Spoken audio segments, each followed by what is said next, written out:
Hello. Hi. Hi, guys. Good morning. Oh my God. I need to not. No high-pitched voice today. If I scream today, you guys need to clock me. I'm not kidding you. Yes, is ice water bad? Is ice water bad if like you've tea and honey? What? Good morning. Good morning. Everybody say good morning to XQC. You need warm, but it's not like a sore throat. Mudkip Legend Streams has made 7 bad decisions. It was so nice to see you again, fam. It was so good to see you. It was so good to see you. You know what's crazy is that Mudkip, we've known each other for several years, but I was like thinking about it last time I saw you. I was like, you don't age. You genuinely don't age, and that's very good. Good for you, and I'm very jealous. Very jealous. YX, you know, actually guys, I believe because this is my second TwitchCon since getting partnered that I've had this for 2 years, that this has been on my desk for 2 years. So it's a running gag.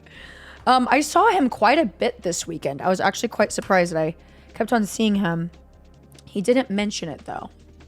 He didn't mention it. So I don't think he knows about Mastro _ has made 46 bad decisions. Can't believe you met Prezzo and he said the F slur on camera. That dude is crazy. You know what's crazy is I didn't even know that he looked like Prezzo, the Jack guy, because I can't say his last name. We'll get into this. But after Wubby tweeted that, oops, my bad, thought he looked like Prezzo, somebody like transparently put Prezzo's face over Jack Doty. Is it Dotery? Dotery? I will not be able to say it today.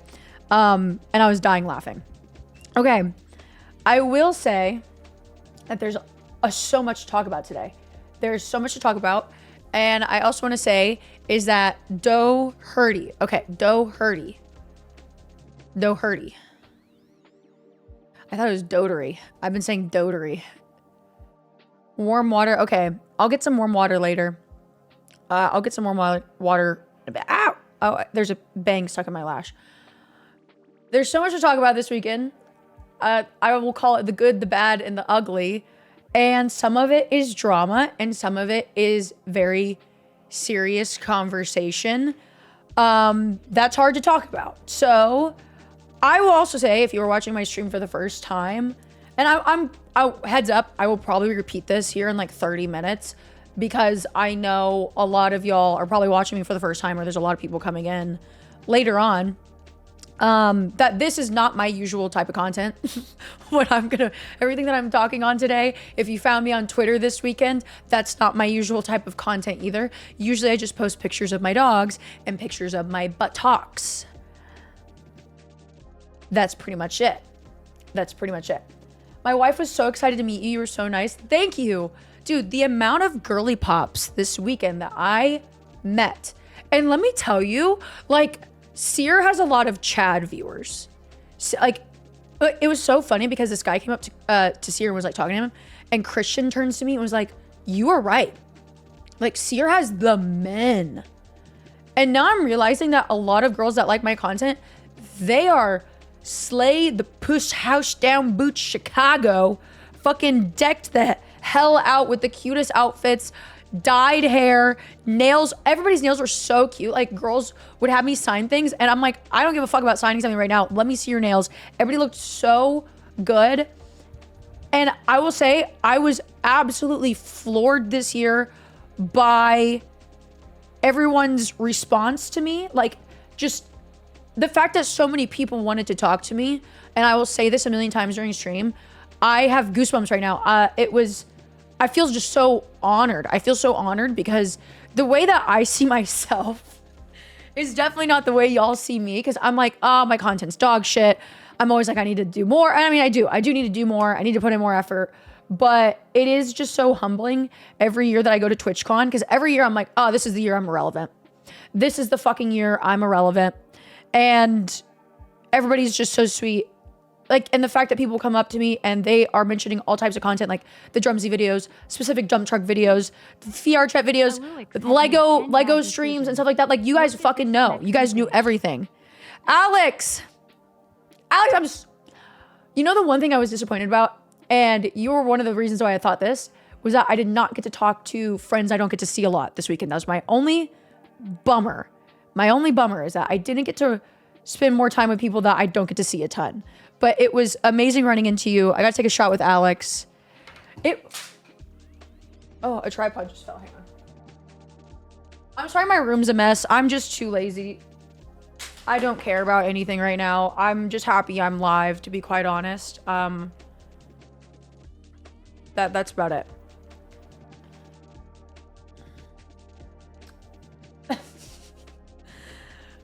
Wait, let me think. Oh, if you guys don't know, because I'm sure there's a lot of y'all who don't give a flying fuck. If you haven't caught on by now, TwitchCon was this weekend. TwitchCon was this weekend. Come to TwitchCon EU. You know, I was talking to some people about it this weekend, about TwitchCon EU, because I'm very curious about the vibes. I'm very curious about the vibes. I had a good TwitchCon, but I won't lie. The vibes were a little weird for very obvious reasons this weekend. That was this weekend, yes. Yes, I knew there would be somebody in chat who didn't know that was happening. Paradox, thank you so much for the 27 months. Thank you. What streamers were there? Many. Mini streamer. Your makeup looks so good today, Peach. Thank you. And you know what's crazy is I woke up this morning and I was like, my skin looks so good. And I don't deserve that. I don't deserve that. I can't believe I'm coming back from TwitchCon and my skin looks really good. Name every streamer that was there. Lots. EU is just as bad. Oh, man. Maybe this won't end up... I feel like the amount I'm going to be talking today, this is not going to be a short stream. Thank you, Girthy Gabe. Thank you, Girthy Gabe, for that sub. Girthy_Gabe has made 1 bad decisions. Yakalani has made 48 bad decisions. 48? 48? Damn.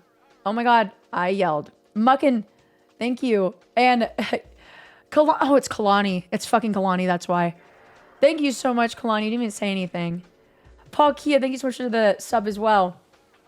You know, I was literally, whenever I was getting ready this morning, I was like, in what order do I talk about everything? I don't know. Yo, Peach was great getting to see you. Jessica and Stella was funny as hell when Jess asked if I could hold her so we could all get the pic. You guys are all the best. I remember you. Thank you so much for the biddies. It was nice meeting you.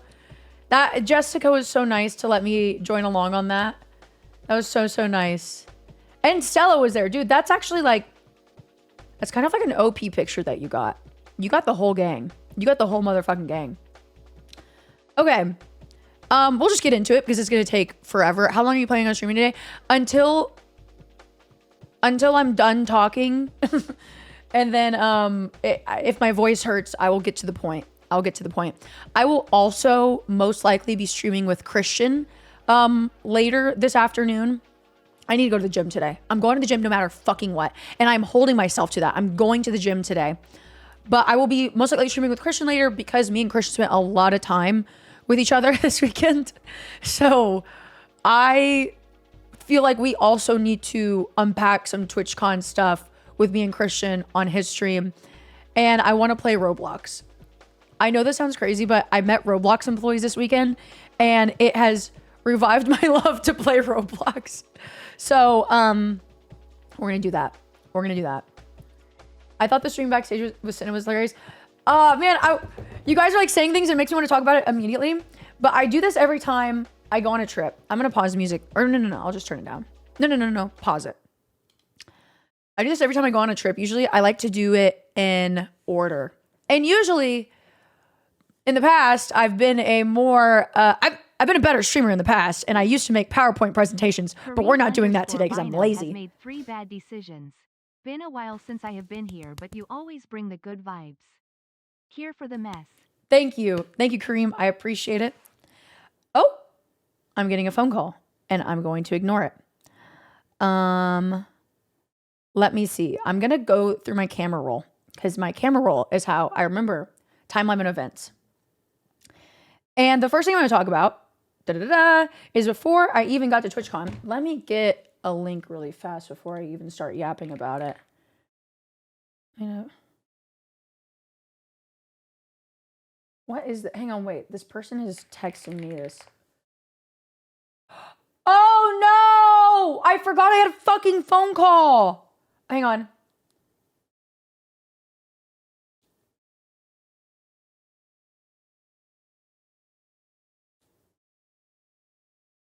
Hang on. I'm a bad person. I'm a bad person. I planned a phone call with a company to plan a YouTube video and I scheduled it. I completely fucking forgot about it. Wow, I'm an asshole. Okay. Let me get Discord open. By the way, everybody, whenever I was at TwitchCon, y'all were being so nice in the Discord. Thank you. Okay. So, before I got to TwitchCon,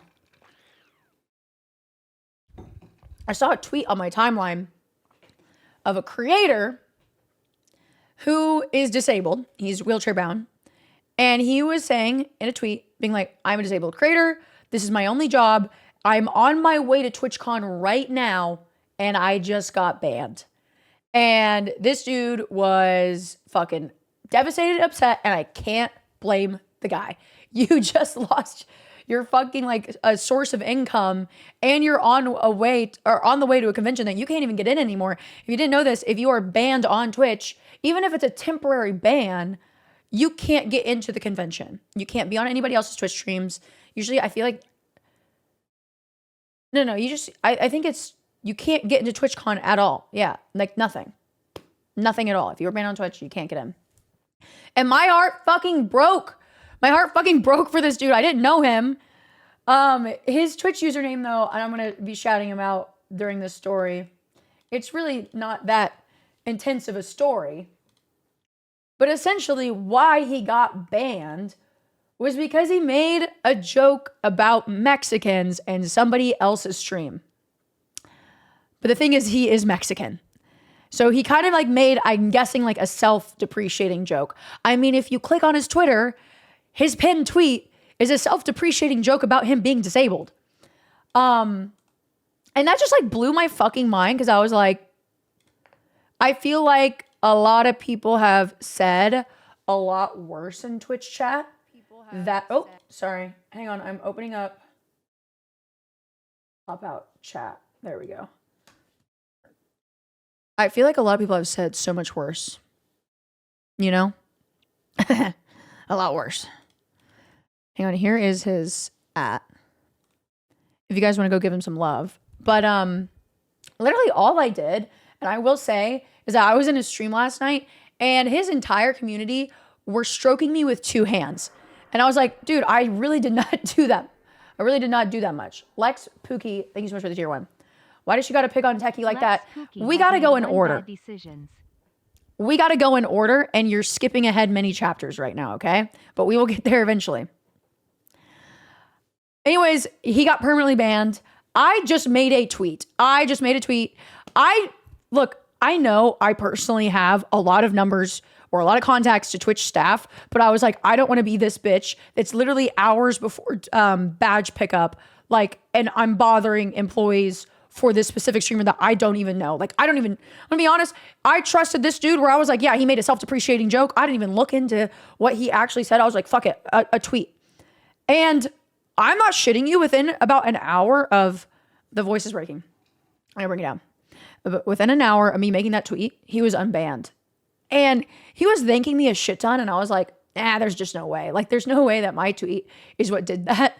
Until several days later, or not several days, like the next day, I was doing one of the TwitchCon shows and I was in the backstage area. And this woman was like, I can't remember what her job title was, but I think she was like the head of community or something like that, like trust and safety. I can't remember which one. And she was like, thank you so much for what you did. we looked into it and you were right. It wasn't right. So thank you so much for bringing attention to it. And I was like, y'all see this shit. Y'all see this shit. Wow. I was like very impressed that they saw it. But his community has been very sweet. And he has so many friends, so many amazing friends. And I met them throughout the weekend. Like every day, multiple of his friends would come up to me and be like, thank you so much for what you did. And I was like, dude, I made a tweet and I am being like given the Presidential Medal of Honor. But it's very sweet. Everybody's being very nice to me. But I'm like, I swear I really did not do that much. Did you get to meet him? I did get to meet him. He tweeted a picture of us yesterday. Here, I can show a picture of us meeting. I feel bad because whenever I did meet him, I was like going off to, man, I felt like the next devil incarnate if I had something to do and I had to get through the convention. And then I would be like, I'm so sorry, I can't talk right now. And I just be, I felt like I deserved to get my ass beat. But here is a picture of us meeting. Dude, and I low-key kind of look buff in this picture, which I don't deserve either because I have not been working out enough. But I hung out in his stream for a little bit last night. And his community is really fucking dope. His community is really, really dope. Definitely if you like smaller streamers or you like those closer knit communities, they're really funny, really chill, incredibly nice. I definitely suggest checking out his Twitch stream. Oh my God, my voice. Really, really, really. I gifted some subs in there last night. I will most likely be hanging out in that stream more than I care to admit now. Last night, I was just on Twitch for a little bit, going in and telling everybody hello. People who were able to stream yesterday, you are stronger than most US Marines. And those streamers who are able to stream the day after TwitchCon, you need to be on the fucking front lines. You need to be our first line of defense. I'm trying not to cough. Daddy, thank you so much. Wait, I just called you KitKat _ Change your name. Change your fucking name. You do not need to have daddy as the first word in your fucking name.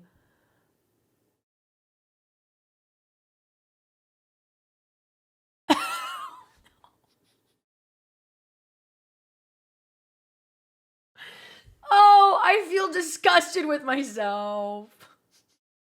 I feel so disgusted with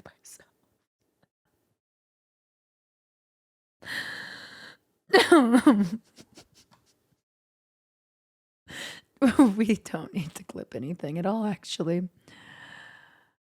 Wait, Alex, I'm working right now. I just wanted to lay down. Dude, last night, it felt like my body went into a coma. It genuinely felt like my body was entering a level of coma because I was kind of low key trying to play Roblox a little bit. And like, I don't know if this makes sense, but my eyes were I was a little high. My eyes were so heavy that they were closed, but I could hear I was registering everything going on around me for a little bit, like the dogs moving around and blah, blah, blah. I was like, I wanted all animals in my bed last night. I had 4 fucking animals in my bed. I was like, we're going to make this work. The dogs and the cats last night had come to a peace treaty and everybody slept in my bed last night. Which is, I just wanted to let you know, if you went to jail for assaulting. Oh, that kid.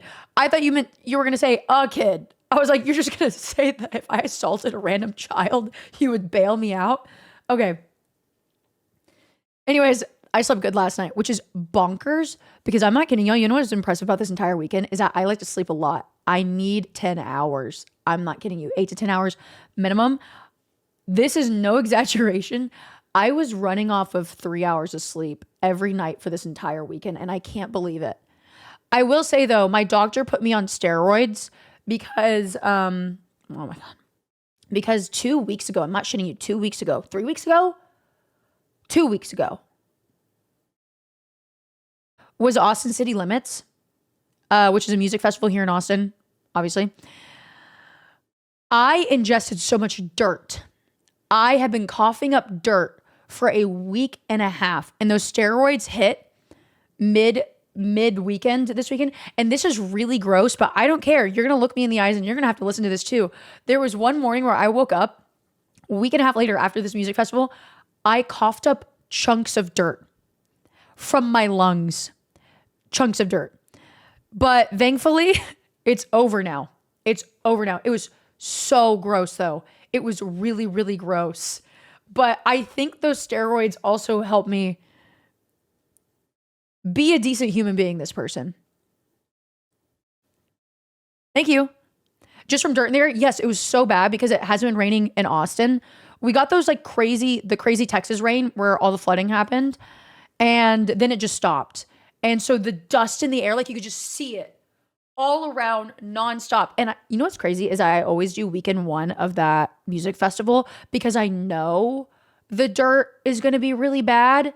It was just really awful this year. It didn't even matter. It didn't even matter. Okay. Maybe I hope I remember everything this weekend in order. I'm going through my pictures. Okay, let's see. First things first that we did on Friday. So I woke up. Oh, guys, I also vlogged this weekend. Can we get some like little pat on the back for that one? I vlogged this weekend and I'm not shitting you. I think this may be like a 40-minute vlog. I've already had Farron talking to the editor. I don't know when it's going to be out. I literally fell asleep so fast yesterday. I haven't even sit off the footage. After this, I'm going home. Or not, I'm already home. I'm going to get off. I'm going to stay home. And I'm going to send the footage immediately. But easily 20 to 40 minute vlog minimum. I was very proud. So I'm going to explain this now because it's going to come in handy for a little story later. Is that whenever we got to TwitchCon, there is the partner lounge and then there's the purple lounge. Clap, I saw you vlogging while I was watching Fan stream. Wholesome peach spotting. Dude, that scared me shitless. I was literally vlogging and Fan ran up on me and I was like, oh! But I think I did pretty good. I'm learning how to be better at vlogging. It's like, it's hard to get timelines. Anyways, yeah, so there's a purple lounge. And I explain it in the video as well in my vlog, and I like show you all the behind the scenes. But I want to explain this because a lot of, there's a lot of debate on like the security of TwitchCon and yada, yada, yada, and we're going to get into all that. I went down to go pick up my badge, and it's in this different area away from the convention, just so they don't have to deal with shit. I don't know. The first person I see, I mean, I have just gotten here. I walk in, and the first person I see was the only person I got into a Twitter fight this year. Only person. So again, if you have found me from Twitter from this weekend, this is rare behavior for me. This is rare behavior for me. And you know what really sucks is that I also got sent a clip yesterday morning. Oh, I'll say who it is because I said it the other day on stream. It was fucking Amaranth. Ran into Amaranth and her husband.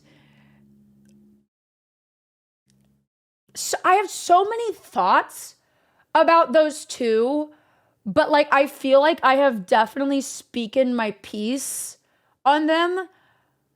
But it's funny because I forgot about all this because I smile at everybody. Somebody complimented me on that this week and they were like, you were so nice. Whenever I didn't know who you were and you didn't know who I was, I smile at everybody and I wave. And she walked in, so I'm like this. And I was like, oh wait, I forgot. I don't fucking like you. And then I was like,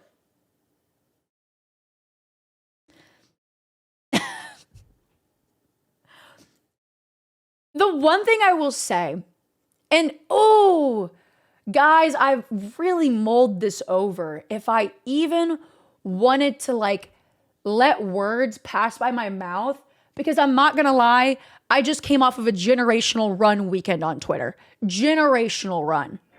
The hoes will be writing about this weekend in the history books, and my name will be included. Dad, Kit Kat has made one bad decision. Fuck you!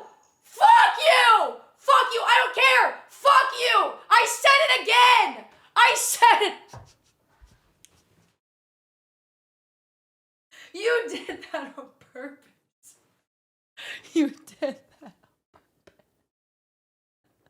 I don't care for your fucking money right now, Daddy Kit Kat _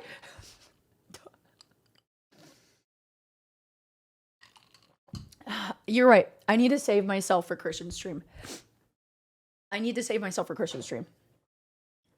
have you know, guys, I ordered Starbucks this morning, a little hot drink for something, and this dude delivered it spilled. And it was all over the food. It was everywhere. My dogs loved it though. They got little drinks off the floor. But I tried, but it was whatever. What was I saying? Okay.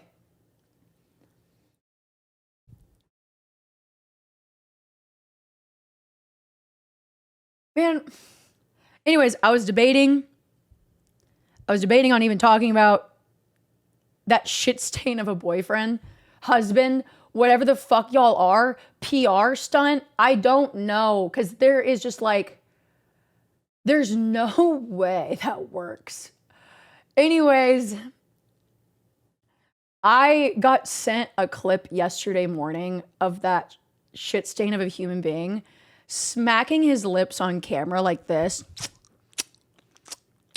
And he was like, this is so dumb because it's literally the only thing he could say about me. Literally so dumb. He goes, that girl Peach Jars, she's like so academically stupid. I like met her a few years ago and she said that she went to school for accounting for 5 years and she doesn't have her master's. Like, you went to school for 5 years and you didn't graduate?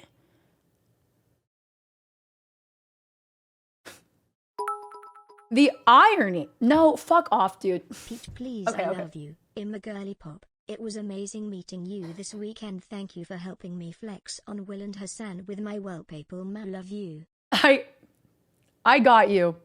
I fucking got you. Thank you for the bits. Your wallpaper better be changed. It better still be me. Oh wait, you did say that. You were one of my highlights this weekend though, for sure. You were so sweet. I'm sorry. But I want y'all to process what I just said.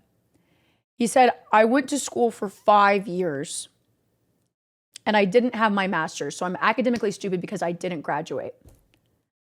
And it's like, I laughed. I genuinely laughed whenever I saw the clip because this dude has forgotten bachelor degrees exist. I have my bachelor's in accounting. And our conversation was that I was debating on going back to school for my master's. Hello. I happened to run into you by chance as you left the Sims party. I let you and your group take the elevator. You pretended to reach out as the doors were closing.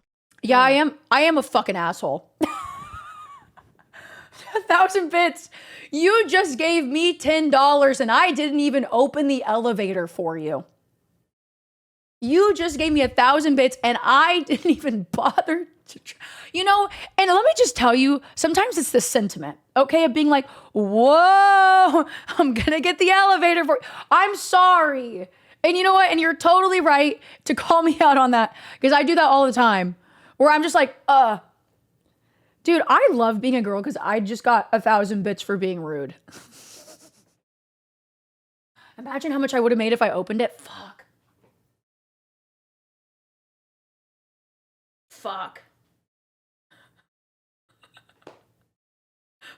$5.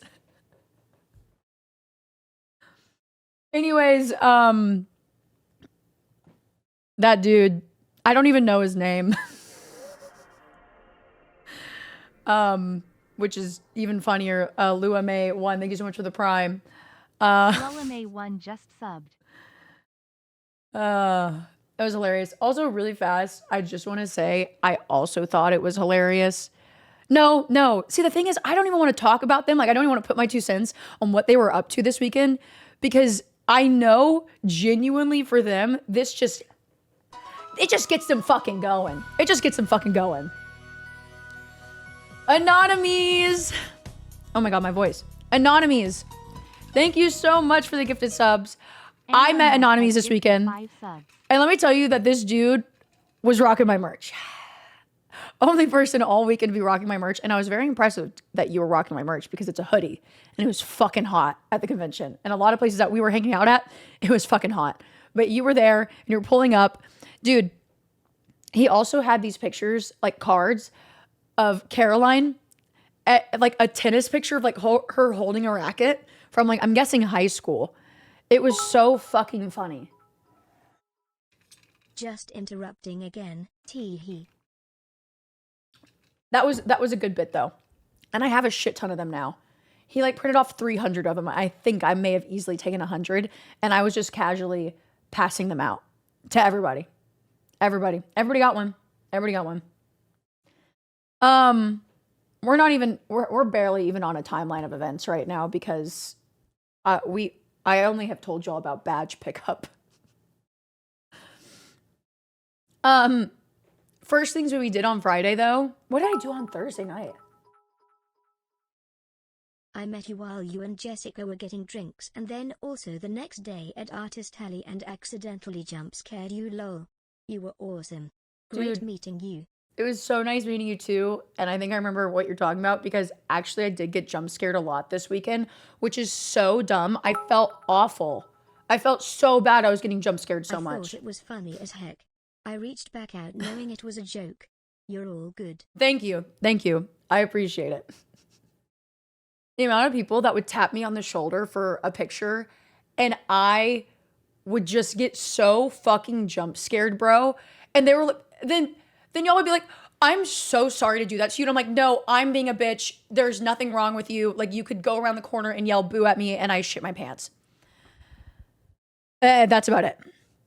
Did I meet the famous Fortnite Friday host Connor Eats Pants? Yes, but he just spit on me and walked away. By the time I wiped the spit off my face, he was gone. __ cosine has made 13 bad decisions. Ooh spooky 13 in October, you're awesome. I wish I could have been at TwitchCon. Dude, you know, actually, I don't know if I want to say I wish you were there too. Wait, that sounds bad. I mean, a lot of people had fun at TwitchCon, folks. A lot of people. There were some people who did not have fun, and there were some people who had fun, folks. It is up to you. I got spit on at TwitchCon. That happens every year, bro. Can I have some of the spit? Oh, Sear. Oh, okay. So first thing we did this weekend was Sear's meet and greet, which is hilarious because I told y'all so many times I was going to that. I was going to be at that. And let me let you know that somebody said like, you infiltrated his meet and greet. He invited me to do it. He doesn't like to do meet and greets alone. And I'm a certified fucking yapper. I was at Sear's meet and greet. Some people, it was so funny. Some people, and look, whenever I say this, I am not insulted at all by this comment. This, like, one person was like, oh my gosh, like, blah, blah, blah, like, Sear, Peach, nice to meet you. And, like, I got told, like, hey, I'm just here for Sear. I don't know anything about you. And I'm like, work. Give me the camera. I'll start taking pictures right now. Like, I don't mind. Like, I don't mind. And then it was some people just being like, it's a 2-for-1 deal. And then I had some of my fans come in at the very end because they realized I was there. And this one girl came up to me. She was so cute. The absolute last in line. She just had all this like amazing energy. She was like spinning me around. And she was, of course, she was just dressed so cute with just, I wanted to put everybody in my pocket this weekend. Every girly pop that I talked to, I wanted to just put them in my pocket. And it was so funny because I think it's on my story still where she was like, I'm so sorry, Sear. I'm just here for Peach. Hang on, wait. Is it on my story still? No. She posted a picture of us and it's just us hugging and then Sear in the background, like really far away. But the meet and greet was amazing. The meet and greet was bomb. We pretty much had the first meet and greet the entire weekend, like the first slot. It was 12 o'clock on Friday, I think. Maybe some meet and greets started at 11. I don't know. But, I'm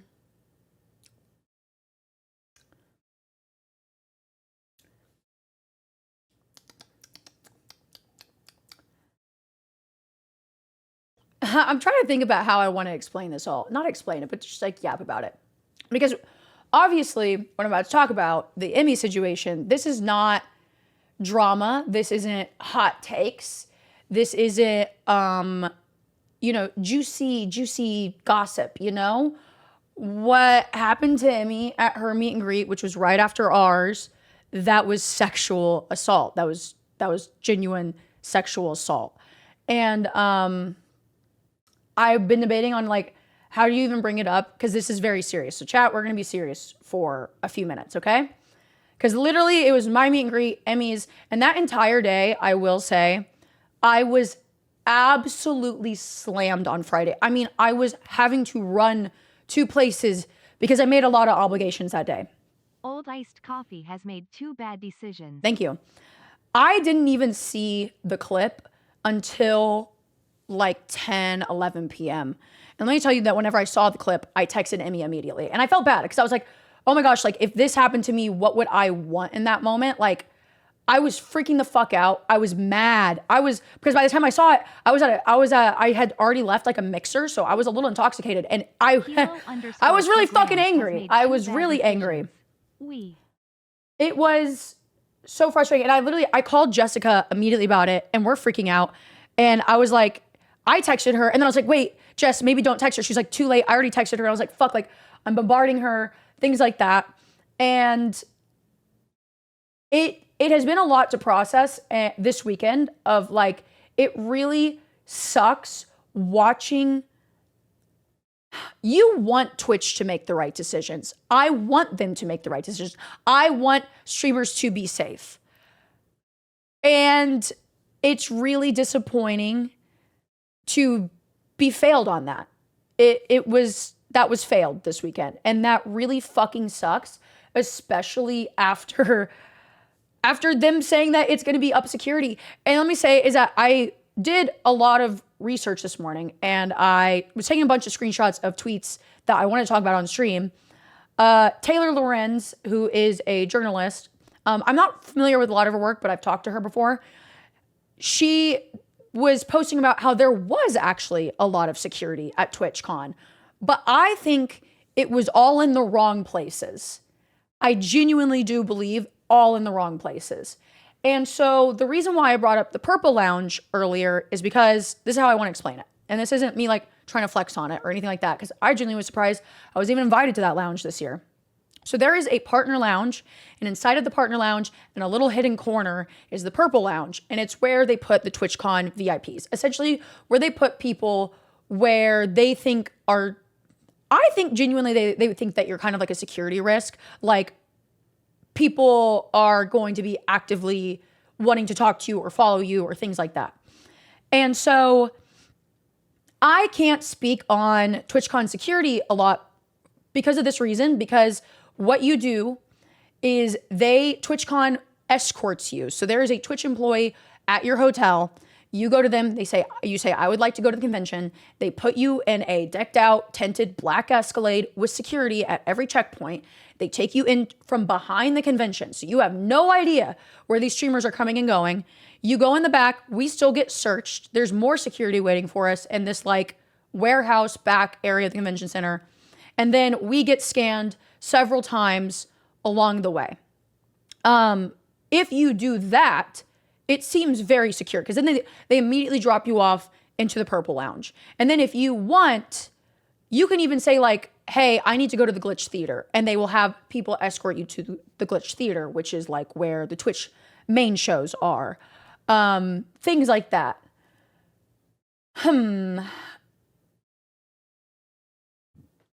So in that sense, if you go through that process, it seems pretty secure. I only went through the main entrance once, and it didn't seem any crazier than like a festival security. Check your bag. They did check my bag very thoroughly. I will say I have a backpack that has like these hidden zippers on the side. I don't put anything in there because like it just doesn't seem like a pocket. Like the zippers seem like they're supposed to be cutesy. They went through it all and they were like, you can't stream the security process, things like that. And there were people there because like we streamed going into the front of the convention because I couldn't stream. You can't stream the back entrance at all for obvious reasons. And they were very strict, like on my camera guy being like, camera needs to be facing this way. Camera, you cannot be right here. Keep moving, get the camera, blah, blah, blah, blah, blah. And I do think that they did a bracelet bracelet, like a festival bracelet this year. So you would have to scan in to get into the convention, which I also think is way safer than badges last year. I think that is a great fucking idea. The badges almost seemed kind of like just like a souvenir to give out at that point because they were using the bracelets. Yeah, see, I can't really speak on that main entrance area because I didn't really go through it a bunch, literally just once. But I have seen clips of people just like walking in.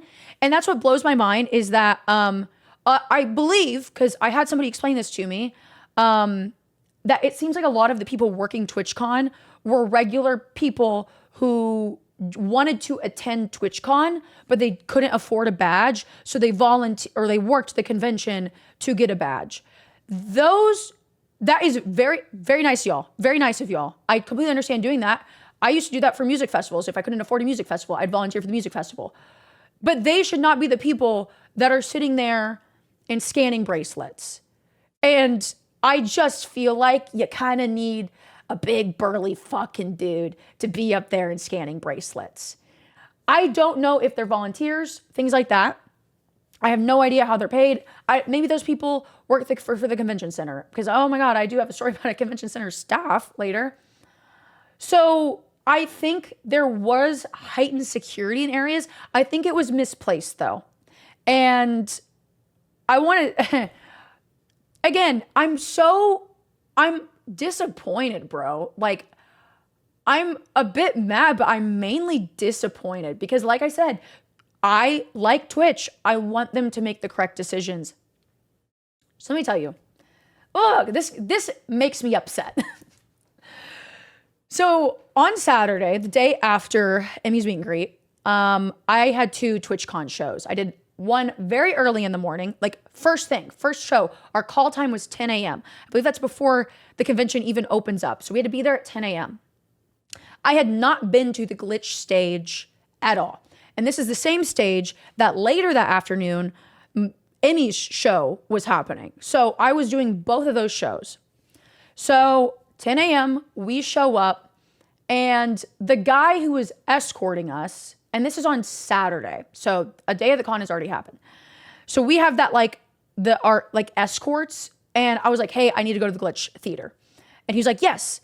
And the Purple Lounge was just like a hop and a skip and a jump from the Glitch Theater, but I didn't know how to get into the backstage area because I'm thinking, oh, there must be like a lot of security. How do I explain this? Okay, the Glitch Theater, it's a convention hall. There was this main entrance for the Glitch Theater where viewers would walk in and you scanned your bracelets. Then there's a hallway that went down the side of the Glitch Theater. And if you've ever been to a big ass convention center, this was a massive hallway. There were no signs for TwitchCon in this hallway, so the hallway looked generally unappealing to the average person. But the doors, I can't remember if there were doors right there. I should have taken a picture of it because I thought about this a lot. And I talked about it with a lot of people because a lot of streamers noticed it. Massive hallway that runs the side of the theater all the way into the backstage area. And all the doors alongside were unlocked. They were unlocked doors. So there's like 20 doors, all unlocked. There is no security back there. So that morning, the people that were guiding us to the Glitch Theater had no idea how to get us into the Glitch Theater. So I find that a little weird. I'm like, okay, they don't know where they're going, which is strange because like they're supposed to be guiding us. And I'm like looking at the side of the hallway and I'm like, well, that's the entrance of the Glitch Theater and we're walking down this hallway. So this door must mean that this is the backstage area. So this show was with Everything Now show. Oh, this is actually genuinely what I'm about to say. I think this needs to be taken more seriously. I'm surprised that people weren't talking about it. I open up this door and right there is Everything Now show changing. They were changing, which was crazy because I just opened an unlocked door next to the dressing rooms. I just opened an unlocked fucking door next to a line of dressing rooms in the backstage of the Glitch Theater and nobody stopped me. And I was like, maybe it's 10 a.m. Maybe they just don't have security here. So I will say, Everything Now show, they were just changing shirts And there were curtained dressing rooms right next to them that they weren't in, but I still found it bonkers that I was opening up a door to the backstage area. Again, I'm like, it's 10 a.m. Maybe they're just not all here yet. Like, obviously, if I'm inside the convention at 10 a.m., they know what the fuck is up. So during that show, because it was so early, there weren't a lot of us backstage. It was very chill, nothing crazy going on, shit like that. Later in that afternoon, and by the way, I will do more detailed stories about my TwitchCon weekend, but I do think, again, that this is a very serious story that needs to be discussed all on its own. And again, this is not gossip, this is not drama, this is a genuine concern of safety. As one of my friends got sexually assaulted this weekend at our own fucking meet and greet. Anyways, later that afternoon, we have the cosplay event, which is Emmy's show, which I want to say, got goosebumps again. Emmy is such a fucking badass. Holy fucking shit. I've already had insane respect for her as a human being and as a creator. Oh my God, like genuinely, I have so many goosebumps right now. Such a fucking badass. If that happened to me, like I saw the full clip too. 2 minutes later, she goes back out there because, dude, there was in the clip, the fucking clip where she got assaulted, there's a Luna Snow cosplayer right in the line. And I remember meeting that Luna Snow cosplayer later in the day before I even knew all this happened. And I was like, oh, you met Emmy Rude. That's so cool because I saw her signature. And she was like, yeah, she was so nice. She got assaulted and then 2 minutes later went back out and met more people. Holy fucking shit. Holy fucking shit. That's crazy. And literally, so I knew Baby No Money and her were hosting the show that we were doing the next day. And I was like, I would be so fucking impressed if she still hosts this. So fucking impressed. And she did. And she did. Imagine all of that going down. Like the response that she was getting on social media, all of this. How much weight that she was holding on her shoulders.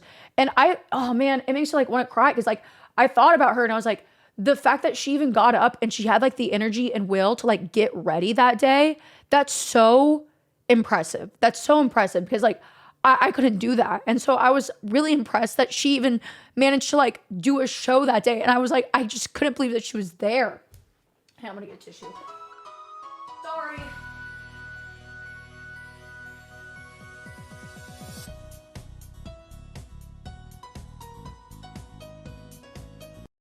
Nick_Xenon has gifted 100 subs. Oh my God. Oh my God. Nick, that's insane. Let me give you the reaction that you deserve later. Thank you so much, Nick. And I don't deserve that. I don't deserve that at all. Thank you. I'll give you the Pogger streamer reaction later. But my heart just like broke for her this weekend. Cause like, I don't know. It's just like, especially this weekend of TwitchCon. TwitchCon is exhausting. And there was like the last day I was so beat up and like the thought of just like getting up and doing your makeup alone in your hotel room is a lot. It's a lot. And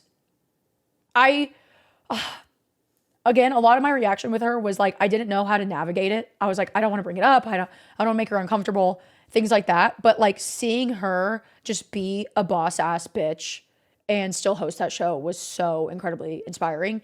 And the amount of like people who showed up in the crowd and were cheering her on, that was so amazing. That was just so amazing. And I was so incredibly moved.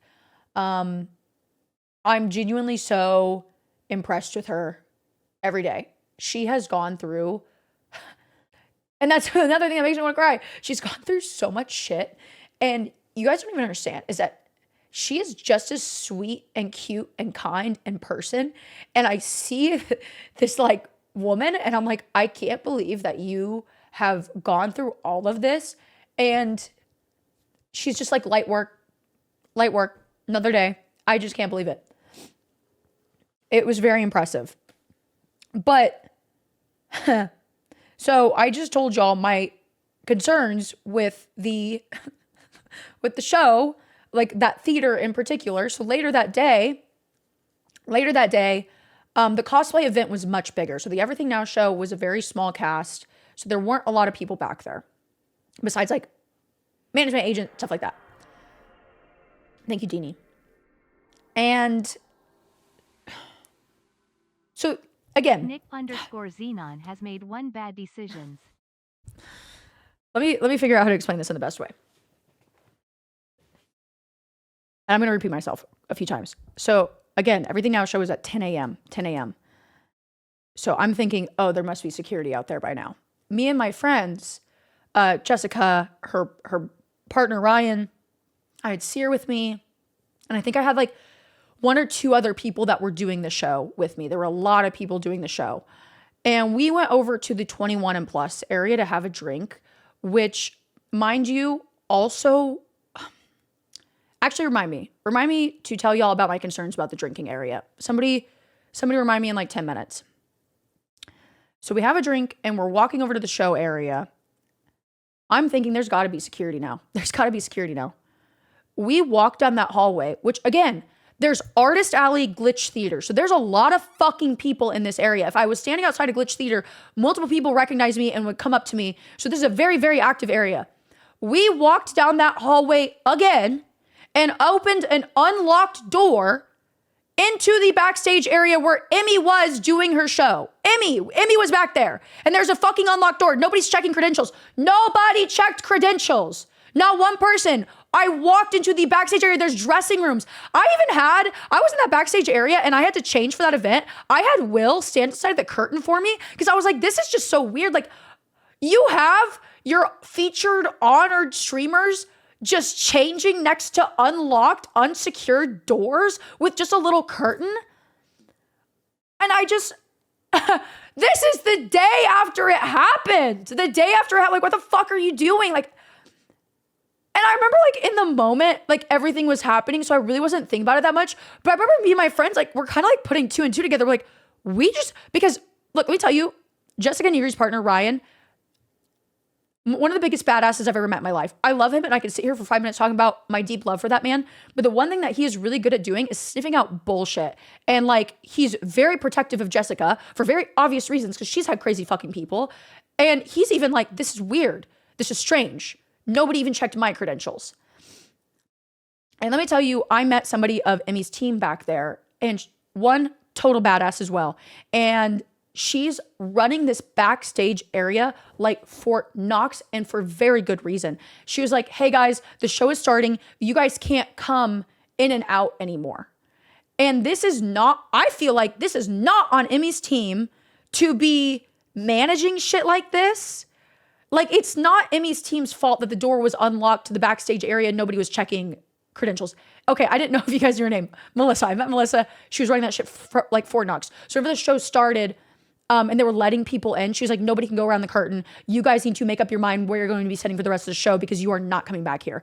But the thing is that nobody was like, door unlocked next to backstage area. And there were a lot of us back there. Senna was streaming back there. S-Fan streamed it earlier. Like, I just want to think about this as well. So S-Fan was with us during the first show of the day for Everything Now show, and S-Fan was streaming the backstage area. And you could easily know that this is the Glitch Theater that S-Fan is streaming in. And look, mind you, this is none of the streamers' faults. What I'm about to say, it is nothing against them. I think this is 1,100% convention-wise. Twitch, like, what the fuck's going on? So now you have footage of the backstage area that you know that Emmy's gonna be in later that day. And then like we're streaming again in the backstage area where Emmy is currently in, where there's unlocked doors and no security in the hallway. That blew my mind. And I'm going to tell y'all is that this weekend in general was hands down, I can say it with my full chest, the craziest weekend of my life. I have never been so busy that a lot of this is still something like, because it wasn't. 9,000 has made 1 bad decisions. Cloud, thank you. A lot of this like realization to me about, I kind of realized, we were saying the door shit was weird. We were saying that actually. We were like, this is weird. Like, We were all at dinner being like, nobody should have walked back in there. No, nobody should have been able to do that. At one point, I was walking by that hallway in question and I saw like a red rope, like a little red rope with one dude standing there. But when was that? Because I never saw him. Anyways, in this area, again, is you have your featured streamers back here.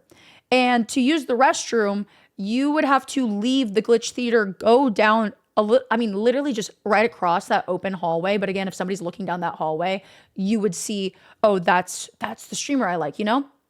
So empty hallway, again, massive empty hallway. I leave the unlocked door. I go to the bathroom. There's nobody in this bathroom. As I'm walking to the bathroom, this guy who's like in a little vest, I'm looking down at my phone and I'm walking towards the bathroom and he's like, look at me, excuse me, look at me. And I was like, thinking that, oh, finally, some security. Thank you, Stuart. Some security. And he goes, oh,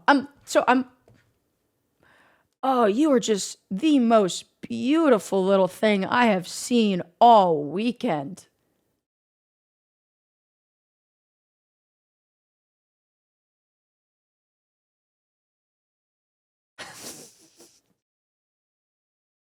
And I'm like, oh, I can't even remember what I said because it was like blindsided. And I walk into the restroom and I walk back out and he was there. He was just chilling there. He was like carrying boxes. He definitely was not TwitchCon staff. But this dude was built like he should be security. Let me tell you that. They got the dude that should have been security holding dishes. And luckily, I can't remember. I believe there was like somebody next to me because I think it was one of my friends because I was like, did anybody else like see this shit? Like anybody, like what the fuck is going on? And so like, again, if a man said that to me out and about in a public area, I would be like, oh, whatever. Like there were dudes on the fucking street the other night that like just, they're drunk and they're like, oh, woohoo, things like that. But the fact that this employee is in this backstage area the day after everything happened, and he's talking to women like that next to the unlocked doors, which are right next to the dressing rooms. Like, it's just weird, man. It's just weird. And I'm really disappointed with the Glitch Theater, bro. I'm really disappointed with the Glitch Theater. And that's like the most I can say. Why is there your mom emotes on the screen? That's not showing up in my OBS. What the fuck is that? What happened? Wait, on-screen celebration? Today I learned. Yes, I'm dead ass. Oh, trust me, I'm gonna fill out that survey. I'm filling out that survey in the email. Dude, I did not see this. Okay, alcohol area conversation. So another thing about security that I want to mention, and that these are some suggestions I have for TwitchCon that I will be putting in this survey. First things first is that there is alcohol at TwitchCon, which I like. I have partaken in the bar area many of times, especially like before I went on and did a show, I'd run over and doop, and I'd go do the show, which isn't going to be fucked up by any means, mind you. I like it. But I will say, if I was somebody attending the con and I was looking forward to like hanging out at the bar area with my friends, oh my God, the bartenders had really heavy hands, which like blessing and a curse. I had to actually tell them to chill out sometimes. If I was a regular person attending the con, just here to meet some Discord friends, and we love streamers, I would hate the 21 plus area. It is blaringly loud music in the direct sun, and it's all concrete. All concrete, all heat.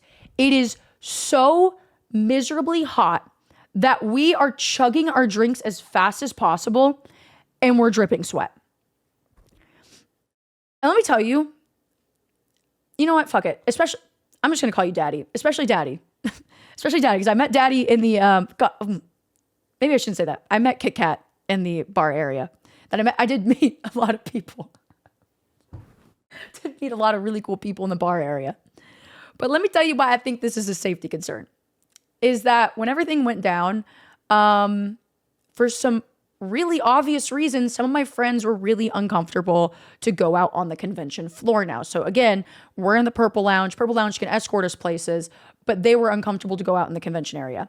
So one of my friends goes up, because we have like in the Purple Lounge area, there are like staff that we can talk to, and like, when is our call time? How do I get here? Can I have an escort? Can I have a golf cart? Things like that. So we're like, hey, is there anywhere we can get a drink where we're not interacting with like viewers? And they said no. So that kind of like blows my mind. If you have a streamer who is a security risk, that they're like, hey, if you want a drink to release some nerves before your show or something like that, you need to go to the 21 plus area where your viewers are drunk. Again, me personally, I had a wonderful time in the bar area, but let's just take that example. If you are nervous to be at TwitchCon and to be on the con floor, if you want to have a drink and hang out with your friends, that you need to be with drunk viewers in the heat where the lines are really long. Well, I swear they were like, they didn't have any shade anywhere because they wanted you to get the fuck out. Like the bartender, I would go all the way in the back to get a drink because there was no lines back there. And let me mind you, if you waited in a long line, I was yelling at people in the bar area where I was like, hey, there's secret bars back there. We were tipping the bartenders left and right because they were in the direct heat all day. I couldn't even be in the shade. The shade was so hot still too. Like your drink is melting if you are not drinking it fast enough. I felt so bad for those bartenders. And there was a sweet old man in the back. There's a sweet old man. And he was in the sun. And I was like, do you want me to move this umbrella? Why am I tearing up? It broke my heart. I was like, do you want me to move your umbrella for you? Why am I tearing up? You reminded me of my grandpa. And he's like, no, I'm okay. And then he's telling me about his daughter. And I'm like, I need to protect you. I will say this weekend, I went to the con and I kind of reached out to some people about the area with a Peach Jar's hoodie was death. Anonymous, you were standing in places with us in the artist alley where I was in a skirt and I had under boob sweat. Deathly Ill just subbed. Thank you. Thank you for the gifted sub. I really appreciate it. PeachCon? No, everybody dies. Everybody dies at PeachCon. Nope. And don't do that.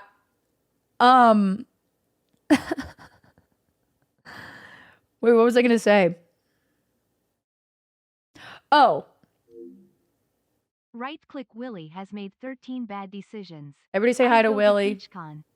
It's my amazing agent and friend, Willie. Willie, also, I owe you an apology because I feel like, Willie, you always have the best energy. And half the times I was like mentally drained. And I was like, I really thought to myself, I was like, Kato's no ledges. Live has made 1 bad decisions. Thank you. Thank you so much for the sub. Cutie Con. Willie, you're just one of those people where I was like, I did not give him enough energy and I felt bad. Joe 4N Solo has made 2 bad decisions. Wicked, I heckin' love crying streams. I feel like I need to have like 1 to 2 crying streams a year. So somebody tally this one off. We're getting close to the end of the year. So my other suggestion for TwitchCon, if we are having problems with high profile streamers getting assaulted, and now you have these high profile streamers going online and obviously talking about it, because why the fuck would they not talk about it? I think you should be, and this is not about me either. This is not about me personally. I was even shocked that they even let me in the Purple Lounge again. Like when Seer told me I had access, I was like, my relevancy! I met you in one of the few shaded areas in the back. Yep, I know exactly what you're talking about, Direwolf, because I was literally where I was hiding out from that fucking heat, and that whole shaded area was still so hot. Still so hot. Anyways, whenever I realized that I had Purple Lounge access again, I was like, my relevancy for one more year has stayed.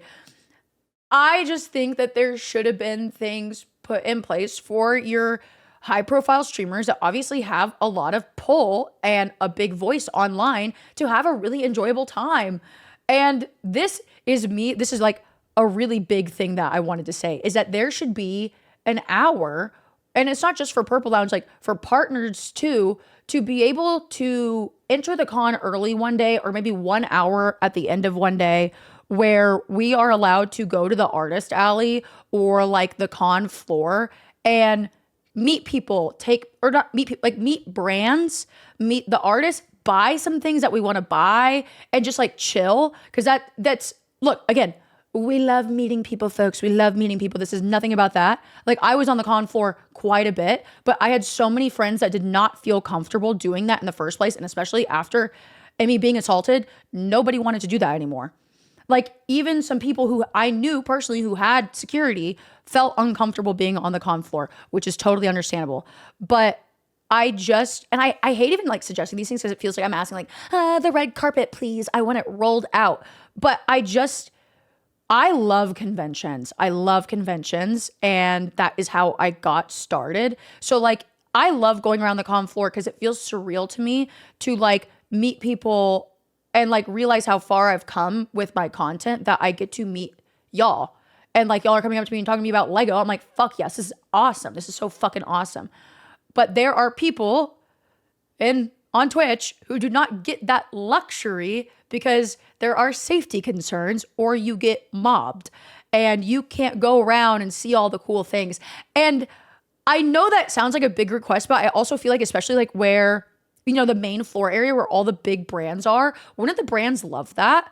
If like the high like partners and Purple Lounge people and like big streamers and content creators are able to go around and take pictures and talk with your companies, I just feel like that's not a bad idea. And then they get to enjoy the con a little bit more.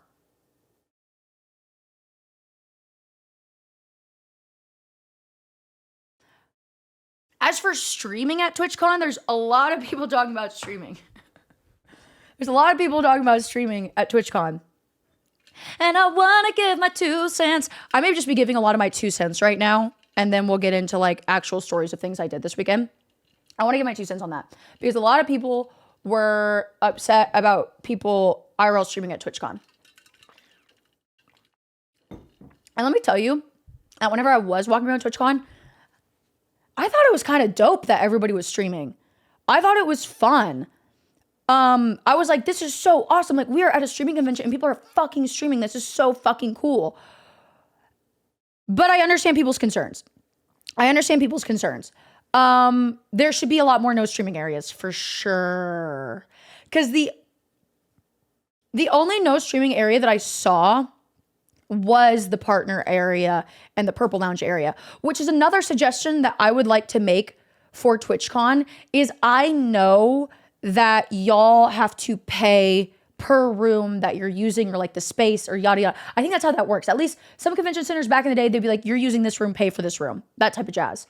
I feel like they should have rooms where partners could stream like this. So here's a no streaming area. Here's a room where a partner can stream. Here's a room where Purple Lounge people can stream, because it's like other streamers. Don't you want like a nice chill area where you can chill out and hang out and have other streamers on your stream? And then whenever a streamer enters this room, they know that they're going in there to meet other streamers live on stream and talk to their communities.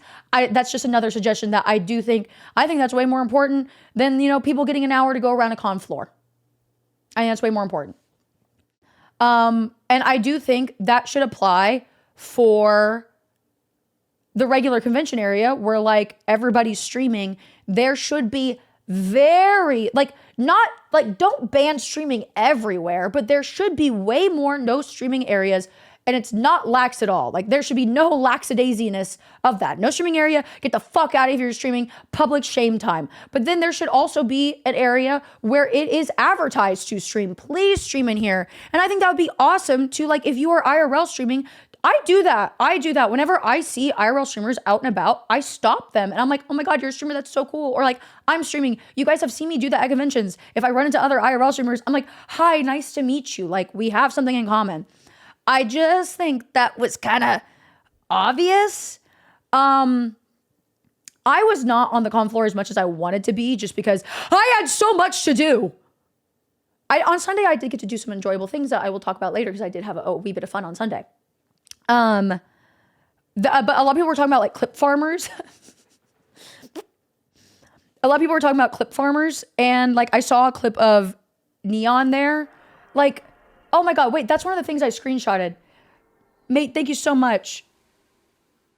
Dude, I'm a popular lady this morning. Getting texts from everybody.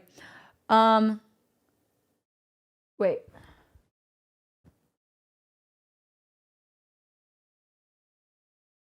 Thanks for stopping by my booth in Artist Alley. It was nice to see you again. Thank you. You are, dude, your fits go crazy. Your fits go crazy. Where was that message? I lost it.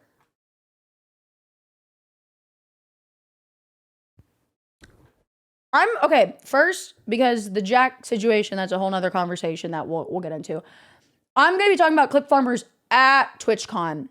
So, Neon. And I feel like this is another serious thing, is that I saw a clip of him walking into the meet and greet area and walking up to somebody's booth. Like, he just walked up to these people. And you know what's crazy is that I know exactly what this is. Because again, these people that he's shaking hands with, I met them because they're at the meet and greet area. They're right there. So I do remember whenever we did the meet and greet, they just check usernames. They're like, what's your username? I say Peach Jars. And they go, yup, you're Peach Jars. I think at most they have pictures of your Twitch profile picture, because at one point an employee complimented Twitch's, or like Sears' profile picture. I haven't had time to sit down and watch Emmy's stream where she talked about everything, because I was literally at her show whenever she was streaming. But she mentioned that whenever everything went down, that those people in the back there were laughing. And those are the same people, because there's like a table of employees. That's it. Like, there's pretty much like, there's like some snacks, a little bathroom, a waiting area for your meet and greet. And then there's a table of employees just asking for your username. And right off to the left, there's like a hallway area. So that's where you get guided into the meet and greet area. But like how I said that we had a lot of back entrances, I will say a streamer who I will not name, like if they want to talk about it themselves, they're totally more than welcome to, because I don't want to anybody into a conversation, whatever. They said that they were lost in the back area and opened up a random door, and security was like, and he's like, oh, I'm looking for the purple lounge. And they're like, go right ahead. He's like, I don't know what the purple lounge is. I don't even know. I've never heard of that. Go ahead.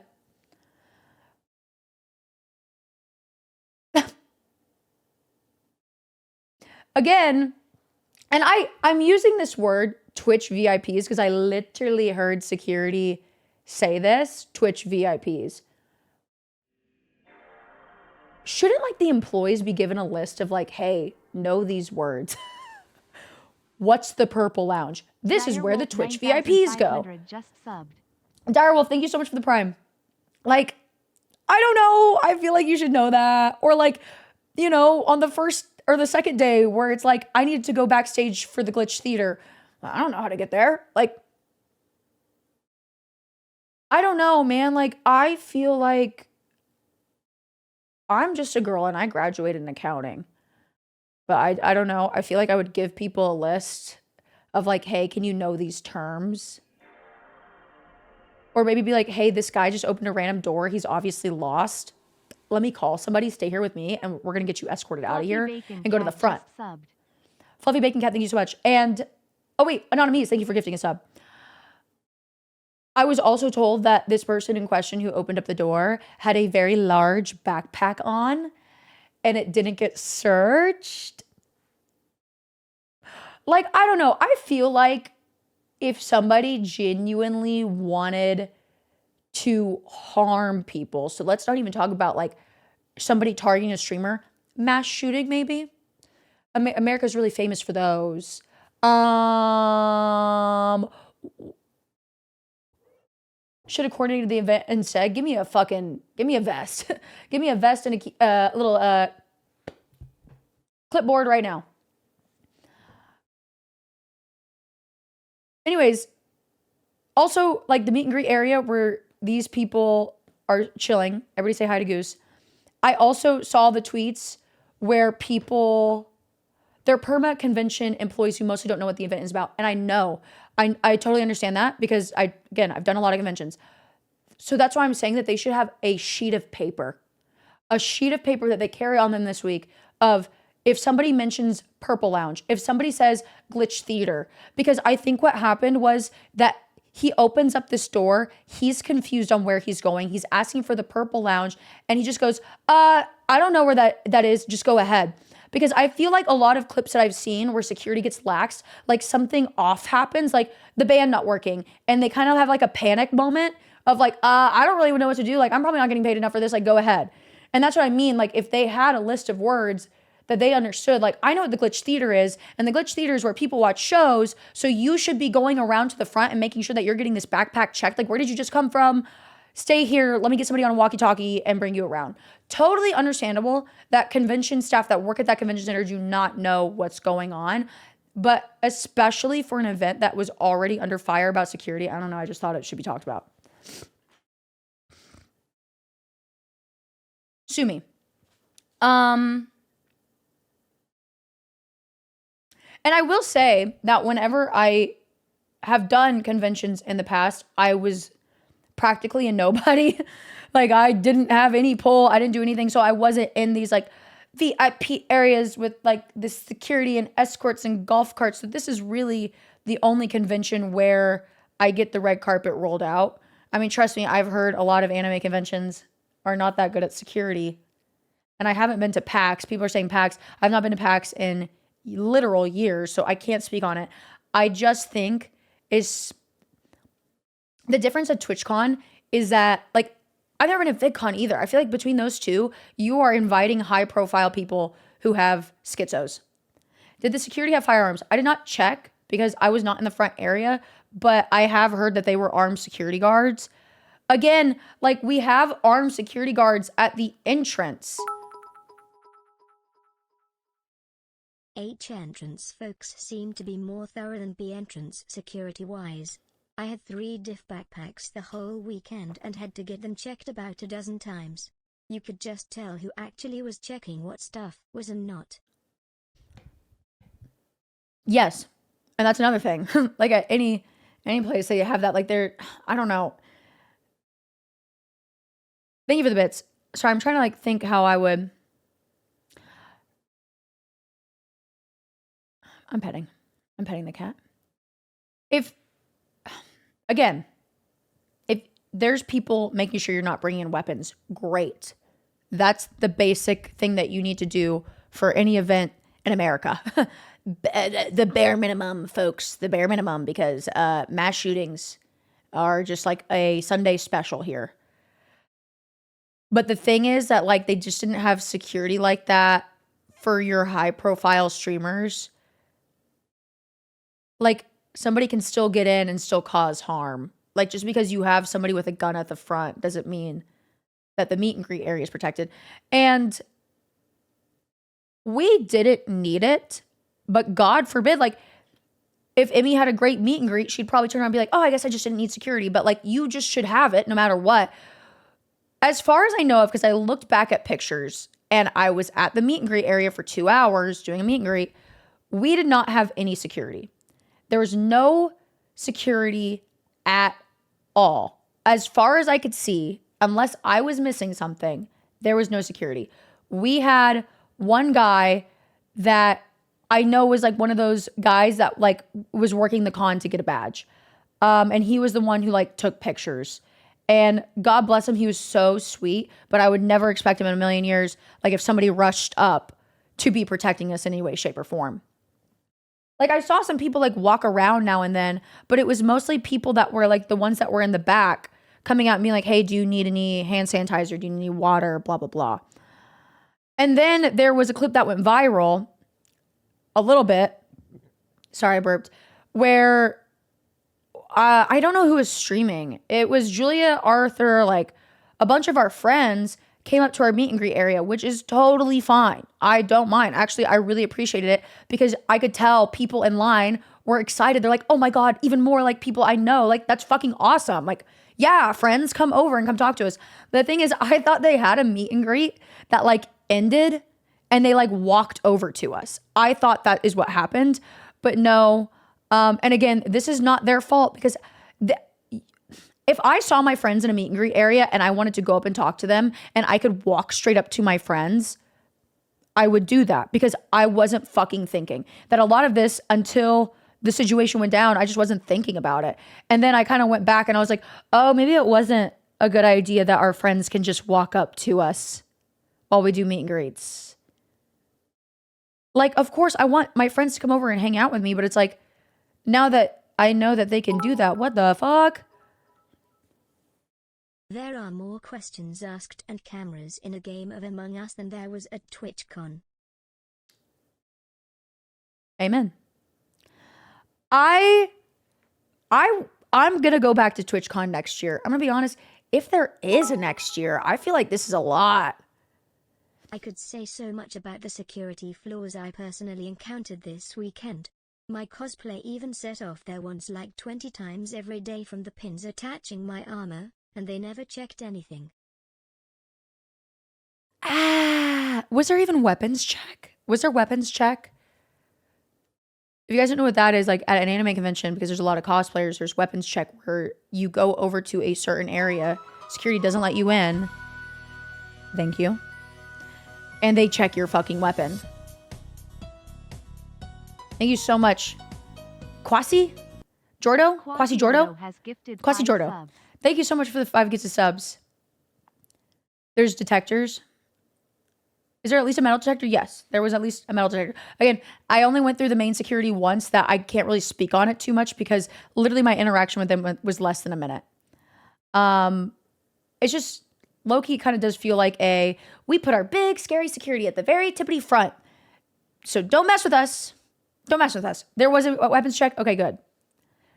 Jessica Negri, the #1 cosplayer, has confirmed that there is weapons check. Is it true that they were selling real buck knives inside the con? No, that's not true. It was at the block party, which were like a bunch of vendors. I feel like that's not that crazy. I hate to say. The block party, you pay $120 to get into. I don't know if there is security. I don't know anything, but I will say, and I think they know because I even talked to Dan for 1 second where he was like, are you going to the partner party? And I was like, oh, that's the one that you pay money for. Like, I'm not going to go to that. He's like, no, that's not it. He's like, I wasn't expecting y'all to do that one. It's the partner party. And I was like, oh, okay. I feel like that's going to a festival that like a vendor festival, and then being surprised that there's knives there. I don't think that one was that crazy. The cat's name is Goose. Jessica, oh, mate feed art, thank you so much for gifting a sub to Jessica. JSKA has made 1 bad decisions. I think the knife thing was nothing burger. And I will say, and I know I'm calling, what is it? The kettle black or whatever. I do think a lot of people were saying shit this weekend to put 2 cents in on it, which is like, I'm saying shit and I'm putting 2 cents on it. But I think a lot of things, there were a lot of concerns, but I think a lot of things got blown out of proportion at the same time. And even like the Jack clip that we will talk to you about eventually, I think that was blown out of proportion as well. And I'll explain why. Fairy, thank you so much for the prime. Fairy just subbed. Thank you. Yes, and Willie is in that clip. You can see Willie in that clip. What was I about to say? Oh, okay, so what we're talking about is clip farmers. Again, I don't know jack shit about the clip farmers that were there. What is going on with y'all today? And you know what you guys are going to do is you guys are, not you, Lily. This is not about you in particular. Lily, thank you so much for the gifted subs. Thank you. Lily Lou Official has gifted 10 subs. Thank you. I appreciate it. Thank you guys so much for the love. Lily, and you're a first time chatter, you better not fucking leave my ass. I feel like you guys are coming in here and you're here for a little tea sip and you're leaving me. and you're leaving me. Mate, thank you so much for the gift to sub as well. Concerns are valid AF. I hope I'm gonna write a little email. Your voice is important, Prej. Well, at least I know this girl won't leave me. Okay, Jessica is definitely not leaving me. Jesus Christ, guys. Lily Lou official has made 1 bad decisions. Wait for it. There we go. Wait, nope. Sarah Effect, thank you so much. My voice doesn't sound that bad Sarah so far. Effect just subbed. No, don't tell me it's about to go through all of them. It's about to go through all of them. Jessica, thank you so much for the gift of subs. I don't know if the alert's going to play. Ixumire just subbed. Thank you, Rock, as well. I changed my sub settings. I know. Okay, so the people saying that there should be no streamers at TwitchCon, I've already talked about the streaming areas, which I definitely think is a great idea, and I'm surprised that that kind of flops. There we go. Jessica, thank you so much for the 10 subs. I have some amazing friends that I've met through Twitch staff, like Twitch friends who are Twitch staff, and one of them was tweeting this morning about like people complaining about people streaming at TwitchCon, and she was talking about it, and she's like, I don't even know what you would do to prevent this. And here, I think that you should get prior permission or like submit some information to TwitchCon of I'm looking to stream at your convention. And like, imagine this. In the streaming areas, people who did not submit prior information could be streaming in those streaming areas. And then if like you get, okay, so let's say you submit information and they can look at things like your bands, your clips, your content, and you get approval to stream out on the con floor, you get like a different pass or something like that. That's what she was kind of talking about. Like just getting prior approval, you know, that's easier said than done. All of this that I'm saying is easier said than done. And there should be butterflies and there should be rainbows and everybody at TwitchCon, we're going to hold hands and we're going to fucking jump around in a circle and we're all going to fucking, I don't know. You know, I know it's easier said than done. But yeah, VTubers were getting doxxed. People are getting their shit thrown away from meet and greets and things like that. Like, come on, like this isn't even like, that the streaming passes, that's way over the top. But like, come on, bare minimum, folks. Let's just do some bare minimum. Because like, how do you dox a VTuber? Because some VTubers don't show face. And I will say, I definitely don't think TwitchCon is really safe for VTubers. But speaking of VTubers, I'm glad they all went because I met a lot of cool fucking VTubers. And I also embarrassed myself a little bit. I was in the bathroom and guys, I know this may shock you, but I pissed. I pissed in the bathroom. And I left the bathroom. I was going up to the sink and I hear, Peach, it's Rose Doodle. And I'm like, oh, fuck yeah. And then and she's like, these are my friends. I can't remember her other friend's name and I'm so sorry. But she goes, this is Buff Pup. Because I was like, oh man, the girl next to her, like they were all, okay, one, they were so cute. I flushed. They were all so cute. But I genuinely was like, I didn't know it was Buff Pup. And like, she has this, I don't want to describe her. Let me just say, everybody's so cute. Everybody's so fucking cute. Every VTuber that I've met this weekend, everybody's just like, I'm like, what the fuck? I shook her hand before I washed my hands.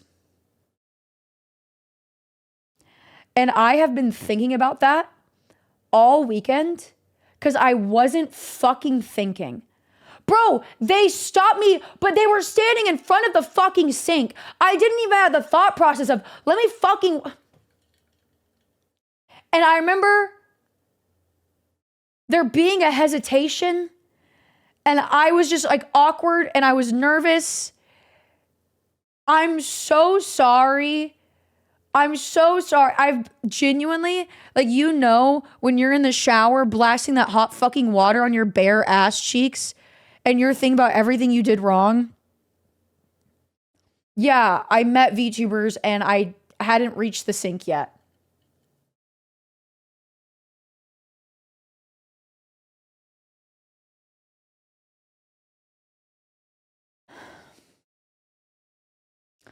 I met Silvervale though. I thought about you in the shower was my peak this week. I genuinely did think about you. I wasn't DJing my shit. I was just taking a shower and I was thinking about life.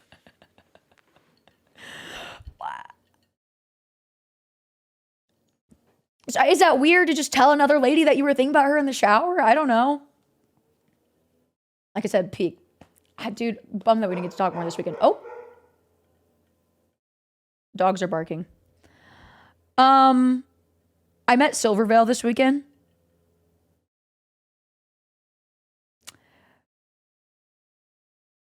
I think VTubers fucking piss me off, actually, now that I think about it. You can't be funny, talented, popular, and have cute models, and then I see your face with... I've known Silvervale for several years. You know, the first time I ever met her, and I've told you all this story about how I was at a V Sojo party, and this big buff guy comes over, like, massive dude, and he's like, somebody would like to meet with you. And I'm like, what the fuck? And it's at like this rooftop party next to a pool. There's like these cabanas, and he takes the sheet aside and there's just Silvervale on a laptop. And I smoke a blunt with Silvervale on a laptop in this poolside cabana. Literally one of my funniest like streamer interactions ever. I have pictures of the joint up to the laptop. It's so funny. So I literally thought, I was like, oh, GamerSubs just has like a Silvervale cosplayer. Nope, it was her. And she's just drop dead gorgeous. She smells amazing. And like, you know, like usually sometimes you have to like get up into somebody's shit to like smell them. It was radiating off of her. It was like genuinely butterflies and rainbows were surrounding Silvervale. And I met her mom and I was like, it's nice to meet you. I'm Peach. She goes, I know who you are. And I was like, she's like, I like your streams. And I was like, that was so cool. I told her more than once she smelled good and then had to mentally note not to say it again. I said it like 6 times. Dead ass. That was one of the things I had to stop saying.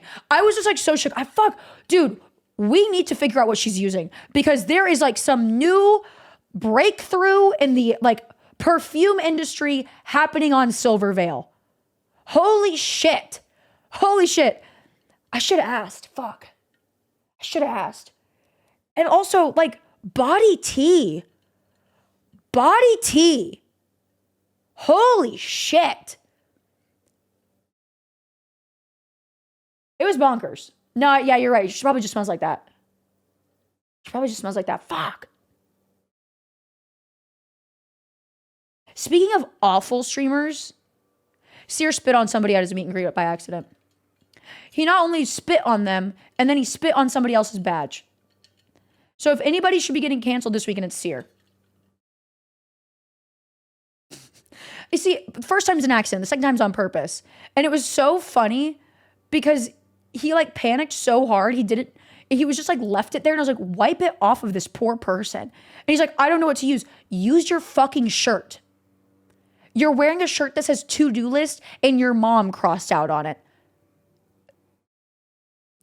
He spit on me this weekend too. Okay, we got another fucking victim. And it was so funny because like the first person that he kind of like spit on their stuff and they were like, oh no, like, thank you. I really like it. The second person was like, and then like the guy who was taking pictures for us at the meet and greet was like, I'll get it. It was so fucking funny. It was so fucking funny, bro.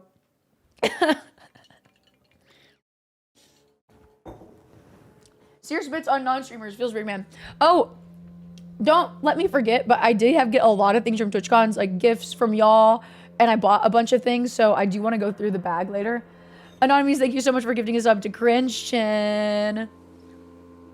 Oh my god, the yard people are right here. Can you hear that? You can.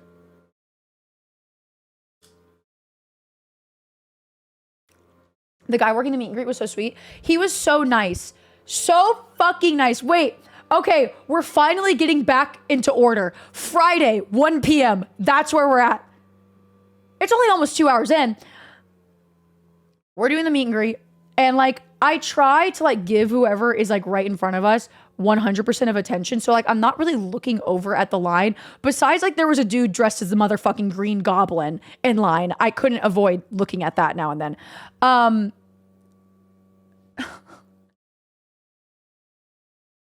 All of a sudden, this dude is like, I saw it for like 1 second. I didn't think about it. Just somebody doing this. I'm like, no big deal. It was motherfucking Jack's Films. Motherfucking Mr. Fajita Man waited in the meet and greet line for 45 fucking minutes all alone. And the entire time, he was just hiding his face. He was hiding his face the entire fucking time. I was dying laughing because, do you guys know what I'm talking about? The fajita meme? Hang on. I'm just going to search fajita meme on Twitter.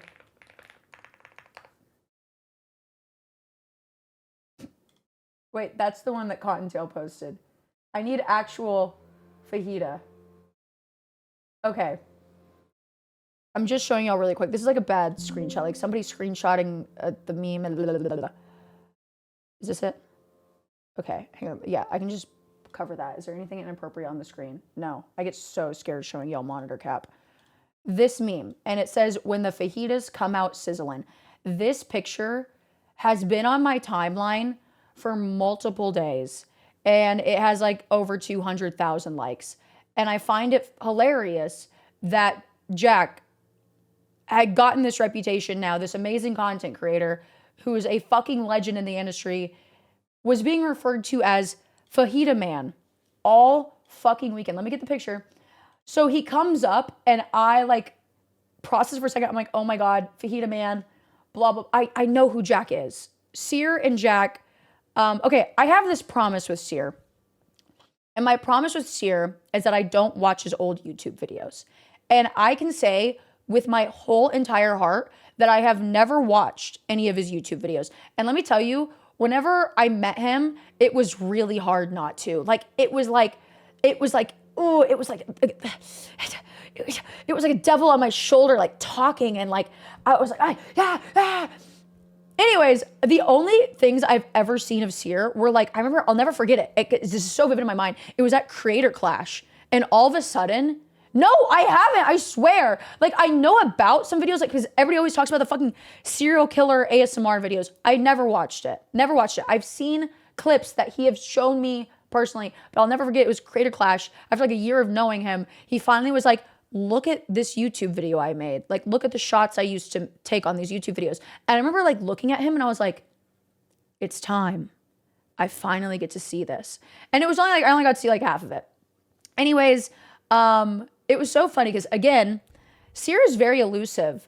And I'll never forget this either. That I had like a little barbecue going on in my house. I had some friends and family over and we're all swimming. And again, this is like a year and a half, maybe 2 years into knowing Sear. And all of a sudden he just goes, oh yeah, I did forget I did a national comedy tour with this guy named Jack's Films. I've known you for 2 years and you just suddenly drop on this Sunday barbecue in front of all of my friends and family that you just did like a national comedy tour with Fajita Man? Like, this dude drops lore. And there is lore about Sear that is so crazy, and I don't think he's even told y'all, that like I embarrass him because I'll drop lore about him where he just has lived, I think this dude has lived like 20, 30 lives. I think it's crazy. Anyways, Jack waited in our meet and greet line and I was like, please, can we hit the Fajita Man? And as you can see by Sear's reaction right here, he had no idea what the fuck I was talking about. I started hitting the pose and Sear just started copying. And I posted this picture and it ended up on Twitter trending tab. Got 3.5 million interactions or views or whatever. And let me tell you, I got some fucking heat because I said I met the sizzling fajita guy. And look, I know I've never posted about Jack, but I know the fucking dude, but so many people were upset with me that I reduced Jack's Films to sizzling fajita guy. And I would like to issue a former apology. Here it is. Suck these fat fucking nuts. I thought it was really funny. I thought it was really fucking funny. I remember people being like, Wait, formal. Oh my God, I always say former apology because I feel like it's formal. Oh, but if I think it's a formal apology, I should just say the word formal. Oh my God. Dude, yesterday I tweeted out something where I was like, because literally, guys, yesterday morning, imagine it, 6 a.m. Alcohol is wearing off. I'm groggy. I'm dehydrated. I open up my phone. You know, here's my mental illness. I clicked on Twitter first. First tweet with 10,000 likes. Me. I hate this stupid fucking whore. Blah, blah, blah. She doesn't know anything. And I was like, oh. And I just put it down. I was like, okay. Anyways, I was like, I just feel like we could be doing something more though. I feel like whore is so bottom barrel. Like, yes, I make money from that job, but like, come on, guys. I've heard it for so long. I have the words icy hoe tattooed on me. So I did a list of things where I thought people could insult me on, and then I realized that I should have added kind of illiterate on there because I really do think that's like the worst thing about me. I really do think I am a little illiterate.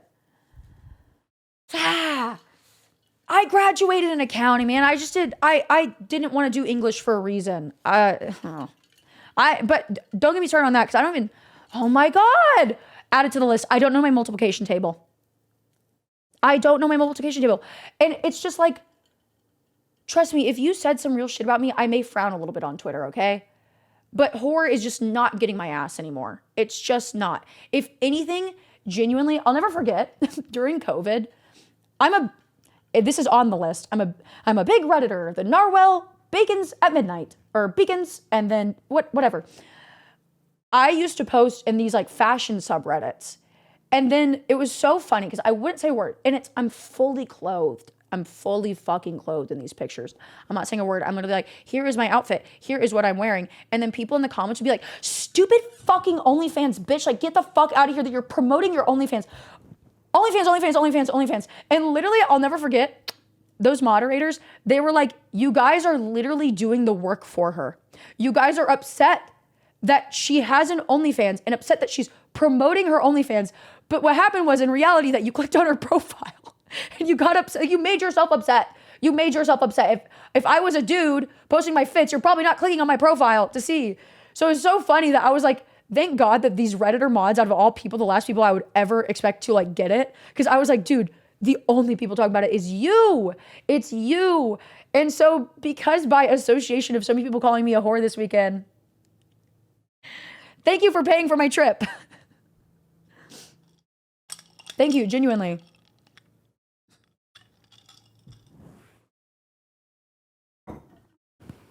Like, you guys don't understand, there's a lot of OF girls that do rage bait because of that reason. With you was genuinely the highlight of my TwitchCon, homie.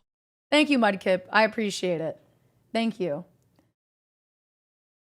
And it is like upsetting that rage bait is even a thing. Man, I really want to talk about the Jack thing, but then I feel like I'm just going to get out of order so hard. I mean, I was also so busy those first 2 days. It's really hard for me to like just say things. What did I do? Okay, Thursday night, whenever we went out for some drinks with some friends. Sear ended up at the gay bars until 2 a.m. before TwitchCon even started. And I was like, how was it? Because I left. I was like, I'm going to bed at 11 p.m. Next morning, I'm like, what could you have possibly been doing at the gay bar that was so important for you to stay out until 2 a.m.? And he was like, I shouldn't have done that.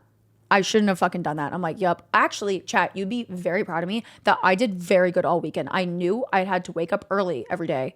And I stopped drinking and I was in bed by like 11 p.m. besides Saturday night. Wait, no, actually even Saturday night, I left early. Okay. Friday night parties. Let's talk about that. And I will say, I vlogged so much this weekend. So a lot of the details of these parties will be left into the vlog. I can't say all the stories. Ain't even in their head rent free. You're in their head and they're paying your rent at that point. Dead ass. Dead ass. And that's why I'm not that angry. Like, I would talk about it with Sear, where I'd go, Sear, ha, look, this tweet's calling me a whore and has like 10,000 likes. And he's like, you need to not look at that. Like, it's, And I was like, no, Sear, this is amazing.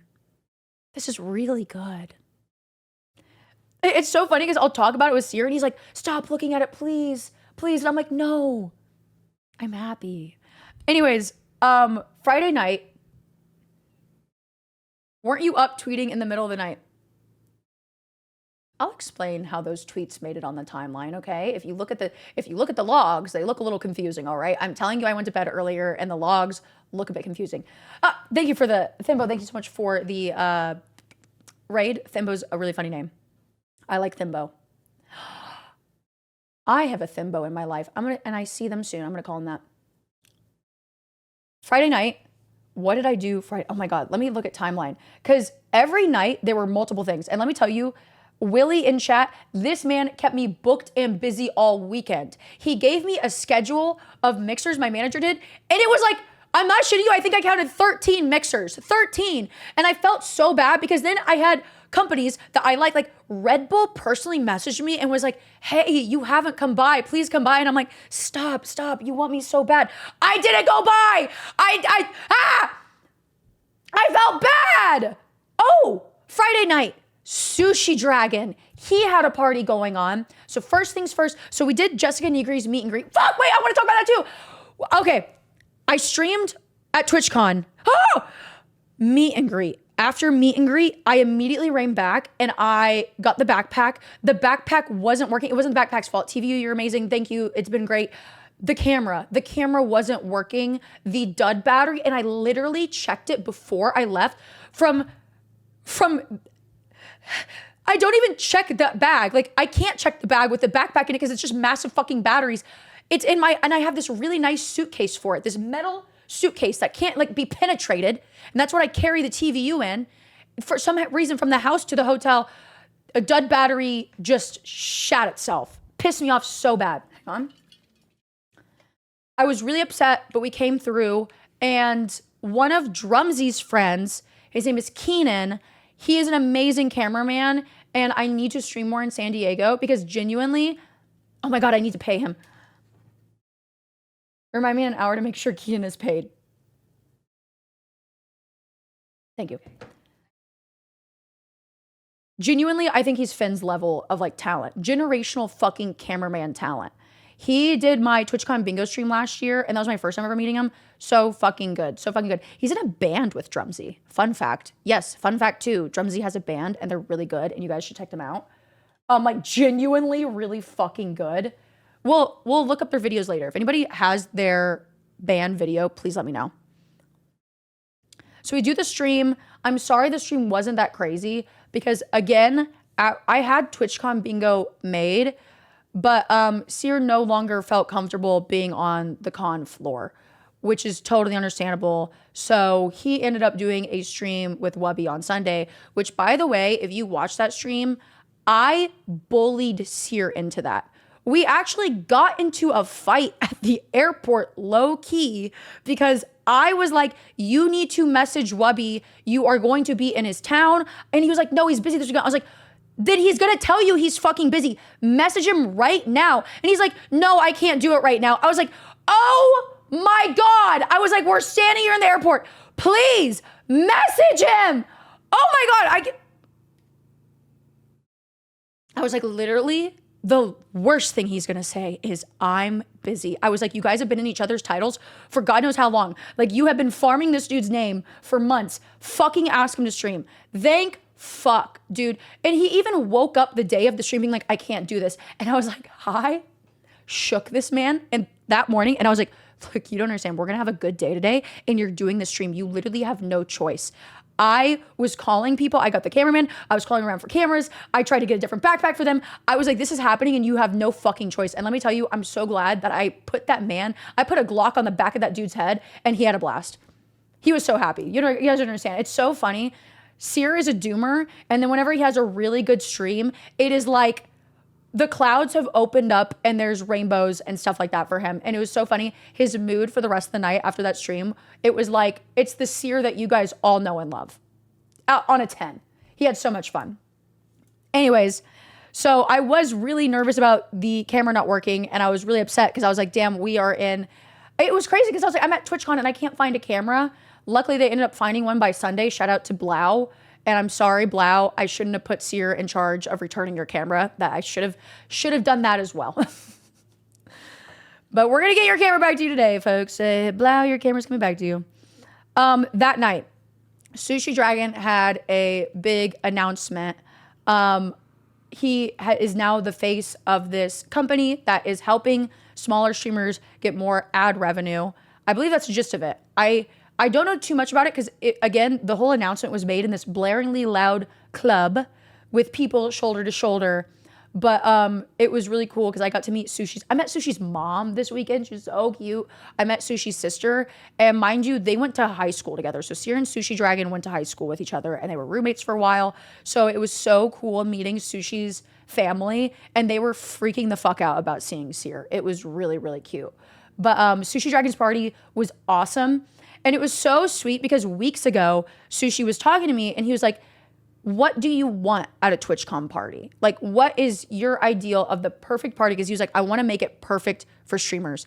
And I was like, you don't have to take my advice. But I was like, please don't blare music so loud that I am yelling at the person next to me. Please, please, please. If you want streamers to come together, the last thing I want is to feel like I need earplugs.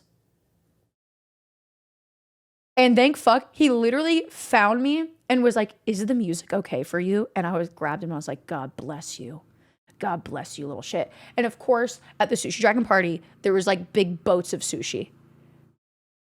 It was awesome. It was awesome. I did get in a little late, so I had the leftover sushi, but I still ate it because I was really fucking hungry. That day I did not eat anything. But yes, I was very impressed because genuinely, whenever I was at the airport, I was like, fuck, I forgot my earplugs because I don't know why a lot of these industry parties, they don't want you to have a conversation. And which is weird because nobody's really dancing at these parties. Everybody's trying to shake each other's dicks usually. No hand washing in between either. Not ours. Yep, okay.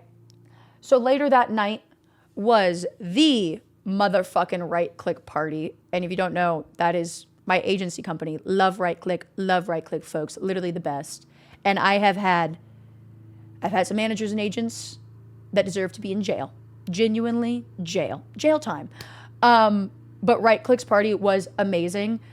I showed up and I felt so bad. Like there was a gaggle of people outside. I mean, I was like impressed that we showed up on a pedicab and Willie's right at the entrance. And he's like, come on in, guys. And I didn't see on Twitter, because I don't really go on my main account a ton. I'm usually on my side account. That I got messages from a bunch of fucking people being like, please get me in. How did you just do that? It was insanity. It was insanity. And I can't blame them because right as you walked in, there was the most beautiful Mediterranean spread I've ever seen. I took so much food. I didn't pay to get in there, but I got some money's worth of food. I was so happy. I was so happy. But it was amazing. It was outside. It was really spacious. So there were a lot of people in there. And the music was not too loud. Thank you, Willie. Like, if you were up at the stage, music loud, duh. But the whole area was like nice enough that if you wanted to talk to people, you could have an easy conversation, which was awesome. So I'm at this party, I'm eating, I'm like, yippee. And then somebody's talking to me that I kind of knew. And out of the corner of my eye, my little eye, I see a blonde head of hair. Very tall man, blonde head of hair. Maybe needs to get his roots done. Wha-bam! It's XQC. And I'm like, ha I met Chris this weekend. I can't remember hang on. I know his last name, but I can't pronounce it. And so I should look it up. Oh, it's Chris Melberger. Am I saying that right? Chris Melberger. I met him this weekend. Very chill guy. I believe, him and Sam are really good friends. Who also, by the way, Sandwich, I love her so much, and I'm so happy that this weekend I got to talk to her a lot more. But the thing is, though, so me and Chris are taking shots. We're having drinks because I'm like, you know, whenever you just have like one drink and you get a little sleepy, that's kind of what happened at like some throughout the day. So I was like, I need shots. Flip-a-bomb. Took these shots. I see that blonde head of hair, and sometimes, oh my God, speaking of being obnoxious, sometimes you just have to be obnoxious to get what you want. Sometimes you just have to be obnoxious. And I screamed at this man. I yell his name. He's walking away from me. I'm like, get your fucking ass back here. What's the first thing I do? I ask him for a stream. I think that XQC should come to Austin and we go volunteer at Austin Pets Alive. I think there's a lot of discussion on animal abuse right now. And let me tell you folks, because for some reason, everybody thinks I'm gonna have this crazy hot take. Animal abuse is bad. Animal abuse is bad.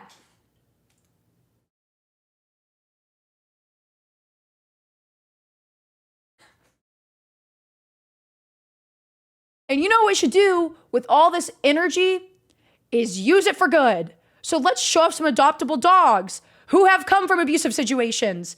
And so I told him, and he's like, oh, blah, blah, blah, blah, blah. And mind you, I have met X many times before this interaction. This was not my first time meeting him. I don't remember everything that I said that night to this. Honestly, if I was harassing this man, I was straight up harassing this man. I was following him around and I was just like, no, you don't understand. You have to stream with me. I'm surprised I didn't mention this. Maybe I should have mentioned this before I started harassing him more because like, honestly, if I were him, I would be really fucking creeped out. And let me tell you, not only was I harassing this man, then I was like, buy me drinks. I don't know what was in my fucking system. So now I have this man getting harassed by me and he is buying me shots and drinks. He leaked what he makes a day in ad revenue. What's wrong with a little lady having a drink? I think there's nothing wrong with a little lady having a drink. Anyways, he gets me multiple drinks. I'm not done with you yet. I hand my phone to Ryan and I'm like, get this on camera right now. Let me show you. I wanted to post it, but my mouth is open because this is how much I was yelling at him that I didn't even shut the fuck up for the picture. I was still, look, I'm holding the drinks that he bought me and I'm still yelling at him.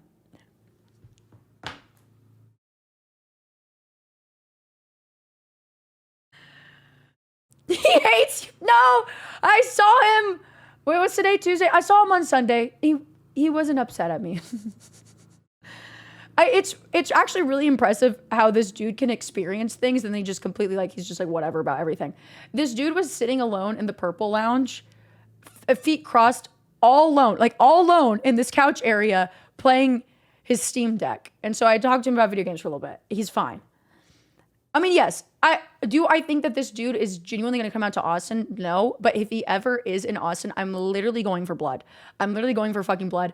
I want an animal shelter stream with him. And I think that would be crazy. I think that would be so good. You know, I will say though, no, what I was going to say was not rude, but I realized it was something I was told not to say, but it's not bad. It's not bad. It's not bad by any means. No. It's just like an analytic thing. Nick's been asking him for so long, but he didn't come. Well, did he buy Nick drinks? Because I'm holding several drinks in this picture. I'm getting drinks. Anyways, I would apologize for harassing him, but I don't feel bad at all. And I'm glad I did that because guess what? Whenever you harass people, you get your way. Speaking of harassing people, because I want to talk about it, I met Froggy, the person I was supposed to fight in Creator Clash that night as well, and I still want to talk about it. But speaking of harassing people, I did it again. Let me just say, I like drag queens. I like drag queens. I have been to several drag shows.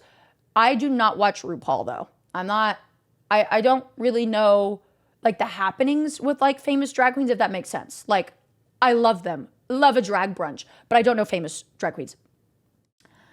The partner party was super fun. This is Thursday night, but because I harassed somebody there. I get introduced to Trixie Mattel. And let me tell you how this goes down.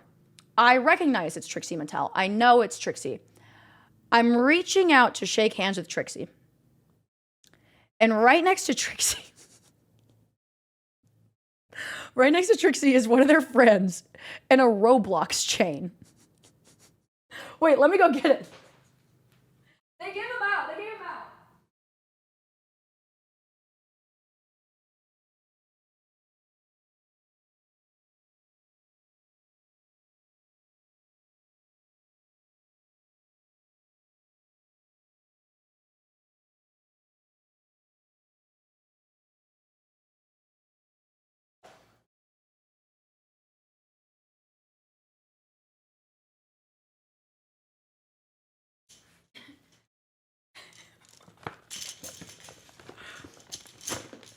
So I meet Trixie and I'm literally, guys, I am mid fucking handshake, looking Trixie in the eyes, and my eyes, I'm like,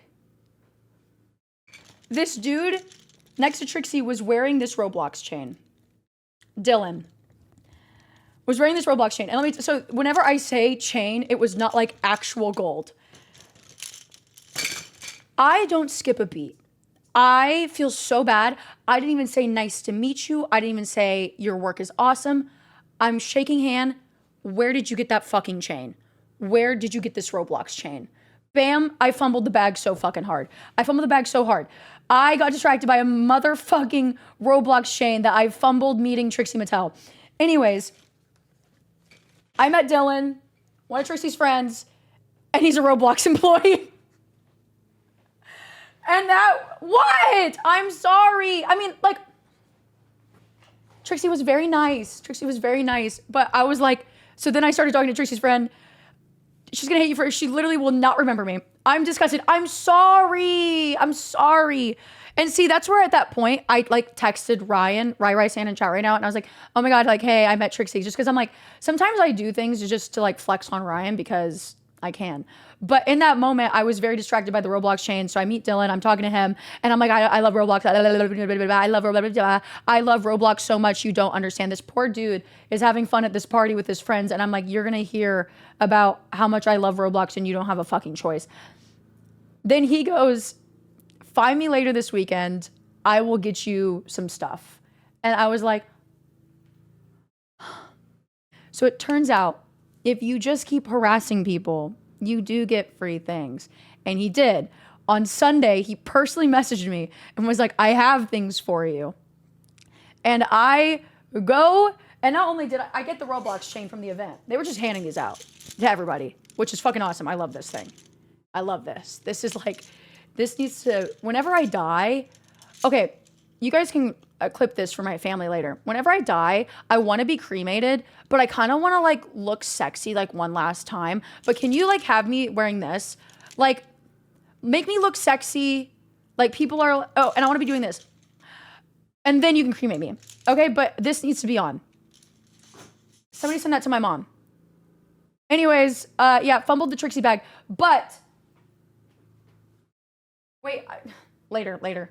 Because right now we were talking about the party. I'll show you what's in the bag in a bit. We were at the party. I met Funky Frog Bait. I believe that's her username, right? Funky Frog Bait. I just call her Froggy. I met her. We were supposed to fight each other in Creator Clash.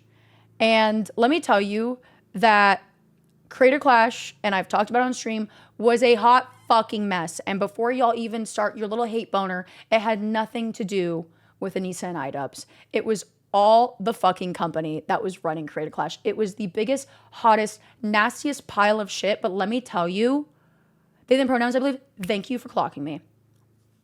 Froggy was the nicest person. They were so much fun to talk to.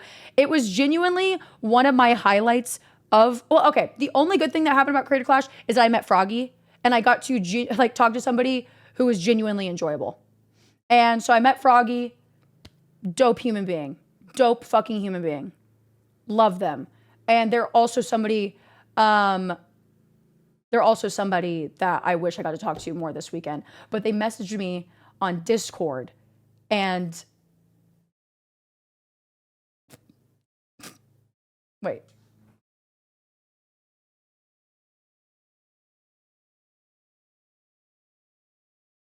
Sorry, I laughed because I look out in the corner of my eye and it says suggested channels Amaranth and she has 400 viewers. Aw. Aw.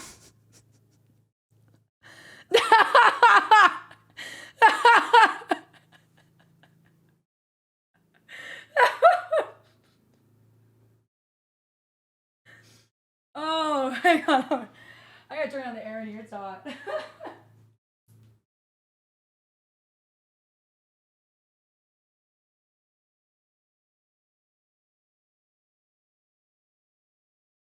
Dude, what the fuck?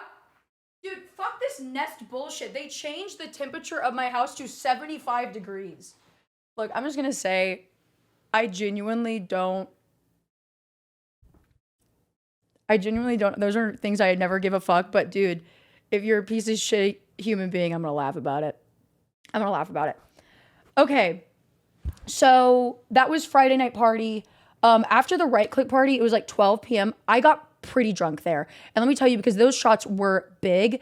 And shout out to Jess and Ryan, because thank God they put up with me whenever I get fucked up drunk. Because I love those two people so much that whenever I'm drunk, the love just spills all over the place. And I'm like trying to hold it. So I'm like grabbing Ryan by the back of his shoulders and I'm just going, ah, which is awful, which is really bad. I should not be doing that, but I love them so much.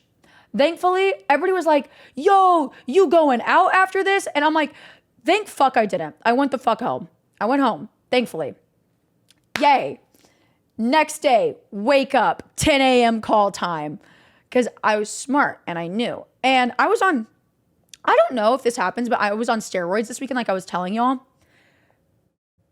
Does it like give you more energy? Because I genuinely like, I feel like I really wasn't sleeping that much because I still have to wake up early and get ready because like doing hair and makeup takes fucking time.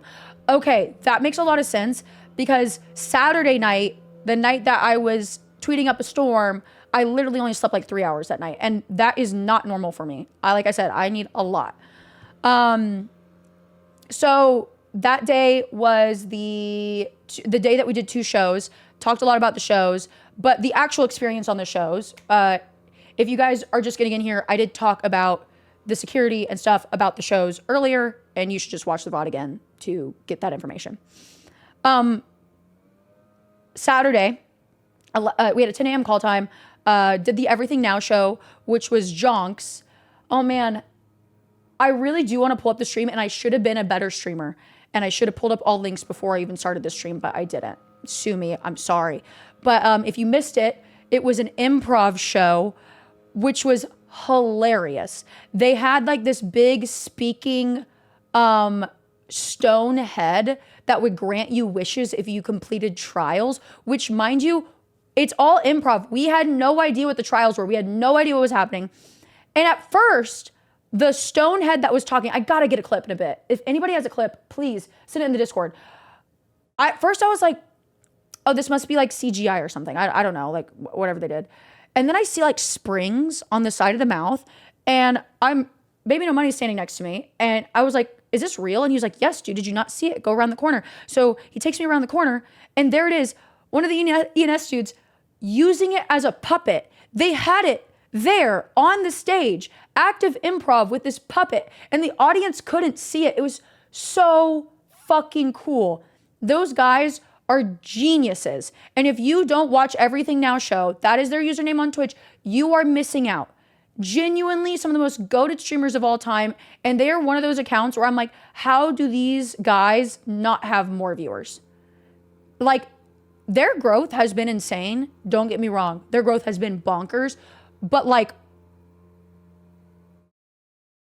you know, anyways, That show was amazing. So, so, so much fun. I have to go back to work, but I want to just say again it was lovely meeting you. You were absolutely gorgeous and amazing and so cool. Loved getting to tell you in person that I love your hair. Have a great rest of your day. Thank you, Direwolf. I appreciate it. I hope you have a good day too. And it was amazing meeting you. Thank you, thank you, thank you. Like I said, everybody was so fucking nice. Everybody was so nice. I'm incredibly lucky that you guys are all very chill, nice, normal people. Because apparently that's rare nowadays. Anyways. Okay, so that show, after that, I really didn't have that much time in between Emmy's show. So just kind of chilled out a little bit, got a drink with Jess, and then we went into the show. That's whenever I was like, wow, security is really, really bad. The show itself, again, we had no idea what was happening. The entire show was exactly how you saw it. Like, we're learning about the prizes and stuff like that. The show was called Cosplay, where we had teams, 3 teams, and we had to make a costume in very limited amount of time. And let me tell you, I am so competitive. I'm fucking pissed that we lost. And look, don't get me wrong, Cinna's team won. Cinna was like this, like cunty Donkey Kong character, really, really cute. But I think we deserved to win. We had Xander on our team. Xander's a YouTuber, and I've never watched his content, and I'm an asshole because I've met him multiple times, and I need to watch him, right? Is he a YouTuber? I need to look him up. The really tall guy. He's really fucking tall.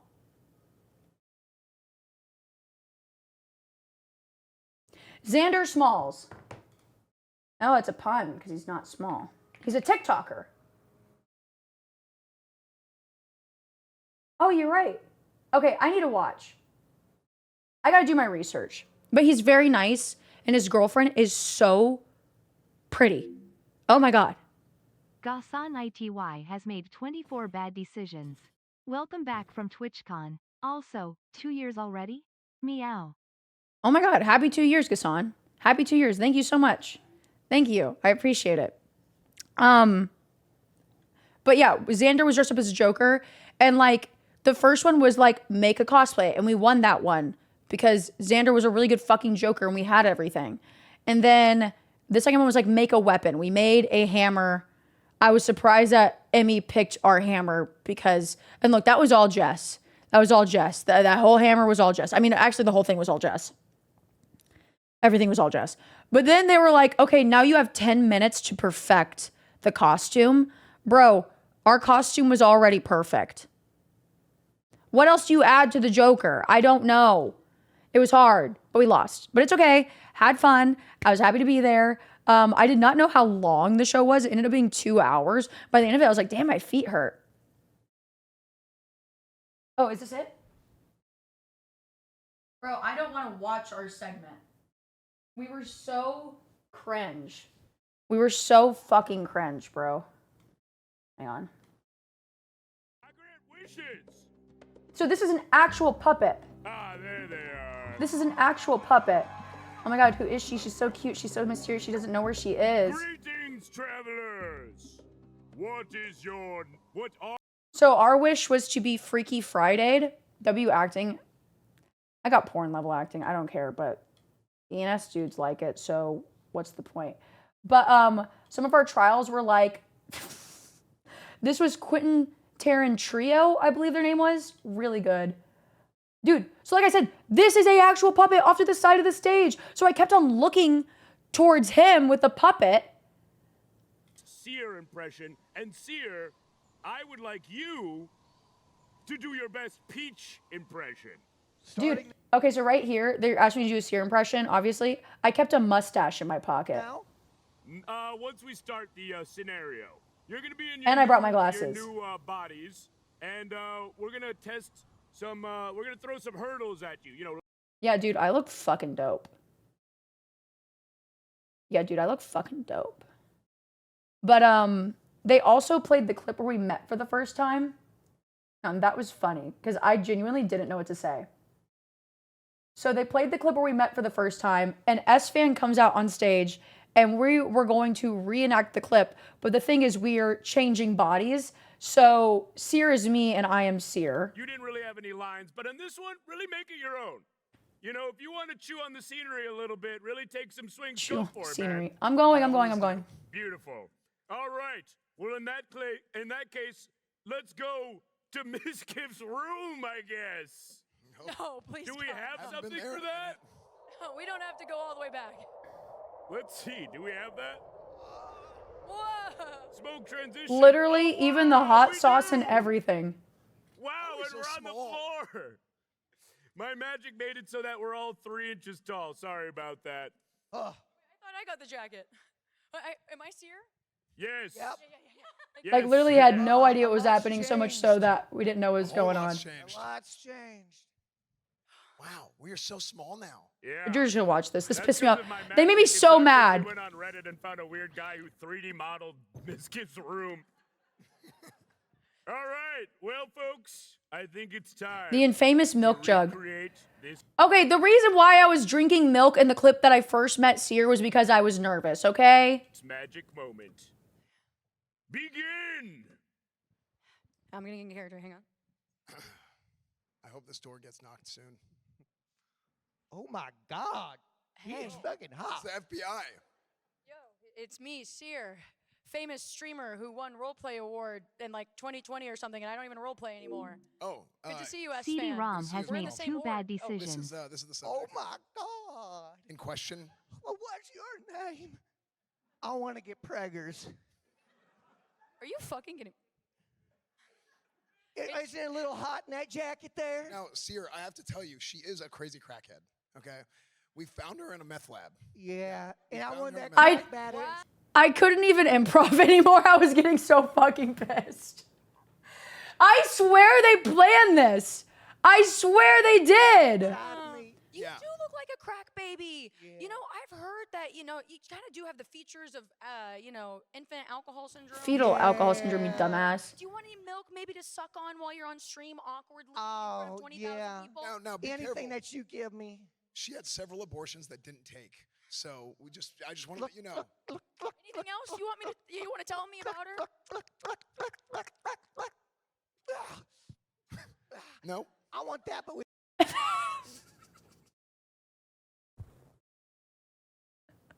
Dude, I was so fucking flabbergasted. It was funny. It was funny, but come the fuck on. I was so flustered. I just got roasted.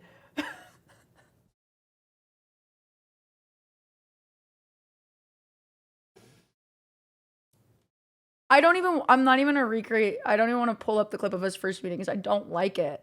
You guys understand that, yes, I was painfully awkward in that clip because one, I wasn't even invited on that stream. Like it was, my friend was invited and I just joined her. And two, I had been streaming, but that was like the biggest stream I'd ever been on. It was like, I can't remember how many people were watching. I think it went up to like 30,000 people. Like I was uncomfortable. And I was with a bunch of people who I didn't know. No, we're not playing the clip. you. Thank you so much.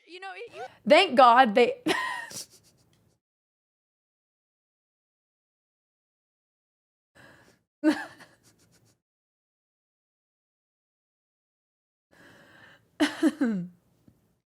You know what, guys? To save me pain, I'm done watching this clip. S-Fan's face. S-Fan's fucking face, bro.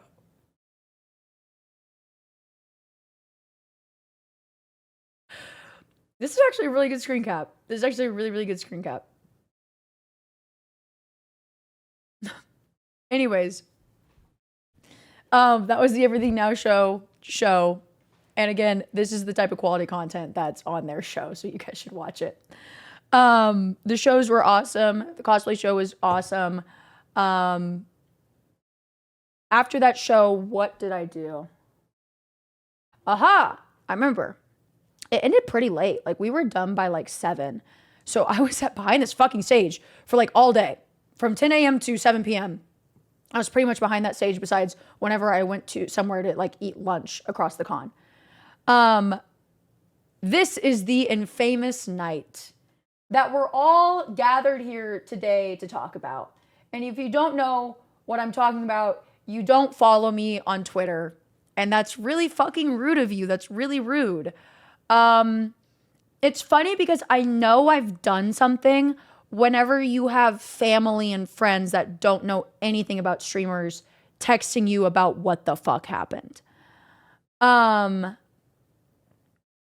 Like, I'll never forget, dude, the whole, like, Creator Clash situation was so dumb and so blown out of proportion, like, acting like I committed a fucking war crime for playing a little oopsie-doopsie prank. Like, obviously, yeah, I wasn't in my, I didn't have, like, a complete thought process on that fucking situation, but nobody was harmed. And my stepmom was like, are you okay? I've had multiple texts to check in on you. And I was like, what the fuck? I was like, great, that means it got that far. So that night, my amazing agent Willie invited us to dinner at Nobu. I'm trying to think about what I can talk about and what I can't. And that's where I run into Alex for the first time that weekend. And I hadn't seen Wubby in a long time. And I feel bad because I'd never tried to be insulting. I wasn't trying to be insulting, but I didn't recognize him in my peripheral vision because he looks good. He looks good. Like, I was genuinely shocked. I was like, I'm sorry, I'm not being rude. Like, I didn't recognize you because you look good. But Alex was there and everybody, and it was very nice seeing y'all. And we got to take a shot with each other, and it was really nice. There was a table across the way that sent us plates of Pokemon cards to open, which was so fucking dope. And I went over there and I talked to them, I met them. I posted the video to my Instagram story. And that's how I pulled is it Piplup? Pulled like a full art shiny Piplup card. And I was like, fuck yeah. And they told me that they were like, they distribute Pokemon cards, like they sell them in stores. And they gave me like a little case for it and everything like that. I was like, this is dope. But dinner at Nobu, always good. It's Nobu.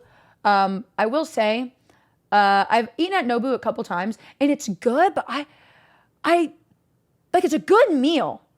But if you've ever been to Austin, there's a place here called Uchi. There's Uchi, Uchiko, and Uchiba. And let me tell you, I think I would pick Uchi over Nobu any day. If you're ever in Austin and you want to like have a little bit of a posh meal, Uchi. Like, Finn was in Japan for like a long time, and he got back and we went to Uchi and he was like, this is probably better than any sushi I've had in Japan, which I know sounds crazy, but I will say, like, the sushi I had in Japan as well, it wasn't like, oh, there's an Uchi in LA? I didn't know that. Okay. Okay, if you're ever in Austin, Uchiko is my first restaurant recommendation. Uchiba is my second because it's like more izakaya style. And then if you also want barbecue, there's a place called Loro in Austin. There's 2 locations. It's a pit master from the famous Franklin's Barbecue got together with a chef from Uchi, and they make Asian fusion Texas barbecue. Ooh. It's so good. And that place, for a barbecue place, you know what's crazy is that barbecue places are really expensive, in Austin especially, because it's like a barbecue tax. But Loro really isn't that bad. Loro, Loro. Anyways, so we're eating dinner, blah, blah, blah. And I need to explain, because how we start talking about this story is the way that Nobu is set up. Is that me and Christian and Caroline are sitting next to each other. We're having a little bit of a kiki. And I was so happy because I'm like in between 2 of my favorite people. And there is a big window that we are facing towards, and we're looking at the convention center. So we're across the street, very much across the street. There's a train, metro line in between the convention center and Nobu. And we see Jack, Dotery. Oh, no, you guys, somebody pronounce, it's Dotry.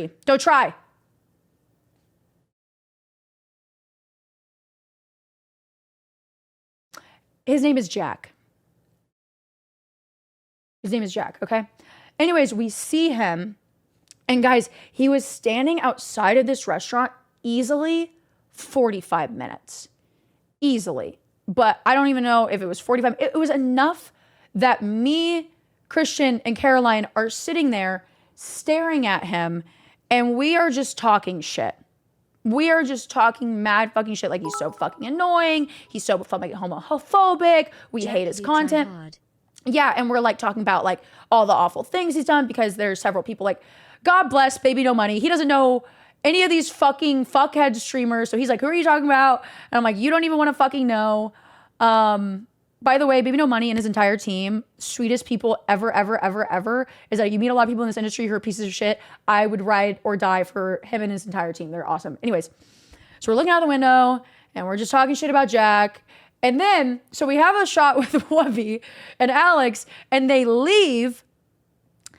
And then I open up Twitter to Wubby like posting his selfie with Jack.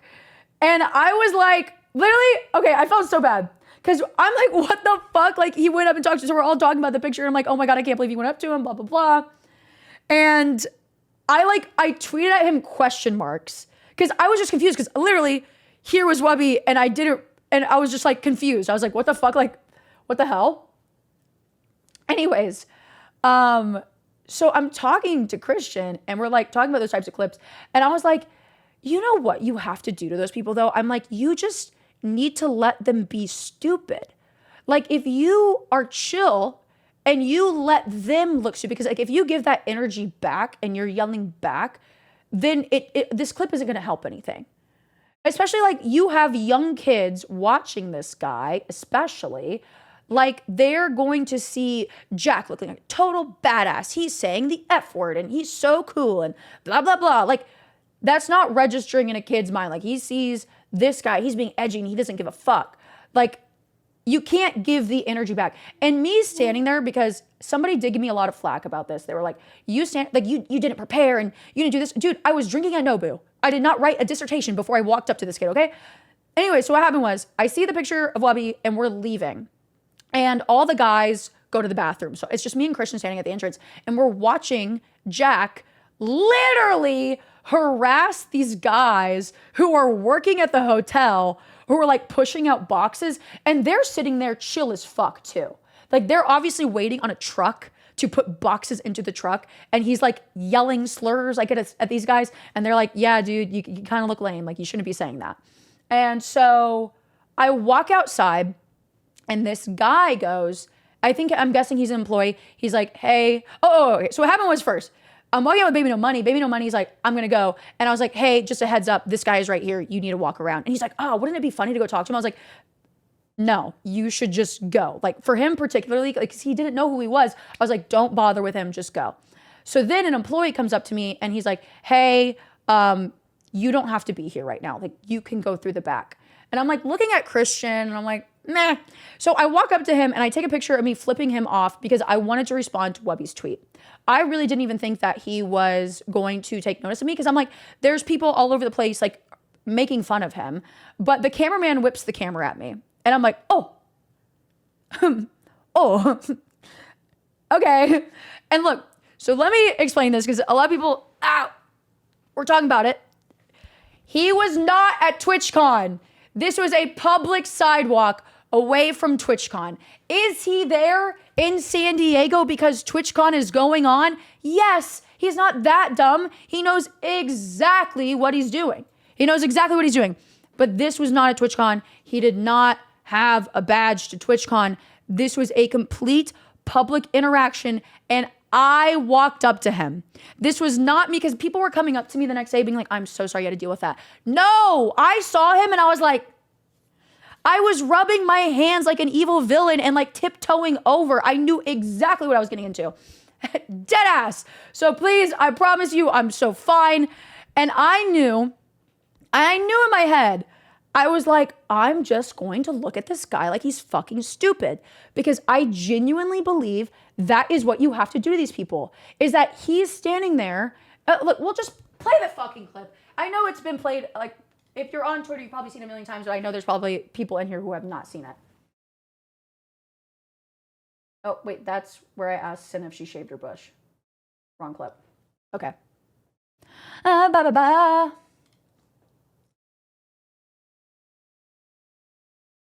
Wait, You guys, let's see. Faggots. Wait, can I play this on Twitch because he yells slurs? Oh no. Okay, we're gonna mute it and then I will tell you what he's saying. So obviously, he just said the F word. And I'm standing there, popping my gum, looking at him like he's a dumbass, because that's exactly what I told him to do. So I believe right here, Caroline did. Several people did. Caroline watched it. Okay, if Caroline did it, fuck it. Also, I've never been banned on Twitch, so sometimes I just do things where I'm like, you know what? It's okay if I get one. We're just gonna play the whole clip through, and then we're gonna break this shit down. Faggots. I'm kidding, but like, my brother's gay. The fuck? I kissed 2 guys at once. How can I be homophobic? You don't know anything. You're just a woman. You can still be homophobic. Oh, and what are you? Homosexual? A reasonable human being. How am I homophobic? I love my brother. You're not just hear all the slurs you So what was doesn't mean I'm homophobic just because I say a faggot, I'm homophobic.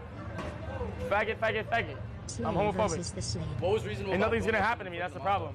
No, I'm kidding. But listen, like, you know what I mean? She walked up and flicked you off. Yeah, you walked up and flipped me off, bro. You have nothing to say to me. I'm not homophobic. Wait, time out, time out. What if I wasn't I know homophobic? it's not What muted. else do you have to say against I know me? it's not muted. Transphobic, homophobic. That for sure. None of my family members are trans, so. Hairline's receding. That's why the curls are You on the wish, forehead. you wish, boy. My dad's 69 and had full head of hair. You wish. Now, give me. I need a good comeback. I need something from you. You're full of hate. I need you to have one good, hateful comment on me. Something that makes sense. Something that's true. Cause I'm not. I think he's better looking than you. No, because you have nothing to say. You definitely. You have nothing to say. I pulled this. You're speechless. The What is flip flop. that? It's a fucking Pokemon card, dog. Like, she was saying mean things to me. Oh, I was telling you he's homophobic, and then he just said. But it's like, that's not a big deal. My brother's gay. I can say faggot. This is a dumb clip you're farming. I can say faggot. I can say it. If a word offends you, you can cry about it. You really can. But I can. Does it Okay. I'm gonna break it down. Okay, first things first is that this happened and he was streaming to like 300 people, and then somebody checked later in the night and all of a sudden there's 6,000. Something isn't right. I mean, view bots, that's gonna happen, you know? And he's streaming on some fuck-ass website that I've never heard of in my life, and that is why this is blurred right here, is because it just says the website name. So I did do some other things this night, and I'll let y'all know what in a minute, because it's just like random stories. I got really drunk this night, and I am in a Discord server with some of my OG Discord friends. They're not content creators. And I messaged them, and I'm like, yo, this just happened, because I see them all in a Discord call. I was like, can y'all look up this clip for me? I want to edit it. So they sent it to me. Later that night, this was pretty early. I think it's like 9 p.m. Like, we are walking to bars after this. Like, we went to a industry party right after this. So I'm not drunk in this clip. I have like a little buzz on. I had like a cocktail or two. But yeah, because I don't think I would have walked up to him if I was sober. But so my Discord friends send me this clip. I was drunk as fuck at like 3 a.m., naked in bed, editing this clip. Because you can tell that there's some small edits on it. I edited this clip. It's like, I like cut out like some moments where I'm just like literally standing there still. And I think I flipped him off at one point again before I walked away from the camera. There's like things that it's funny. I'm like upset because where I turn around, I turn around and he's like yelling at me about walking away. I'm like I smacked my ass right here and you don't even get to see it. And it was a good fucking smack too. Like my ass looked good, bro. So I was upset that I did not make it. This girl though, so let me tell you, this dude has 300 followers. How is he making enough money to have a cameraman? So what I'm looking at here is his security guard and his cameraman. Like his cameraman, because his cameraman's saying shit too. They're all in on it. The girlfriend's in on it. The cameraman's in on it. And girl, what self-respecting security guard guards somebody who is just going around spamming slurs? Like who, if you have Jack on your client list, Jack Dotery on your client list of people that you protect, girl, I don't want you to be my security guard. I don't want you to be a security. Oh, okay. So the girlfriends, actually, one of his ex-girlfriends came out recently, very recently, about him financially and physically abusing her. I have not watched all the clips, so I can't really speak on it that much. But this guy manages OnlyFans girls. And let me tell you what managers do. I have heard managers taking up to 60% of these girls' incomes. They have no control of their pages. They are being told to make content nonstop. They don't know how it's being sold in their DMs.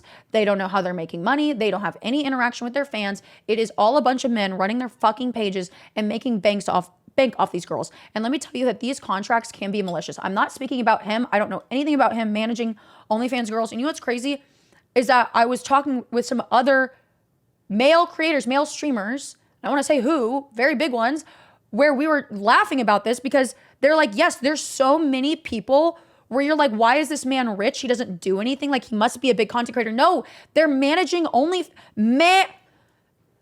they're pimping out OnlyFans girls behind the scenes. And so he's probably not even dating this girl. This girl is probably being told, if you go on my stream and you be a hateful piece of shit, this girl probably doesn't even know what a fucking view bot is. She thinks that they're streaming to 6,000 people right now, and her running around and yelling slurs at me and joining in with this fucking mophead boy saying this shit is getting her OnlyFans money. But that's what he wants, is that he wants a girl to come around with him, because now these clips are going viral, and there will always, always, always be somebody being like, who is that? Because even though that this clip went viral and there's people calling me whore, what I was saying earlier, that I'm like, that negative press is still press.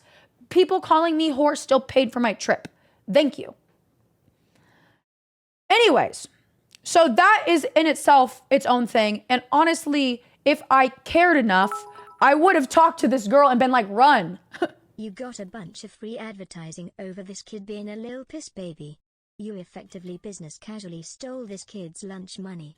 But the thing is, look, I didn't know that this clip was going to do numbers. I didn't know what this interaction was going to be. I went up to him because me and Christian, my little boo over here, we were like, just talking about like, oh my God, what we would say if we like met him, what would we do? And I was like, you know what? Actually hold my fucking purse. Let's just do it. I did not know that this was going to do anything.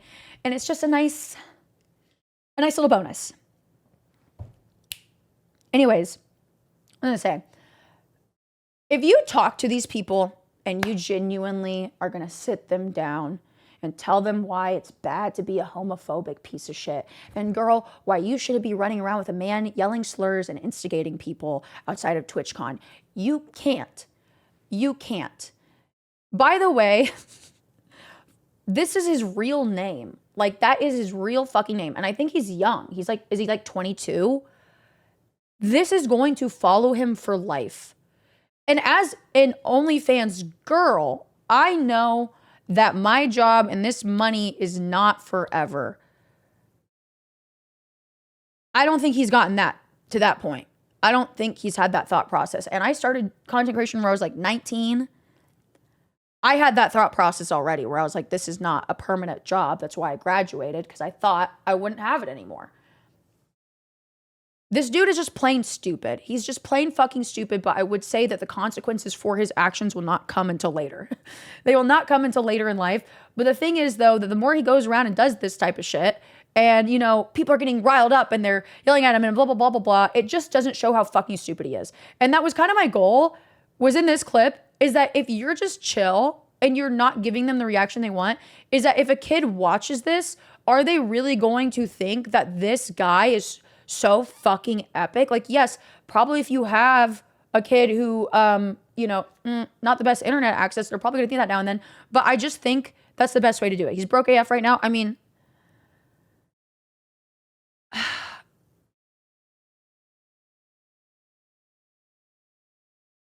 I don't know anything about his money. Actually, I really don't know much about him at all besides the awful fucking clips that come around. And then I saw about his girlfriend and stuff like that. Because literally, I remember his girlfriend talking about, his ex-girlfriend saying that he had all this money because it was all coming from her OF. All. So I wouldn't be surprised if he is taking well over 60% of any girl's money that appears with him. He is paying for view bots So these girls who don't know any better are probably coming on stream and joining him in with ruining their reputations and think that they are making all this fucking money. Whenever you are just probably making money off of people seeing a rage bait clip or some shit like that. And I will say, like, he has to have a group of OF girls to be making a shit ton of money too. Because, like, no offense to her, I don't know her. Does anybody know who she is? This genuinely, no, I actually don't feel that bad for you. No, because you were saying crazy fucking shit too. I don't feel that bad for you. She probably has no brand outside of this. I'm clocking it on her. She probably has no brand outside of this, doesn't know anything about streaming. You're on some random fucking website. You probably have never even been to TwitchCon in your life. I mean, you don't know what's going on, and you are just being told this is what you do. This guy has your account password. You're not even getting paid out through OF. It's going to his bank account, and he's making payments to you. You probably don't even know how much money that you're making. You probably don't even have access to your account. You just need to send him pictures of your boobs by 7 p.m. on Friday and make it stat. Also, his bodyguard beats up people for fun. I saw that clip too. It's just like, what I mean by grifters is they don't put their heart into it is because, I'm sorry to say this, girl, you just look dumb as shit. Genuinely. You look like you're fumbling around for any crumbs to pick up. You don't know what to say to me. You are just doing random fucking shit, and for what? And for what? Girl, me and you both, we're gonna have to be working normal jobs after this. I want to work at a bar. What are you going to do? Because look, you can get a job after doing OnlyFans. Nobody at a bar is gonna be like, I don't want the bartender who showed her butt on the internet, a decade ago to serve me my drink. But people aren't gonna want to hang around a homophobic piece of shit. Irish_DC_95 has made 15 bad decisions. Thank you, Irish. Guessing Thank you. we're talking about the pizza cutter twerp? Pizza cutter twerp?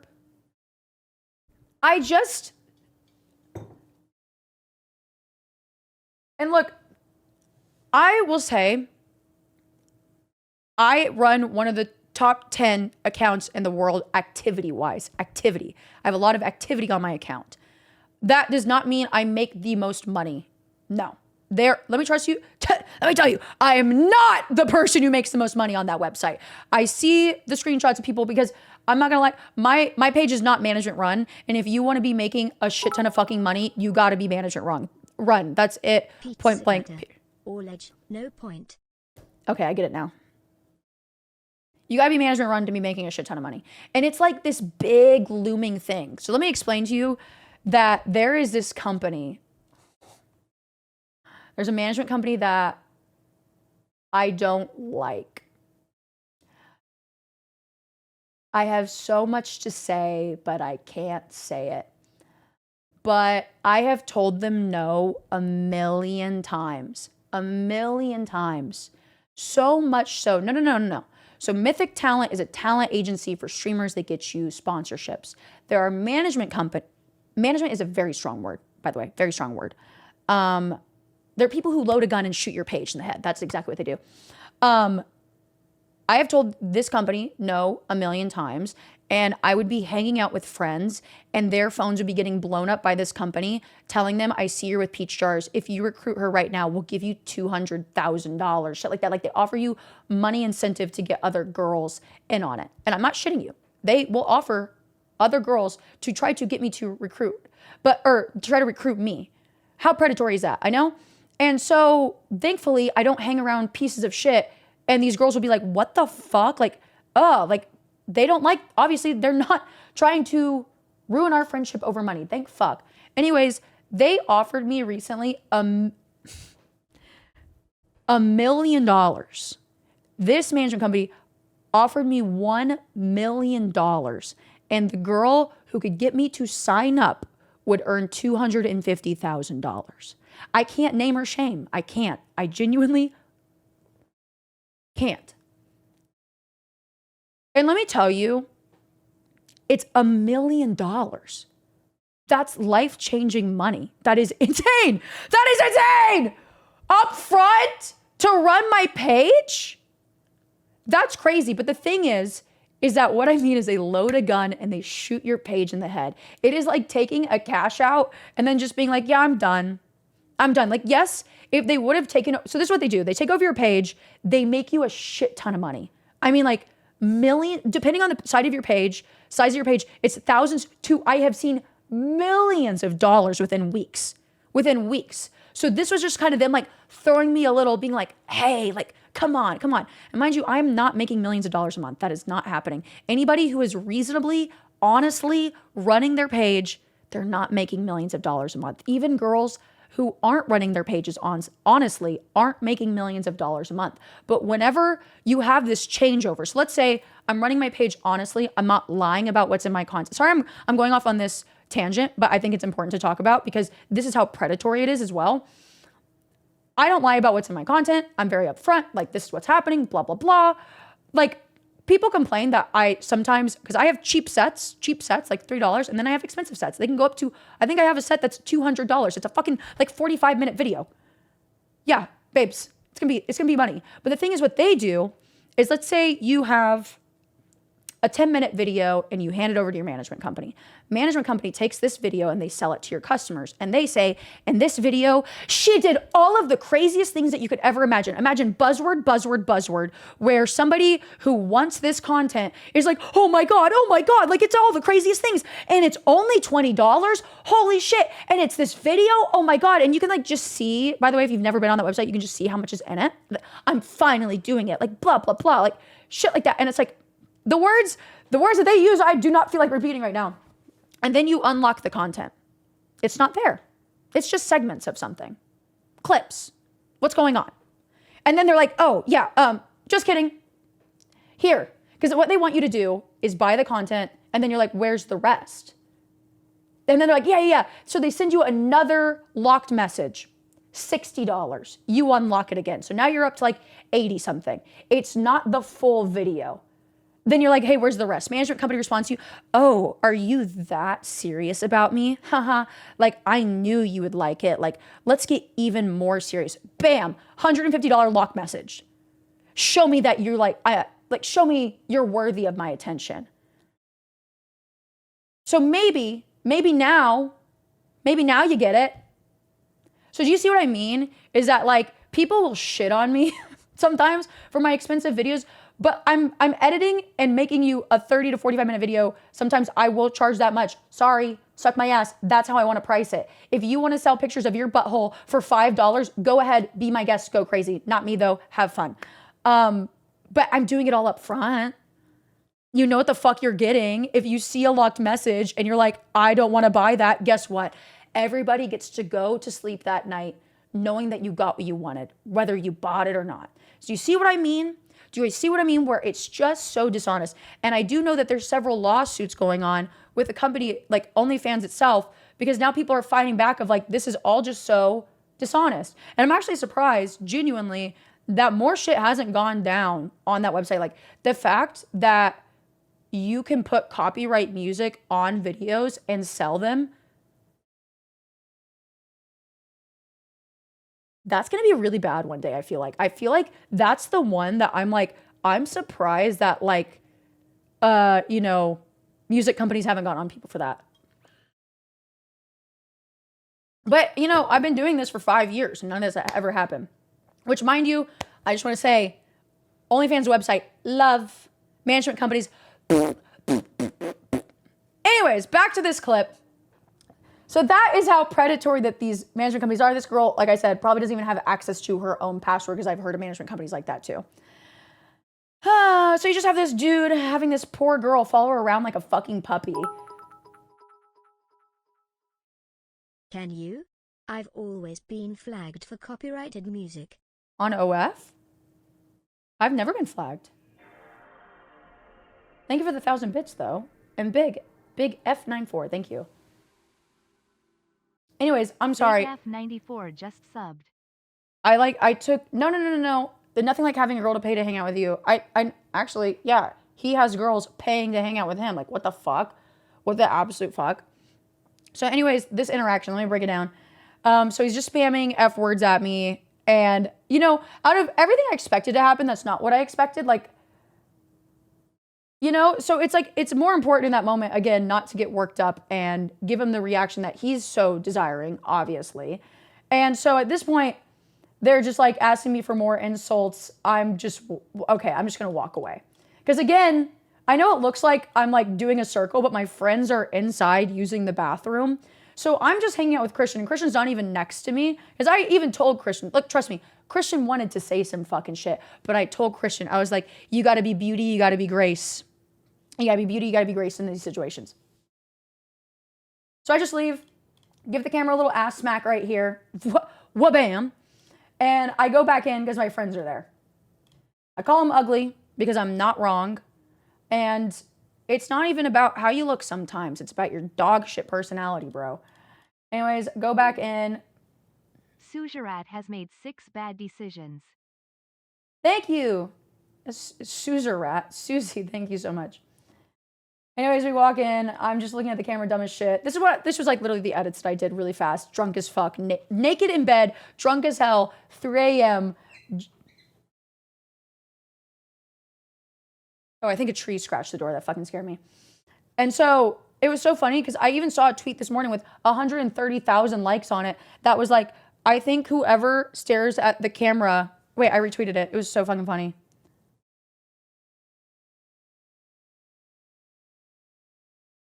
She easily wins the argument just by looking at the camera every time, after everything he says. 135,000 likes on it. Like, holy shit. But literally, I feel like that's the only thing to do in this situation because it's like just like an office moment, you know? Christian was so mad. Like, oh, wait, you can't see him. I know damn well Christian wants to say something, and Christian's holding it in. I was the one who held back Christian. I'm sorry. Anyways, we go back in. Right here, I didn't know what else to do because the camera's up in my fucking face so much.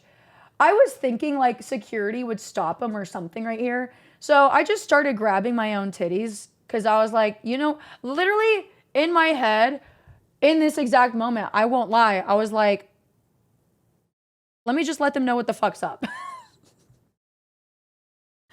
Call me a whore, because guess where you're going to end up? Trying to find that evidence that I'm a whore. No, is Christian pretending? No. And then, wabamo, I just see Sear. There's Sear. There's the back of Willie. There's Sear, Willie, and then my manager, Billy, is ahead of them. They had no idea I was doing this. So I just pulled up on them with a dude just yelling slurs. Here's his security guard. So cool. So tough, dude. So fucking tough. Like nobody, I don't even think anybody would waste getting a charge on you. Nothing to say. You have nothing to say. And okay, right here, the cameraman's tall as shit. Was he trying to get an ass shot on me? Say. Like, this cameraman is tall as fucking shit. We're up here. He's holding the camera like this. I remember it because it's a big rig. And then you're putting it down. Weird. Like, dude, me smacking my ass and touching my tits. Let me tell you a lesson about consent. That was me doing that consensually on cam. Putting the camera down on my butt, though, without consent is very weird. Dude, it's so funny. This is my manager, Billy. And he's like, what the fuck? Is like, again, they have no idea. And Sear, I have gotten in some drunk fights before. And let me tell you that the one thing I can say with my whole heart is that I only pick a fight when I know I'm right. I'm not going to be arguing a losing team. So let me tell you, Sear knows that I have done some bullshit at this point, and he hates it. He hates whenever I start bullshit, and I don't blame him. He's had to pull me away from fights before outside of bars. It happens. The fight that I got, okay, this was based because I ran into the guy who cheated on Rune. Yes, sweet baby, precious angel Rune. I ran into her ex-boyfriend who cheated on her.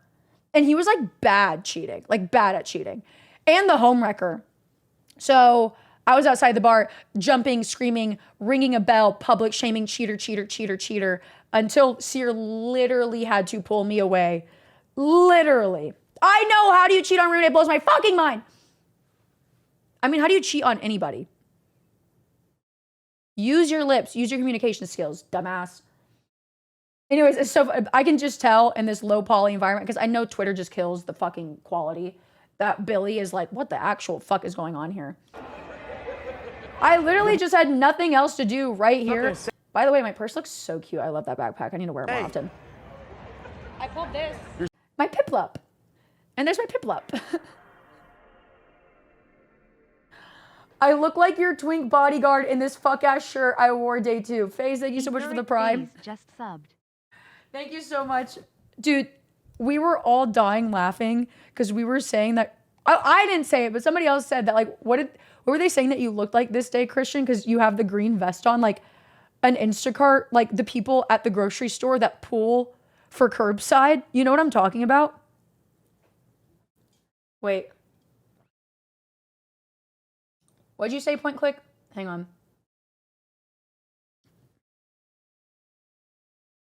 That security guard almost killed some woman years ago because he claimed he thought it was a man. Is that the same security guard? Didn't you also chant fan at the cheater's girlfriend when she recognized you? Yeah, because, okay, that story, whenever I was like, cheater, cheater, I was screaming. It was so funny because people stopped me and they're like, are you okay? Like thinking I was a crazy one. And I'd be like, that's the guy who cheated on my best friend. And oh my, and they were like, go ahead. And then the girl, his girlfriend, the home wrecker, was like, what are you gonna do? Record this on your TikTok? Fan. It was so fucking funny. Bro, literally, I was insufferable for the next week after that night because I wouldn't shut up about it. 4 bad decisions. Thank you for the prime. Frumius, thank you. Because you know, whenever you're in a shower and you're like, in the shower, once again, thinking in the shower of like all the things that you could say to somebody that really pisses you off. It's those moments, you know? And so like, honestly, me yelling at Rune's ex-boyfriend is probably the highlight of my life. This one was just for funsies. r/shower thoughts, dead fucking ass. Anyways, didn't know what else to say, so I pulled out my Piplup because it is fucking dope. And that's what I mean. He's so mad that you won't engage. Don't engage with these people. This specifically, if you are at a house party and let's say a mutual friend comes over and they say something fucking crazy. That is a time, okay, I'm gonna use this as an example really fast. I was at a party one time with a gaggle of fucking white people. Sue me, I'm white, I have white friends, okay? Anyways, I'm at a party, I'm at an anime convention, and we're all hanging out, we're all having fun, and all of a sudden, this guy that I know says the N-word. And it is like record scratch, and this is like, I think this is like 2016, so it's been a while. Guy that I know says the N-word, record scratch, and I'm like, you can't say that. And everybody's like, because you know, it's awkward at first, but you gotta call them out on that bullshit. And I'm like, you can't say that. And he's like, well, I rap, so it's like, I can say that. And I was like, no, you can't say that. Now everybody's just kind of staring. This fucking guy, yeah, Farron knows who I'm talking about. Everybody's just staring now because it's not like we were bumping music. Like this is very loud conversation happening. And he goes, well, nobody was made uncomfortable. It's fine. I turn around and I go, raise your hand if that made you uncomfortable. Foom, everybody's hands up in this house goes up. These are all of his friends. And this man then was just like, oh. You gotta shame these people, bro. You just gotta shame them. And that is the best way to do it. I'm not kidding you. And you're going to wish if you heard somebody say that. And it's like, I understand it takes a moment to process things where you're like, did that person really just say that? Did that just happen? Try to be a little quicker on your feet. Be prepared to say those things. But that is a good type of shaming. That makes the world a better fucking place, okay? This man was literally the definition of, I have a black friend so I can say it. No, you have a black friend. You really should not be saying it. Nobody should be saying it, but oh my God. Your poor fucking friend. Yeah, it's okay to rewind. But trust me, if you don't call that shit out, you're going to be like, damn, I wish I did. Eventually, like you're going to be in the shower being like, damn. But even if you pull them to the side and have conversations, uncomfortable conversations suck, but you gotta have them. And in this moment though, especially, so many OBS things, especially with him being on camera, there is no sitting down with this guy and holding his hands and having an emotional journey with him of why this is harmful rhetoric. You just gotta make him look fucking dumb. There is no any of that happening here. That would never fucking happen. And there were so many people that got mad at me being like, can't believe you didn't come prepared. I was sitting in a Nobu talking shit for 45 minutes, opening up Pokemon cards. I wasn't going to do my research in that moment. You just got to make them look dumb. Then, you know what's funny is Wake coming out, you got Giga Chad now. And now you have Mophead looking at Giga Chad. The realization has now come in. I no longer have my Twink Instacart bodyguard. There is now Giga Chad. And he's fucking laughing in your face. And let me tell you that I was talking to some people about this, is that I brought Wake with me to Pride. Wake is a straight man. And some people asked me why. And I'm going to tell you why I did that. And this comes back. This comes back. Wake is a fucking Giga Chad. A lot of guys wish they could look like Wake. He puts the work into the gym. He's a funny, kind guy. All the girly pops love him and feel comfortable around him. He is an amazing example. So what did I do? I took this man to Pride and we were streaming it because what does that show? That a man who is better than you, most likely, no offense, but like Wake is like, I mean, the dude works so hard on how he looks. Of course, he's gonna be like top 1 percentile of dudes. But taking this Giga Chad man to a Pride event and showing that he's an ally and like he's chill with it and he's comfortable in his sexuality and it's not like oh my God, a Pride parade, like, you know, oh my God, there's a furry, like, it just shows dudes who look up to him to be like, wait, I can be like really buff and really cool and really nice and be an ally and stand up for the right shit. And he's still masculine. So having Wake come in and laugh in this fucking kid's face. Look, I wish Seer would have said something too, but that is not Seer. One, that is never, ever, ever Seer, and that's totally fine. That's totally fine. Seer's like, fuck this shit. He does not like the drama. Yeah, I had zero clue what was going on. I thought you found a friend and we're bantering. I was so confused. Yep, my good friend. My good friend, Jack Dotery. Whatever the fuck. My good friend, Jack. My bestie. Tar Zero Bun has made 3 bad decisions. Hi Peach. Free listening while I work. Yay! Love you, Queen. I hope you're having a good day at work. It's either or. Seer either had no idea what was going on, and even if he did know what was going on, like I said, I can't blame him for not getting to my shit because I pick fights, especially when I'm drunk. If I catch people saying weird shit when I'm drunk, I get into predicaments, so I can't blame Seer. But Wake laughing at this guy, because again, imagine a little kid who's a fan of Jack, he loves all his content, and now you have somebody ignoring him, looking at him like he's fucking crazy, and then you have big, tall, strong man walk in and laughing at his face, being like, you just fucking suck. And maybe, hopefully, let's cross our fingers that they have a thought process and go, maybe this should not be my role model. Anyways, it's just... She was saying mean things to me. Oh, it's not even homophobic, and then he just said... But it's like, that's not a big... See, I stopped Christian right here, and I feel bad. I should have let Christian speak some more peace. But again, I just didn't want it to get crazy. I just wanted us to laugh and move on. And that's exactly what happened. My brother's gay. I can say faggot.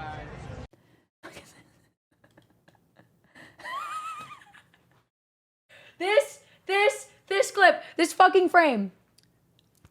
Oh, I don't know what Christian... I'm not saying Christian would have escalated it. Christian was upset for very obvious reasons. I just thought it would just be funny if we all just laughed. And it was so funny because the second we walk around, Wake was like, I was thinking about it. I was thinking about it. This clip is so fucking funny to me. And I feel like in this moment, he's realizing that I am probably a waste of his time. I'm not giving him the reaction that he wants. And oh no, boo-hoo. Exactly. This is a dumb clip you're farming. I can say faggot. And it's just I can say it. walking away and laughing at it. That's literally all you can do because you're a dumb piece of shit. Nobody's going to change your mind until you realize the consequences of your actions years down the line. And you know what's crazy? Literally walking seconds away from this moment where we walk off right here, bam, Maya Higa. So funny because we were like hopping off of this interaction, literally feet away. I felt so bad. And I run into Maya and I'm like processing what just happened. And we're all just like, what was that? And there's just Maya chilling. And I was like, I'm so sorry. I'm so sorry. This crazy shit just happened. W Maya. Luckily, Maya was with like a shit ton of people, so I wasn't worried about her being right there because I was nervous about like other people getting clipped. I saw your picture with Maya Mudkip. It was really cute. It was really, really cute. Anyways, I mean, the rest of the night, okay. I'll get into it. And I don't mind. And I want to, again, this is not my normal content. I normally don't like to put too much of an opinion in things. But today, we'll have an opinion, and that's going to be fine. But my thing is that please, because then whenever I started talking my shit that night, people are like, but you've never talked about this, and you've never talked about this. I got a laundry list of things that I have never talked about. I am not that content creator. I am not that person that you are searching for. I post pictures of my butt and my dogs. So whenever I talk about these things, you'll get me once in a blue moon where I feel really passionate. So I used to hang out with Tectone. He used to be an OTK. We used to be friends. And sometimes people will post pictures of me with a Tectone as like a gotcha. But people don't realize that I can have a thought process and my opinions of people can change. And I used to think Tectone was really cool. I used to, before all this shit went down. I met him whenever he was with Freem, very early on. Like early on whenever I got into the Austin scene. Like I met Cinna for the first time at Tectone's house for a board game night. Like we were all friends, bro. Tony is up. Thank you so much for the sub. We were all friends. Like this is when everything was chill and everything was fun. Just subbed. Everything was chill, everything was fun, okay? Over the course of time, people talk. And I learned a lot of things about Tectone. But the thing is, especially whenever you're surrounded by people, is I hear a lot of things all the time that whenever it finally reaches your ears, I probably already heard about it 6 months ago, okay? But it's not my place to talk about people's business. I am friends with his ex-girlfriend, Pink. Can you like understand where like I would be on that? And I can't talk about other people's business, but let me tell you with what I know, I'm still friends with Pink. And I obviously changed my opinion about Techie. And then over the course of time, he just got worse and worse and worse. And I remember his like tweets getting bad. I like muted him after a while. Like we were still friends, but I was like confused, you know? Like I was having a hard time processing the Pink situation. Genuinely, because it's kind of like politics out here. Like there's a lot to it. There's so much to it. I call streamers like foreign nations, and all these foreign nations are coming together and like discussing, you know? I muted him after a while because he would talk shit about OnlyFans girls and then respond to my tweets, like trying to see if I was chill. And then I would be like, this is so strange. I'm like, are you just trying to like say your opinion about, I don't know. It was just weird. So I'm gonna be honest, I muted him. And then whenever more shit went down and I realized that his opinions were just getting worse and worse and worse and worse and worse, I completely unfollowed him off of everything. And I still had him muted, so I wasn't looking at his shit. So this is all Saturday night whenever all that happened. Saturday and Friday, I was talking about him with other people. Because let me tell you, my tweet was that I said, let's just get it verbatim. No point in me even trying to figure out exactly what I said.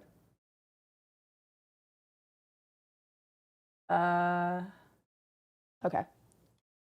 I said verbatim, none of your former colleagues respect you. Super grifter, can't even face reality when it comes to people you used to hang out with. Nobody respects him. Nobody respects him. And I'm being so for real that I'm not going to say people's names. It's not their fucking business. But let me just tell you that every streamer that anybody's ever talked about. 34 bad decisions. Hi, Rune. Hi, baby. Thank you. Hope you're well. Every streamer that I've ever talked to about him, nobody likes him. Nobody likes him. And I can say that with my whole fucking heart. And if he's gonna watch this clip and be like, oh no, like I have friends, then they're talking shit behind your back. I don't know who you're friends with now. I don't care. The only time I think of you is when somebody brings up your name and I go, I fucking hate that guy. And it was funny because literally during TwitchCon, I was telling people, I was like, he needs to start hearing this from his former friends. Because again, what I was saying about uncomfortable conversations about if you're at a party and you hear your friends say something weird, you need to call it out because that's the opinion they're going to respect. And I started telling people, I was like, he needs to start hearing this from his friends. He needs public fucking shaming from people that he used to hang out with and respect. Genuinely, I was saying that throughout the weekend, so much so that I had content creators stop me the next day and be like, you literally stood on business this weekend. And let me tell you, this was not something random. I have been wanting to tell him to shut the fuck up for so long. Look, me telling him to shut the fuck up does not change the course of the universe and everybody's saved and everything's great. Like, genuinely, it's not. It's just something I wanted to fucking say for a really long fucking time. So you know what I did? Drunk as fuck in bed. I'm editing that Jack clip. I post it. I'm like, whatever. It's like fucking 5 a.m.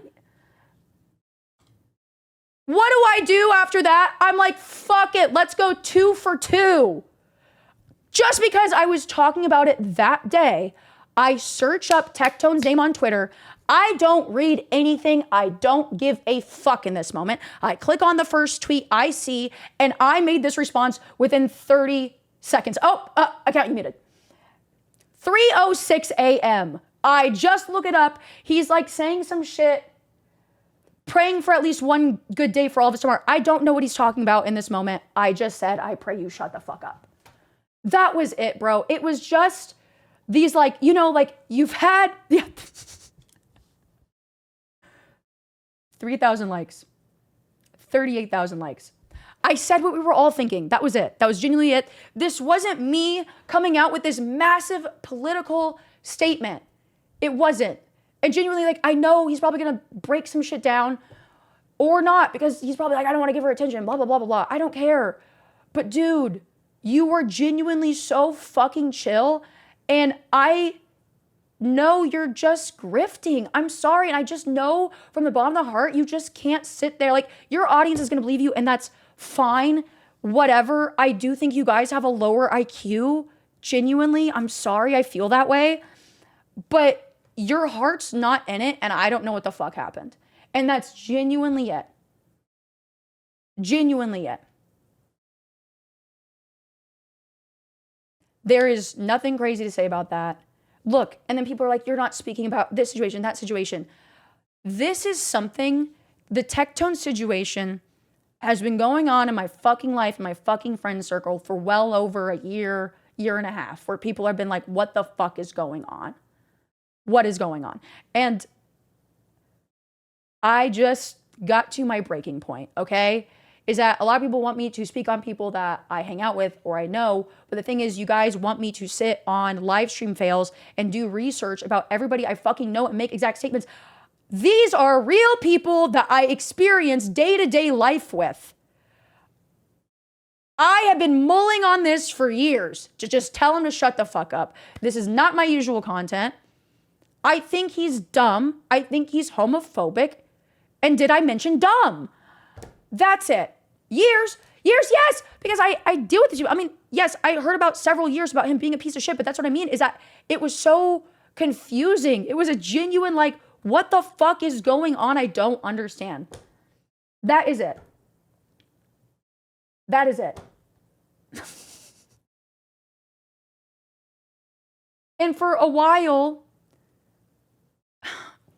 I'm invited to events where I'm not 100% sure of everybody I'm doing events with, okay? There's some people that I like more, and there's some people I don't like as much. And at these streamer events, not everybody is holding hands and getting along and skipping around. But if you want to be relevant and you want to have a fucking job, you show up to the events and you smile at the camera and you wave hello, okay?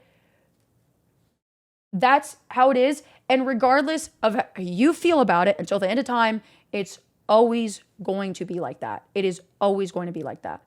Obviously now, if I have strong opinions on somebody, I probably wouldn't show up to events. I probably wouldn't. Wow, no, actually, I haven't. There have been events I don't show up to because I'm like, that is close proximity to people I don't get along with. Hang on.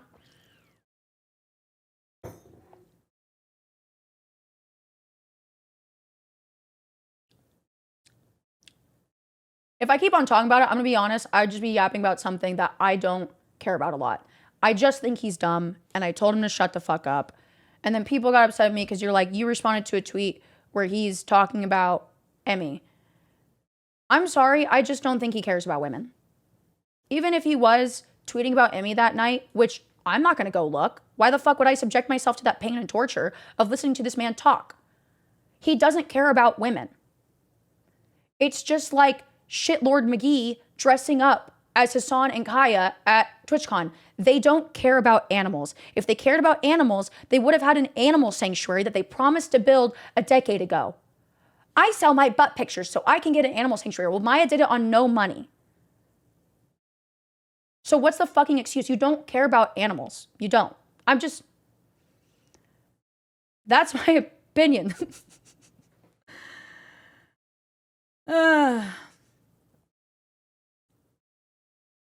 Meh. And guys, I appreciate y'all being so nice to me, but again, I just don't think I am saying gospel right now. I just don't think I am. I think it's just like I'm saying basic shit. And it's like, trust me, I have so much shit I wish I could sit here and talk to y'all about, but I don't want to be that streamer where, because like, I won't lie, my notifications were, wow, crazy this weekend. I've literally muted most of everything, and I just started tweeting again, and I don't mute those. That's pretty much it. It's a lot, dude. It was tiring. But it was, I mean, I'm glad. I don't regret anything. I don't regret anything at all. I don't think what I'm saying is groundbreaking or crazy. I genuinely just believe his own friends need to tell him something. Because I feel like whenever everybody was done with Tectone, that it was like holding a dirty rag, everybody just threw it away and we turned around and nobody said shit. But like, I'm not close enough to him where I would go out to him and have a come to Jesus with him about his behavior. That should be his other friends who are really close with him.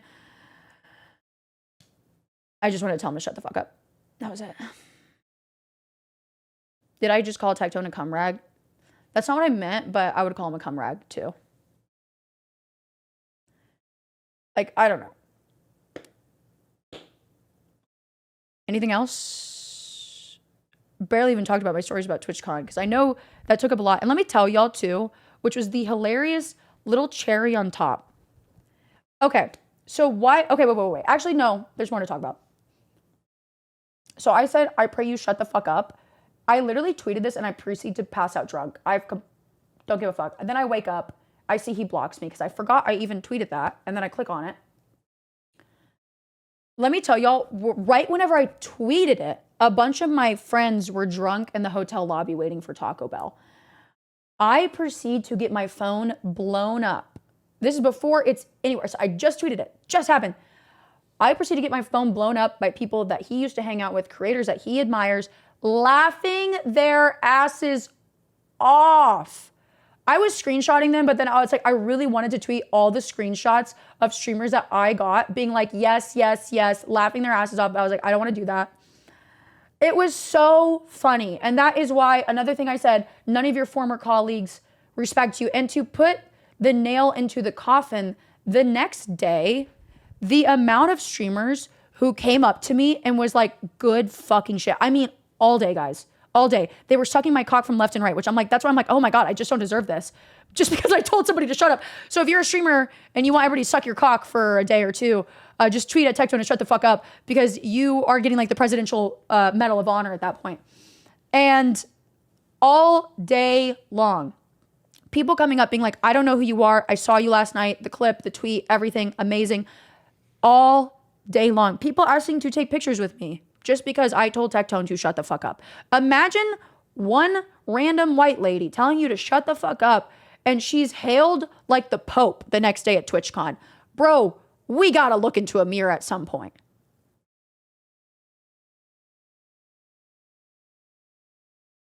That was the crazy part. I was like, damn. That is some next level hatred. I was being kind of a bully. Okay, so let me tell you why I think it's okay that I tell him to shut the fuck up. He's a hateful piece of fucking shit. And ugly. If he wasn't tall.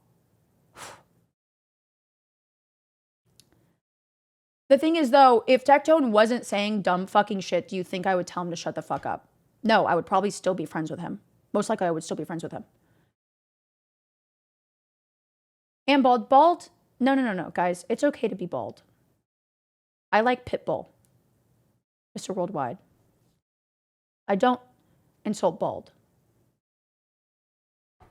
Are you still friends with Asmongold? Using the word friend with Asmongold would be very strong. I've run into him like twice. I have never been friends with him. I would say that he knows of me. I saw a clip of Asmongold talking about me. I saw it for like 1 second, but I was like, there's just nothing to say. Like, what about him that has already been said? I don't know him. I really don't. And that's it. I just don't know him. Literally, I will say, he spoke about my interaction with him at Emiru's party. One, I had no idea that he was going to be at that party. And two, so I had an interaction with him on stream. And let me explain why that happened and why I did it. There was like a wheel of dares. A wheel of dares. And one of the dares I chose was like, you have to repeat everything you, like, I don't know, like if somebody's talking to you, I have to repeat it back to them. And chat got to choose the streamer. And lo and behold, who does chat pick? It's Asmongold. In that moment, I can either I should have stood toes down on it and been like, no, but it was in that moment where I was like, do I stop this party and make the vibes really fucking rancid and weird and on stream say, no, I'm not doing that? Like, I just literally, I felt like I was in between two walls and I was just like, fuck it. It's not my party, not my stream, not my choice that any of these people are here. So I was just like, fuck it. It was a really just awkward 30-second interaction. Yeah, I don't feel like, it was just, literally, that was it. That was my thought process. He was so freaked out. I was too, because I didn't know what was happening. Like, it felt embarrassing. I cringe about that one. Thoughts about Rich Case being dropped? I don't really know him either. I literally met him once before everything went down. I don't have any thoughts. Cases get dropped for a million reasons. Don't talk to him. So I went through that. And you know what's funny is that everybody's like, sorry you went through all this, Queen. I'm chilling, dude. I'm chilling. I'm so fine. Like, everybody was acting like after the Jack thing that like I had experienced going to war. I'm chill. Again, the whole Jack thing was my doing. After this, I will just say the vibes at TwitchCon were very strange. And I genuinely say this with my whole heart that I think maybe streaming spaces in general are like a cycle of like, vibes are really good, now vibes are bad. Vibes are really good, now vibes are really bad. I think everything's right now, because of the vibes at TwitchCon, I think everything's gonna get a whole lot fucking worse until it gets better. And so here's me, here's my stream where I'm talking about it. And the next stream will probably be building Lego, and we move on and we all hold hands and we move on with life, okay? That also, I will say, like I said, about waiting so long to just tell Tectone to shut the fuck up, that I know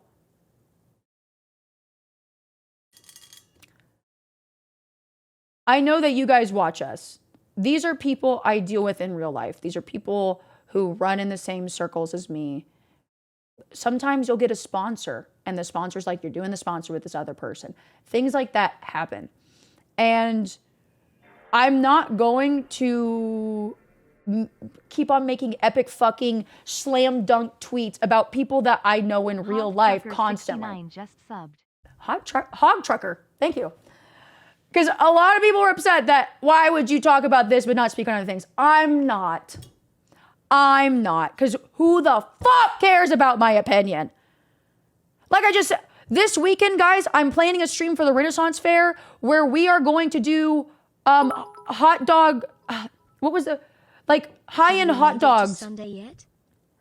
Oh God, I hope so. We're doing, oh my God, a hot dog flight where we will be making different gourmet hot dogs at the Renaissance Fair. That's the type of shit I like to do.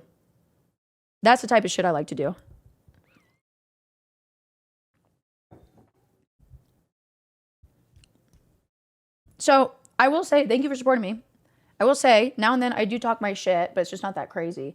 It's not, dude, my Twitter interactions, literally on my side account, my like average interactions on Twitter are like 2 million a month. And then like right now it is about, yeah, it shot up a lot. I think we're in the 70 million right now. This is not normal. But thank you for the support. I will say, thank you everybody for the kind words. I can't wait for hot dog flight and stuff like that. And I hope you join me for that content.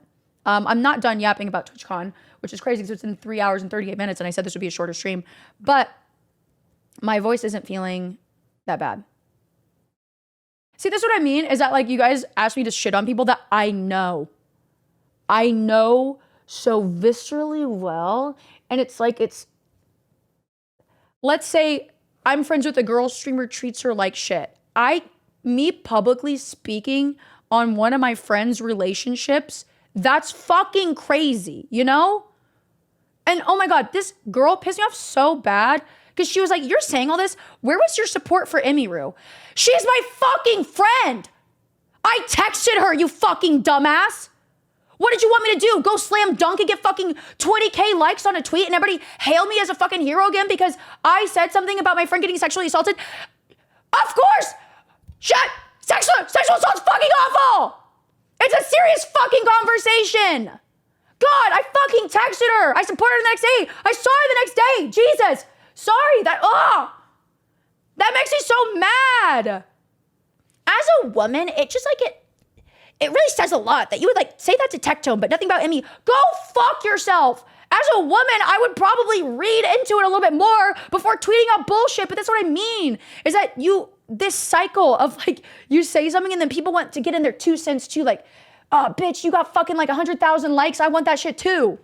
I want that fucking shit too. And it's like, look, don't get me wrong. I know Emmy and she has way closer friends than me. Obviously, I'm not being like, besties.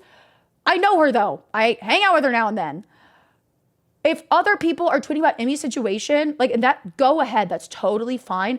But it was just my opinion of, I feel like in that moment, if I was sexually assaulted, the last thing I'm going to do is like go on Twitter and like, that was just me. And so in my head, I was like, I want to reach out to her. That's it. And so that's what I mean, dude, is just like, so a lot of things I don't speak on is because it's my friends' like personal fucking lives. The end. And it's like, I was laughing at the airport because I also felt like, I'm sorry, this is a little bit of a hot take. This is my hot take and totally understandable if you don't agree with me. I don't mind. Is that everybody, I felt like, was dunking on fucking TwitchCon so hard on Twitter, being like, so fucking awful and so this and blah, blah, blah. That I'm glad like Taylor Loren said something that everybody was like, there's absolutely no security. There were no security in some areas, but like there were a lot of armed guards around the front. And Taylor Lorenz was going to do another thing about it. I just think it's just, You just start dunking on the same fucking thing over and over again because you see somebody got like over 10K likes on something. Totally fine. I do think it's important to bring up the discussion of things, but then you're just like hitting a dead beaten horse with a fucking, you know? That's it. But I did that all this weekend, so. Me standing on like the top of the fucking like totem with all my Twitter likes in my hand being like, haha, fucking idiots want Twitter likes, fucking idiots tweeting for fucking attention. Russell was talking to me about it and was like, that was crazy. And I was like, yeah, I think I've realized I really like attention after this weekend. That's it. Anyways, I'll probably still get a few points in throughout the rest of the stream, but what? Okay. So that was all Saturday night. I woke up, I did that. I'm not kidding you, getting the Presidential Medal of Honor throughout TwitchCon the entire next day. People were practically having me like kiss babies at that point. I had a generational TwitchCon run. And you know what? You know what I've learned? I love doing some fuck ass shit at TwitchCon every year. And I've realized that's been the theme for the past few years is I do some fuck ass shit. I can't remember what I did last year because I remember doing some fuck ass shit. But 2 years ago, respect, I saw your titties for free. Dude, me too. Twins. Anyways, what was I saying? I was thinking about these bad boys for a second.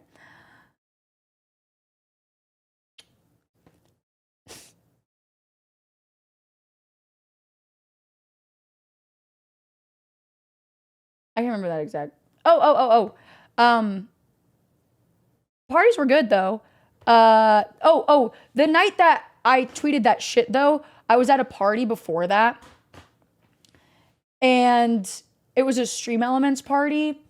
And it was those parties that I was talking about where like they're blaring such loud music you can't talk to anybody. I pounded shots at that party. So I was like, if I'm going to be here, this is going to be so hard. And luckily, I left at a decent time. I was like, I'm just over this, bro. I was just over it. And went back, did my tweets, woke up. I was surprised I got ready that morning. Like, I'm not kidding you. I wish you would get back to being friends with Tectone. Wait. This guy said, I'll do it. I wish you would get back to being friends with Tectone. He really liked you and Sierra a lot. Guess what? That was a product of his own doing. Product of his own doing. If he wanted to be friends with us, he just wouldn't be a massive fucking piece of shit. Like, aw. I just said all these really fucked up things. Why can't I still be friends with my friend's sex worker? Like, blah, blah, blah, blah. Like, surprise, surprise. Anyways. Sunday, I was so shocked I got up and I was functioning. A shout out to my doctor for those steroids. I was on steroids because I was coughing up all that fucking dirt, bro. But I'm kind of glad that I really didn't need any sleep all weekend. That day was really chill. My heels broke, but I still wore them because I was like, I gotta look cute. Oh, I need to go take them to the cobbler today because I fucking love those shoes. And me and Christian, one put a gun up to Sear's head metaphorically, and I made him stream with Wubby. Not that I didn't want to do the stream with Wubby, like he wanted to stream with Wubby, but he was just, it was overwhelming. It was overwhelming. He was dealing with me being a shithead all night and blah, blah, blah, blah, blah, blah.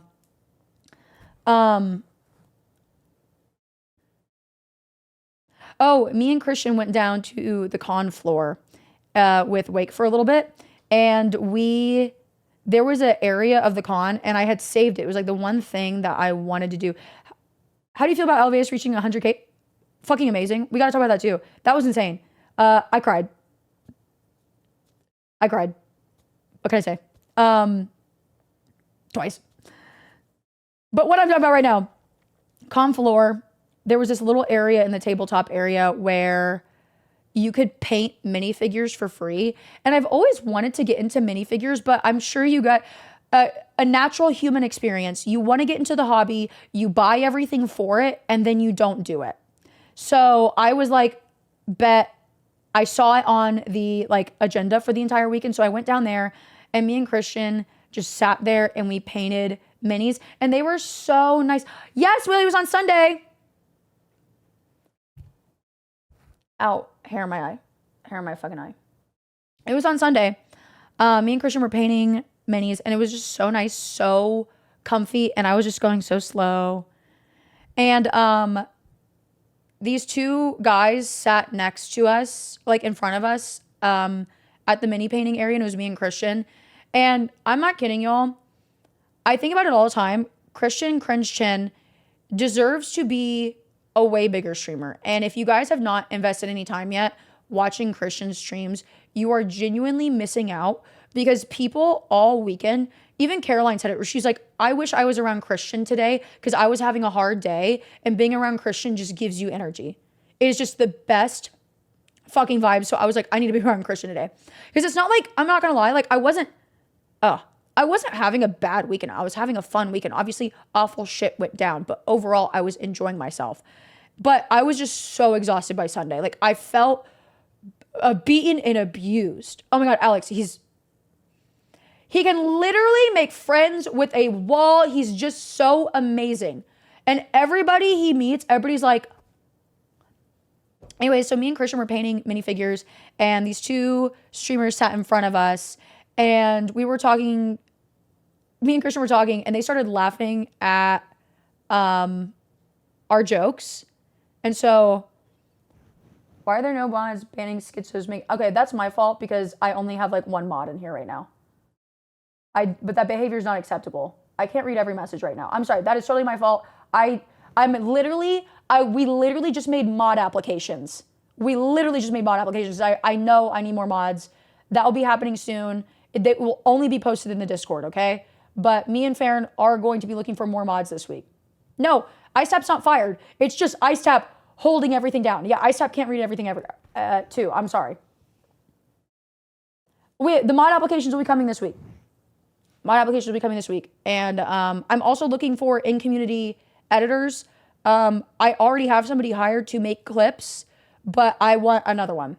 I want somebody else in here who like genuinely enjoys. Hi, Point Crow. I have a shot. What the? It feels like you're holding a shotgun at my stream right now. That's what it fucking feels like. But I'll also be looking for in-community editors. Did you change your makeup? You look so, dude, nope. I'm not kidding you. I woke up from TwitchCon and I was like, why the fuck does my skin look so good? I think it's because I told that dude to shut the fuck up. I'm sorry. Usually chat is not normal today. I promise you, if you're like, oh man, I really like Peach's stream, but the chat's really weird. It ain't like this usually. Give me another shot. Give me another fucking shot, okay? Just give me another shot. What was I saying? Oh, I was painting figures. Two guys sat down in front of us. They're laughing at me and Christian's jokes. So me and Christian are like, you know, number one thing I love about anybody, if you laugh at my joke. Genuinely, I'll never forget, I had a friend throughout high school who we would hang out all the time, and I genuinely remember loving her because she would just laugh at everything I said. And I was like, my ego up there. Well, she was genuinely an amazing person, but she loved to laugh at my jokes. So then we start talking to them, and I'm not kidding you, I think it was my most wholesome interaction all weekend. Christian said that too, where they didn't know who the fuck we are. What the fuck? Autism rate? Arthur rate!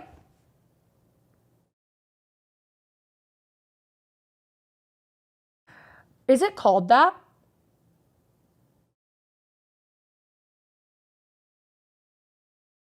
I'm so sorry. It is an autism ring. Okay, I thought somebody just said that and I just said the first thing and I just called him autistic. I'm so sorry, Arthur. Not that being autistic is a bad thing. I have a learning disability. But I'm so sorry, Arthur. I did not mean to do that. I apologize. Welcome in, guys. Arthur, how long did you stream for? I feel like you didn't stream that long. Arthur and I, the pickleball rivalry is running deep and I literally can't even think of your name in my little pea-sized brain without thinking, damn, we need to play pickleball. But you guys don't understand that it's very serious. That like, it's very, very serious. Welcome in, guys, though. Welcome in. If you don't know who I am, my name is Peach Jars, and I'm giving a TwitchCon recap because I did a generational run on Twitter this weekend. You may know me from my hit tweets, like, I pray you shut the fuck up. Or my other hit tweet, homophobes are always ugly. Welcome, and my name is Peach Jars, and you're watching my stream.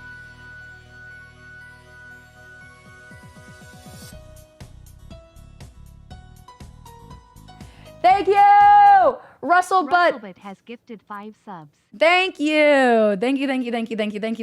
The timing was impeccable. Point Crow, it's really good to see you in here. Got some friends in here. Were you there this weekend? Because if you were there and I didn't see you, I'm genuinely going to be upset. Wait, I have W intro. I didn't go to Twitch. Okay, good. Wait, not like, I just wish I would have saw you if you did go. Thank you so much for the tier 1. But we are, well, Arthur's chat, we are breaking down TwitchCon weekend. Just subbed. Thank you. We're breaking down TwitchCon weekend right now. I'm just talking about Sunday. I'm talking about how there was, also, you missed most of like me talking about Drom. I'm sorry, but I do have a little bit more Drom, but that's fine if you want to sit around on your fingers and just end up watching ads just because you think I'm going to talk about drama. That'd be fucking awesome. Man, like this is such, I can see why they do this shit. I get it. It's like, you know that meme where it's like that one guy where he's like dressed up slouchy and it's like me dressed up for an important event. And then it's like him in a tuxedo and it's like me thank you, Fendom, for the prime. And it's like him in a suit and it's like me dressed up for stupid little thing. It's like y'all dressed up in a tuxedo for Peach Star's drama stream, but whenever I play RuneScape, where the fuck are y'all? The RuneScape streams go crazy. Oh my God, by the way, I didn't even get to tell you. Fuck, no. I gotta finish this. I went to a RuneScape party this weekend. Literally crazy. Literally so fucking crazy. It was awesome. Goond Dummy has made 4 bad decisions. Okay, I know him, but the lineup of names right now is crazy. Thank you, Goon Dummy. I appreciate it. I know, we need more RuneScape. It's coming, baby. It's coming. I'll talk about the RuneScape party. Don't let me forget. I'm sorry, Peach. I didn't know I wasn't following you before now. Should I forgive?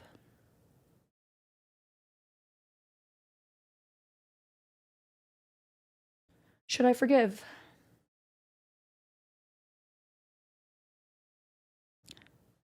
Wait, let me look up the definition of this word before I say it. What's the word? Like I said, add illiterate to the list. Oh, it's not a real word? Oh, it's not a real word. Okay, never mind. I forgive you. I literally went to go search a word and it doesn't exist. I forgive you. You're lucky. I'm forgiving you because I'm illiterate. But thank you for following me. Genuinely, I'm almost at 200K on Twitch, and that would be really dope. Because like all the cool people have 200K on Twitch. Permission to swag out, permission granted. Solarude, thank you so much for the sub as well. No, I'm gonna be honest. Trying to spell out the word that I was searching, I don't even know what I was about to say. I don't even know.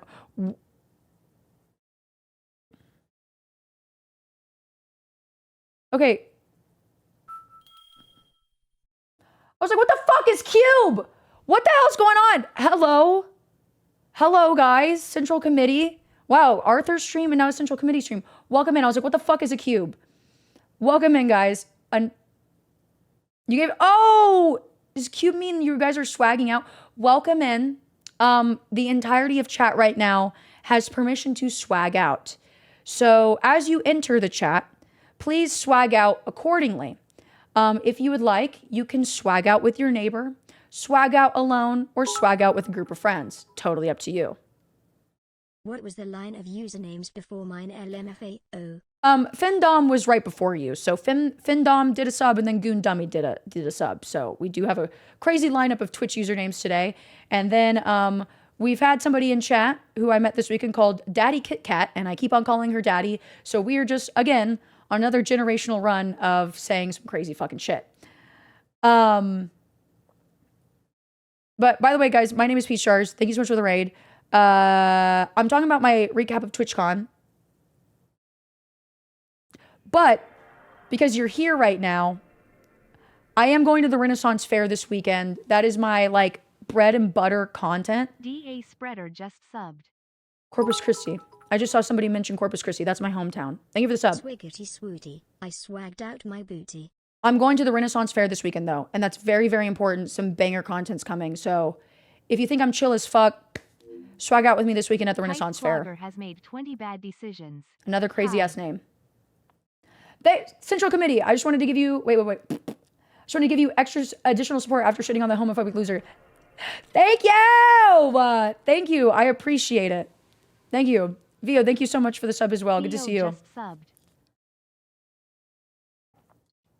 Okay, so painting the miniatures. Damn, I'm getting excited. Everybody's being so nice. This is what I mean. I was saying this earlier that it feels like I feel like at TwitchCon, the day after all of that, it's like people throwing roses on me. I'm kissing babies, shaking hands. Thank you. No, I wasn't expecting 4-hour stream, but I just keep on talking. Anyways, love the raid. Thank you. Give me a follow. We're talking about TwitchCon. What I wanted to say, and I've said this 3 times, I'm so sorry to the people who are already here. I was at the tabletop area on Sunday, and there was a miniature painting area. A miniature motherfucking painting area. It was so cute. It was so comfy. It was so cozy. I really loved it. I met 2 streamers there. Me and Christian really hit it off on them. Made 1 bad decision. I need to... Wait, I took a picture of their usernames. This is just my name. Guys, I am a normal and well-adjusted person, I promise. Don't trust him. I'm kidding. He is nice. Also, we're going to go through my camera roll. We're going to go through my camera roll as well, and I'm going to show you all the pictures I took this weekend. Generational picture. But we are going to go through the camera roll. I took pictures of their usernames whenever I was painting, though. Deceitful Pear. I loved his name. I met Deceitful Pear and Chief Alicious.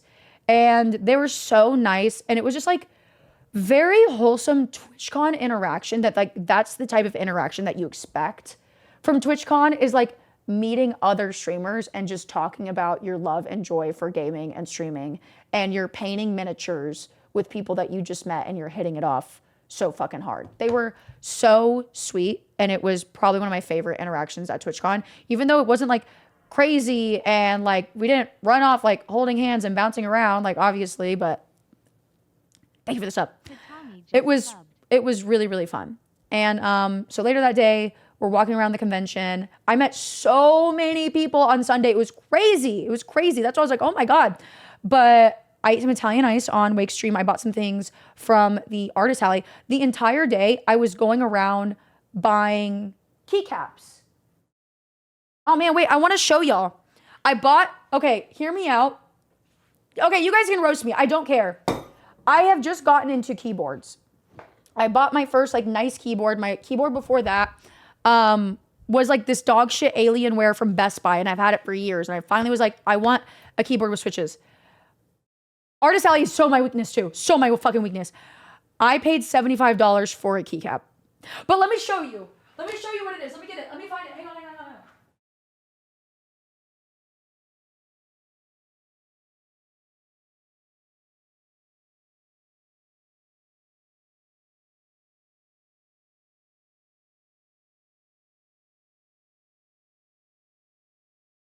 Oh my God, guys, I keep on forgetting to talk about things. I haven't even talked about, I went to a Sims party. As well, and everybody was wearing plumb bobs. I haven't even talked about everything, Jesus Christ. Okay, wait, let me fix my bang. 75, no, guys, it wasn't a keyboard. Oh my God, Dare the Dragon just said $75 for a good keyboard is normal. No, babes, it's one keycap. Rantos9 has made 5 bad decisions. Thank you. Too hard. Thank you. I need the subs to... No, guys, it's a handmade keycap. Oh, support artists. You guys are all about fucking supporting artists until you buy a 75... No, I didn't get scammed. It's 3D. No, it's not. Wait, it is. But no, the top of it.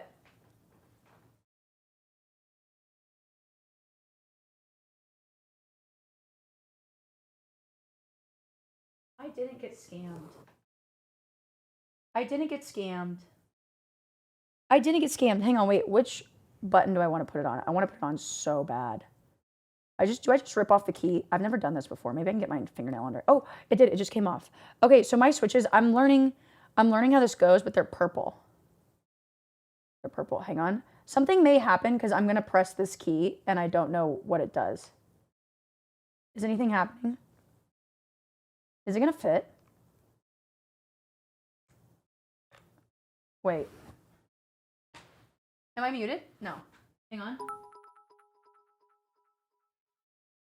You hit Sunday so I can do this now. I caught your sneak attack on Lily Lou, my boss, who totally didn't notice till I pointed it out, on camera. I'm getting that moment art commissioned and the gauntlet is now down. I remember that! Dude.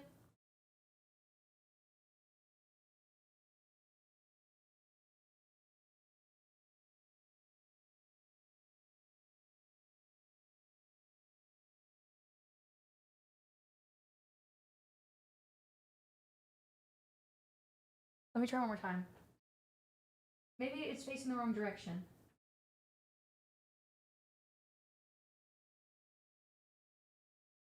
Guys, something isn't right.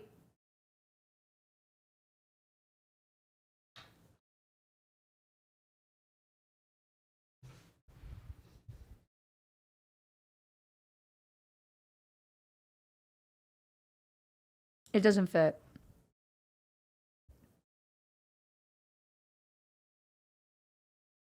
Yeah, I think this needs to be filed down a bit. It doesn't fit. But they asked me, he was like, what type of keyboard do you have? Like, does it have the switches? I said, yes, it has switches. I didn't know it. Try a different one.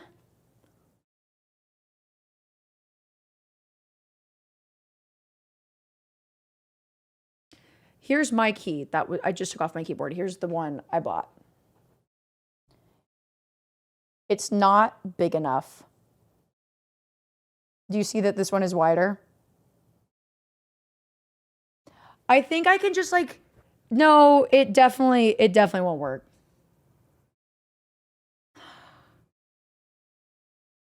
I can shave it? Okay. What do you think? Okay, I'm being so for real right now. I promise I'll be entertaining.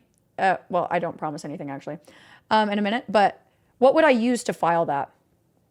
Gift it to somebody else? No, I paid $75. I want my fucking keycap.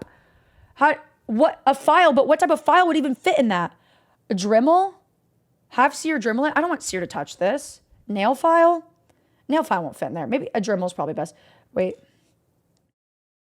Dude. How do you take out the switch itself? Hang on. You need a certain... No, you do, because you have to like press a button in there to take it out, don't you? Yeah, it definitely is not fitting. Here, let me put this back and see like how easy it goes back on. Oh yeah, that went on like no problem. This doesn't fit. This doesn't fit. Ah! Needle files that are used for small spaces. Look, I'm happy I paid $75 to put this on my desk and stare at it. Wait, I have this. Let me see if this one will fit. Oh, there's actually no way in hell this one will fit on here. Yeah, there's no way that one's fitting. That one's like really different. That one's really different. No, that one's not working. Okay, I think it's really cool that I supported an artist and I get to...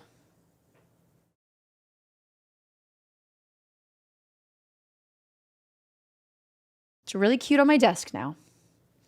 It's really cute on my desk. In here, in my Sims bag, which by the way, the Sims party was really cool, and it was really cool because they gave out plumb bobs. If you don't know what those are, it's a little, it's a thing that's over the Sims head. Duh, get with the program. They gave out free ones, but it wasn't just like some like fucking like crap they're throwing out to streamers. It was like these velvet headbands. I think mine's in my bag.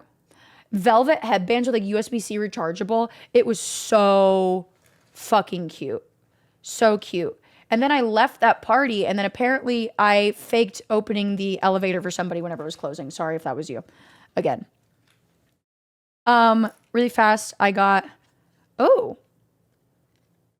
The Sims. Guys, it's a free game code. Here you go. You snooze, you lose. I got a lot of gifts from people this weekend. Zero Zo just subbed. Thank you. This is cute. Hi, I made only 10 of these for TwitchCon, and if I gave you this, I think you're a genuinely amazing person. Why didn't I read this yet?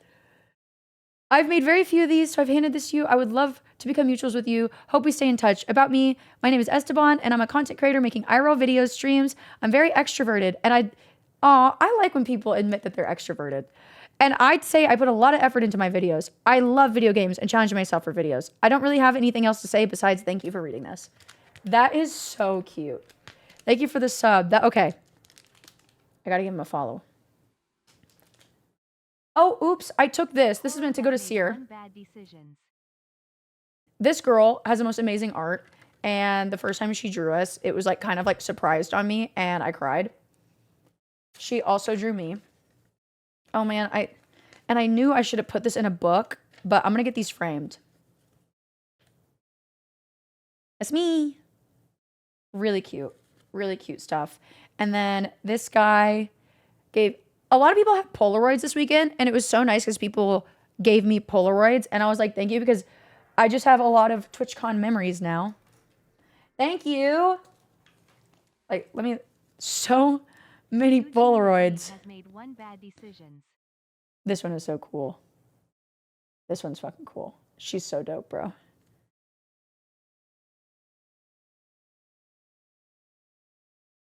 And then I met Snail. Oh, the code actually worked. Thank you. What'd you get?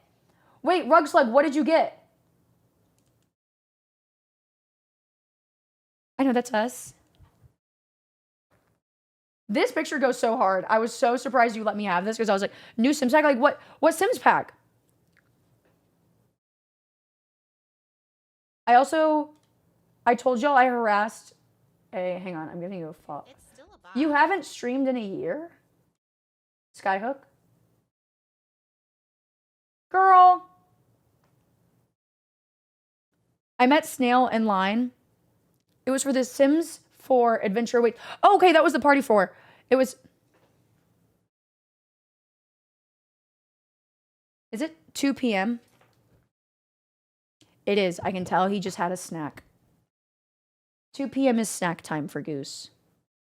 But yeah, I met Snail at the meet and greet, and she had a Polaroid, and she was really nice because I was like, can I have one too, please? Because I really want to remember this as well. But we were doing this dumbass pose where it's, you know, like those 90s bands where they're like up in the camera. What's it called? See your nose.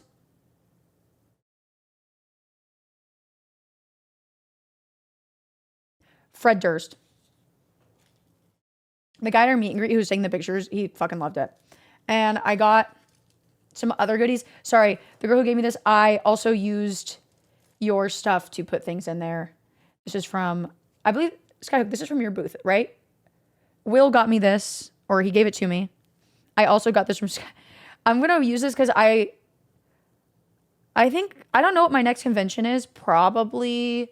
I'll probably do IkiCon this year, and I'm going to do KatsuCon. So I'm saving this for my badge. You put this on like the bottom of your TwitchCon badge. I got a lot of stickers.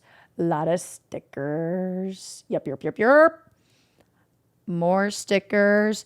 But this girl gave me a keychain with my name on it and like a bunch of crystals. This is really cute. I need to find a cute place to put this. Goose, you come in my lap. Come on. Come on. Dude, come on. Come on. Dude, fuck you. Anyways, I was like, you're not like one of those Etsy witches that you're like going to curse me. So we need to look this up. I was given, any crystal girls in chat? What does this mean? I was like, you're not like doing a spell that I'm going to like shit my pants in public, right? Green Aventurine. Okay, what does it do? Crystal properties. Quartz family, duh. Okay. Meaning and energy. Provides strength, confidence, courage, and happiness. Well, I'm definitely feeling that today. And then there's 2 other rocks in here, but I can't remember for the life of me what she said it does. And then this girl at our meet and greet also made these. She literally came up, was like, do you want light mode or do you want dark mode? I picked dark mode. This is really cute. And sorry, if you gave me something and I'm not showing it, I have several bags worth of stuff that I need to go through. More keychains. So I did meet Trixie Mattel before I got distracted by a Roblox employee. Show dog. Hi, Wake Wilder. Bro, am I a peasant chatter in here? So Wake, actually, this is funny. So Wake, about a month ago, I did a VIP knighting stream to my top chatters, and I decided to make my VIP badge a little bit more exclusive. So I did go through every single one of my friends' chat logs, and you just weren't chatting in here enough. I felt like you just didn't deserve it.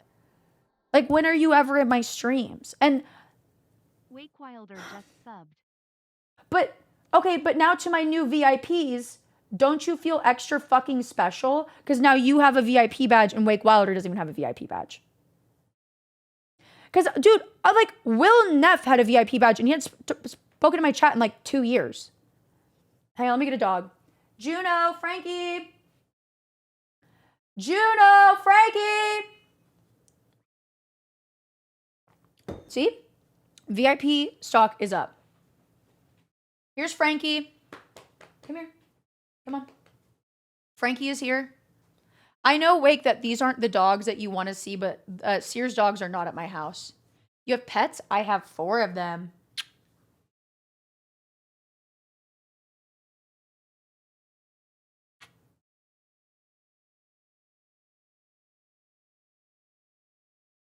Are you looking at the screen?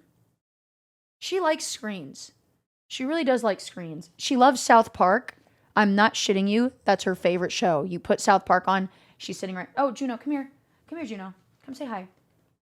Come on. And this is Juno. She doesn't really like to look at the camera. Frankie is more functional now. Hi, baby. Aw. Come here, guys. Who wants the Roblox chain? Aw, dude. Wait. I have dog hair in my mouth. Hang on. Frankie, come here. Come here. Whoa, you look fucking sick. Come here. Come on, Frankie. Frankie, you look so fucking sick, dude. Come on. Oh, okay. Okay, I'll take it off. She's like awkwardly walking. So yeah, I met Trixie Mattel and I got distracted by, that's my underwear. Don't know how that got in there. Got distracted. Some free Twitch partner stuff. I just like free stuff. I'm such a sucker for free stuff. I begged for stuff all weekend, constantly. Shout out to Dylan, again, the Roblox employee. So I will give you all some Roblox codes because I got like 50 gift cards to Roblox. I know, free stuff is awesome. I also, shout out to The Sims. I'm sorry, I took like 5 of those Plum Bob hats because I'm like, all my friends are getting this for Christmas who play The Sims. And then behind the scenes at the Glitch Theater, there were a bunch of Trixie Mattel cosmetic bags, like goodie bags, left over from the drag show. And I made them check with higher ups to see if I could take one of these. I was like, there's bags of free makeup over there. I did an unboxing video with S-Fan on my vlog. So that will be saved for my vlog. But I will say I was low-key kind of pissed because I was like, I thought it was funny. You know, haha, S-Fan, man who loved football, opening up the makeup with me. S-Fan, and if you guys don't know, eyeshadow palettes are very expensive. I don't know how much this eyeshadow palette is, but I genuinely do love the colors. S-Fan proceeds to grab it and smear it across his face.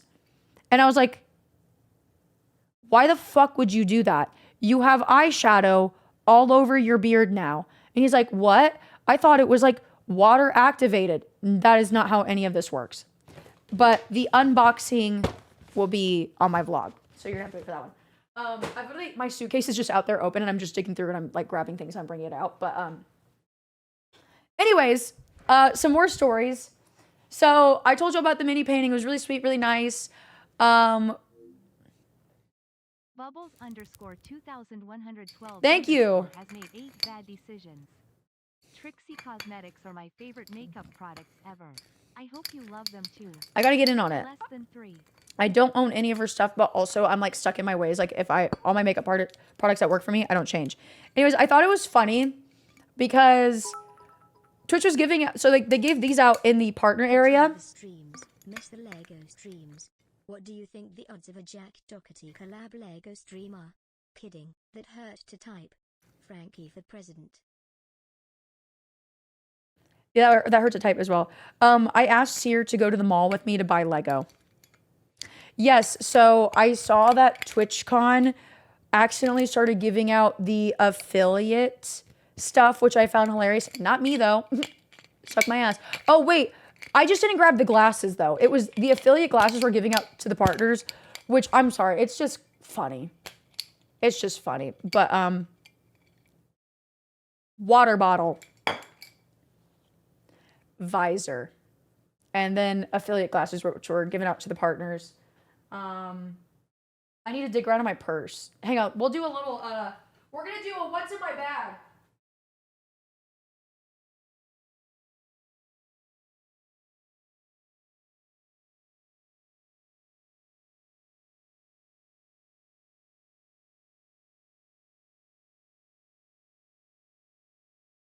We're going to do a what's in my bag. Here is my purse. Ooh, purse time. This is the purse I used to travel with. What's in my bag? Okay, let's start. $100. Nice. I was at the airport with Zoil, and all of a sudden he goes, I think I feel sick. Made everybody take emergency immediately. AirPods. Fascinating. Book that I'm reading, nobody gets to see what it is. Because I'm scared of y'all spoiling things. Hand sanitizer. Nice. Water. Nice. Wait, this isn't as exciting as I thought. Some cough drops so I don't lose my voice. More AirPods. Those may be Sears. I may have messed up. Hair clip. Dude, I'm sorry. I thought this would be more exciting and that there'd be some more TwitchCon things in here. But there's not. My jewelry bag. Oh, I did get an IRL dono. I sang a song for a girl and I was like jokingly like, haha, that'll be $5. Got fucking $5. Pull Murphy out. Necklace. Sears luggage tag fell off and I picked it up. Hair clip, more cough drops. Necklace. Fuck. Oh my God, dude, yesterday we were at the airport and Russell was trying to get all of his wristbands off. This is so dumb of me. So fucking dumb. Trying to get all his wristbands off. And I have a ring. That's in the shape of a nail. This is a Chrome Hearts ring. I love it. I wear it every day. Chrome Hearts. Nice company. Good shit. But usually if I need to break something, I take this ring and I put it on things and I go, whoop. I just wasn't thinking. Russell, big, strong man. He bent this ring almost straight. He tried his best to bend it back. It is not going to get bent back. That was so dumb of me. But it does fit my thumb now. That was so dumb of me. I know it was so dumb. But it fits my thumb now because I have a fat thumb. He didn't mean to. He's just a boy. He's just a kid. He didn't mean to do it. He's just a kid. Put this in here. Hang on, there may be some more. Fiber. Phone stand. Perfume. Hairbrush. Damn it. More fiber. Okay, I only have one pin left from this weekend, and I'm saving this for Anonymies. This has to go to Anonymies. Nobody can have it. I will literally, if you come up to me and you try to take it, I will take your newborn child and I will chuck it across the fucking... That's a lot. It's Anonymies. That's all I'm going to say. Okay, guys, actually, I thought I had more things. I need to go through my suitcase. I'm sorry. I know I have some shit. Like, I got a lot of Pokemon cards this weekend. Mudkip got me some Pokemon cards and stuff. I know they're somewhere. I gotta figure it out. I'll find them later. Hang on. I'm moisturizing. Just kidding, guys. My what's in the bag? Yo, half an Adderall that Rune gave me. I've been looking for this. I'll save it for a rainy day. I've literally been looking for that for so long. Wait, I'm late. Should talk about all the top secret Seer stuff yet. Yes, I want to do a hot dog flight this weekend with Seer at the Renaissance Fair. By the way, I have planned Seer a birthday party again. And we're going to name it ourselves because I was not in charge of the OTK all-nighter. But let me tell y'all, I think this is the most money I've ever put into a stream because let me just say I rented something. I rented a venue. The thing is they usually do weddings. So I literally feel like I should just get married at the venue as well because it's so fucking expensive. It's so expensive. And I'm hoping the streamers, oh my God, that's what I need to do this week. I need to tell all the streamers about it. This is not until December. His birthday isn't until December, but I'm spending a lot of fucking money on this. I'm worried that people won't show up. So I'm literally going to send out save the dates this weekend.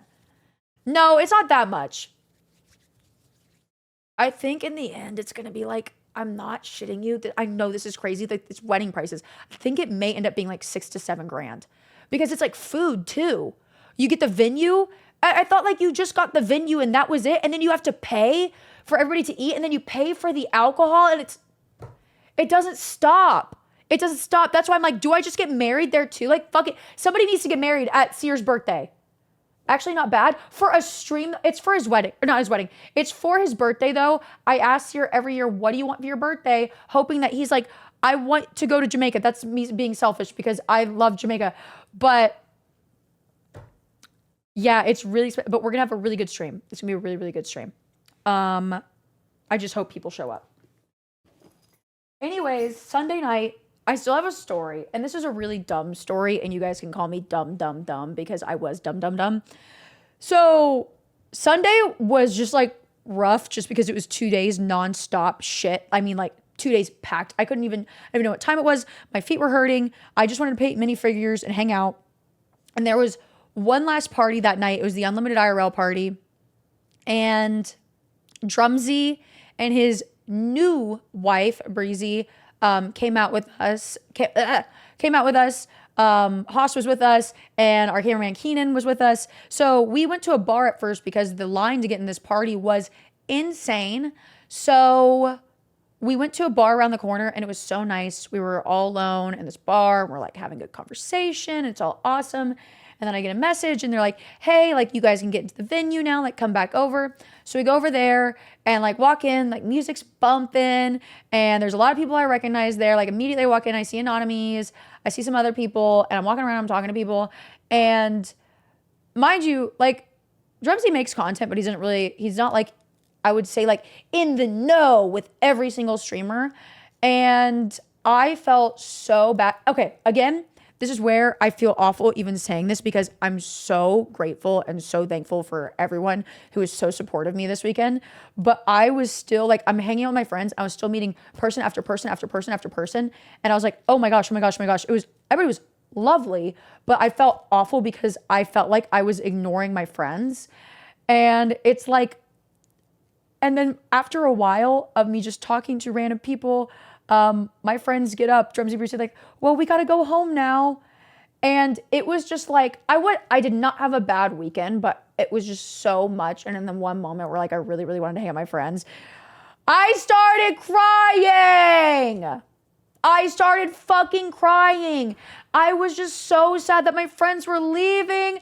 I'm quite literally crying in the club. And then Drumsy's like, oh my God, are you crying? And I'm like, no. It's okay. Like, I'm so sorry. And then it's like, you get embarrassed that you're crying and then you start crying even more. So I walk them out to their car and I'm just crying. I feel so bad because this is exactly what happened. So I'm crying. I'm upset. Now I'm like overwhelmed. I'm like, oh. So I go back in the club and I see Wake. So I'm like, literally all the girly pops love Wake. So I go over to Wake and I feel so bad. This guy comes up to us and he's like, hey, nice to meet y'all. He takes a picture with us. He posted it in my Discord. That was me. I think I was still crying in that picture. It's in the Discord if you scroll up. And so at that point, I was like, okay, maybe I shouldn't be in the club. Cause like now like it's like one of those moments where like people were coming up to me and then they recognized I was crying and they were like, are you okay? And I was like, okay, shouldn't be here anymore. I give a call to Sam. And I was like, hey, where are you? Like, I just shouldn't be here anymore. Like I have made a mess of my makeup. Like, I need to be out. And she was like, yeah, like come down the street. I'm at this very chill area, very nice vibes. Like it's not loud, not crazy. So I'm like, cool. I just leave. I see Sear on the other side of the bar talking to people. So I'm like, I don't even bother. So I start walking down the street and I am like cleaning up my eyes. I just thought this was a funny interaction. This was such a funny interaction. There is this guy standing on like the rails with like two other dudes and they're just smoking cigarettes, looking like badasses, just like ripping it. And we're the only people on the street besides a homeless guy who almost pissed on me, but that's okay. That's another story. Like if I saw me, I'd be like, damn, I want to piss on that chick too. So like, I don't even blame him. So I'm just like sulking down the street and this guy runs across the street with his phone out to these guys smoking cigarettes. And he's like, oh my God, bro, holy fucking shit. Literally, the guy's going like this, not moving at all. And this kid, I'm not kidding you, it's like a fly. And I don't mean to say like this human being is a fly, but his movements were like a fly. Like, oh my God. And I literally was like, so I'm walking by and I stop and I'm a little drunk too, where I'm like, what do you do? I'm talking to cigarette smoking man as this kid is still actively going, oh my God, you're the fucking goat, bro. You're the fucking goat. And he's like, I stream. And I was like, well, I do too. And what do you do that warrants that reaction? He's like, I stream. And I'm like, whatever. So I keep walking. I turn around, I keep walking. And then I'm like, fuck, they were smoking cigarettes. I turn around again and kid's still going, holy fucking shit. This guy is not moving. It was so, like, I will say, aura rating off of this dude. Like, JoJo Bizarre Adventure, like, who's the fucking, like, whatever the fuck, I don't know. So I go up to him and I'm like, I feel bad. This dude, I was like, can I just have a cigarette? And he's just like, for you, anything. And I was like, holy fucking aura. Holy fucking aura. I just smoked the cigarette and I walked away. I have no idea who this, oh man, and he said his name. I'm your biggest fan. I don't mean I like you the most, I'm just fat. I don't know his name. He was, I mean, me saying that he was a taller white guy with blonde hair, I don't know. Anyways, went the rest of the night, hung out with Sam. I felt so bad because like, I felt like the vibe ruiner at that point because I came in and I'm like, makeup's a mess. I'm smoking a cigarette. I'm just like, whatever. Dude, I think it, okay, this maybe it's totally off, but I think it was like Ace something. Aciro? No, I don't know. Ace something. Maybe? Man, I should. ACU? Okay, let's look him up. Let's see if this is him. He's not blonde. I don't really remember. I'm gonna be quite honest. No, he was a white guy. No, he was definitely white. And he was blonde. I will say, I think whoever the streamer is, we may not know him. Because that reaction told me maybe a younger audience. No, I know what XQC looks like. Dude, I look like a fucking freak.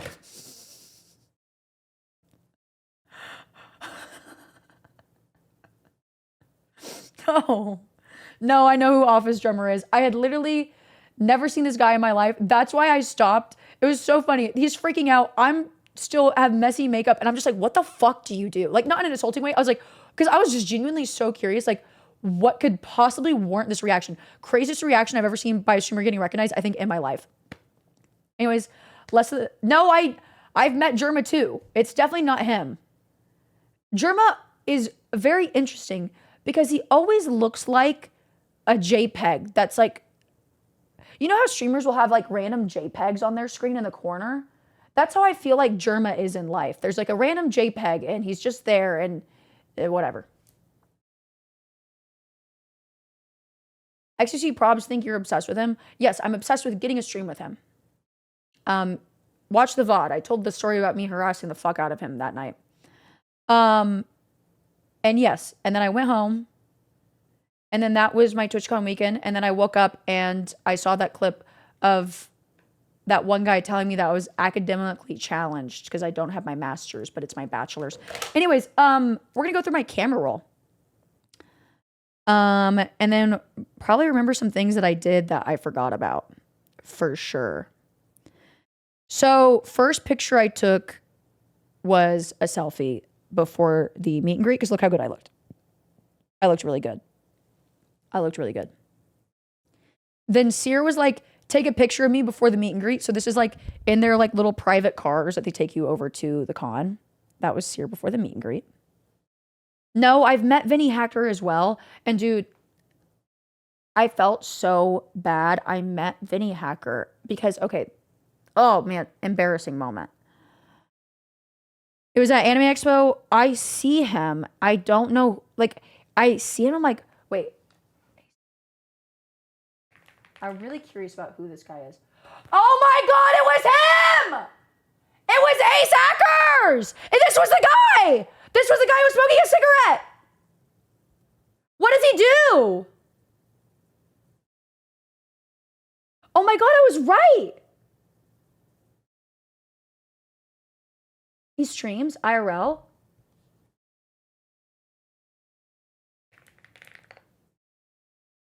Well, not on Twitch, just streams every day. Where does he stream? Because he doesn't stream on Twitch. Who? Hang on. Let me show pictures. Hang on. I Googled him. 3 million on TikTok? Damn, that's how TikTokers get reactions. Let me make sure I don't have anything crazy. Wait, let me delete the Google search where I couldn't think of a word. This guy. And look, I have to give it up to him. Incredible aura. Incredible aura. What a he's a douche. He streams on Twitch, but he has like 3K followers on Twitch. I think he's got to be able to. Douche aura. What?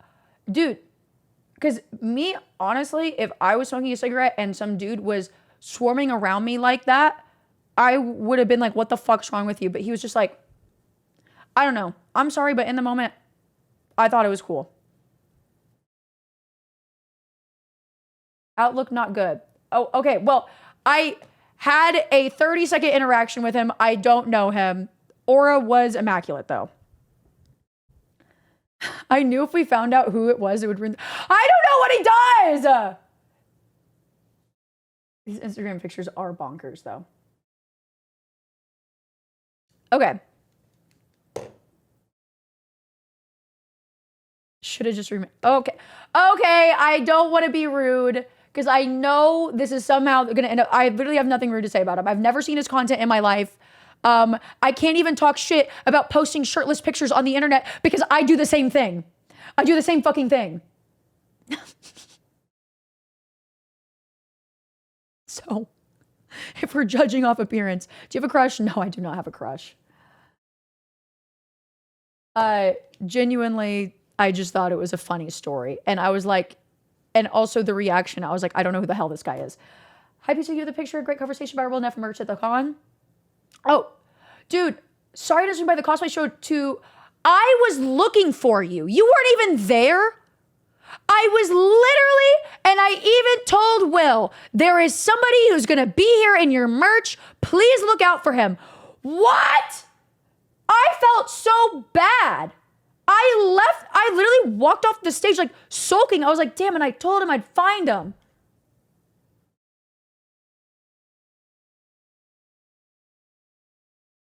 I'm a little mad at you, but I will forgive. I saw at Kingdom during Star Junk. You looked like you were on a mission though, so I didn't even say hi. What? No, say hi. I think I was just like walking. Wait, especially you. Yeah, you should have said hi to me. I was just like walking to and from the bar. I ended up leaving that show early though. What are you doing, Anonymous?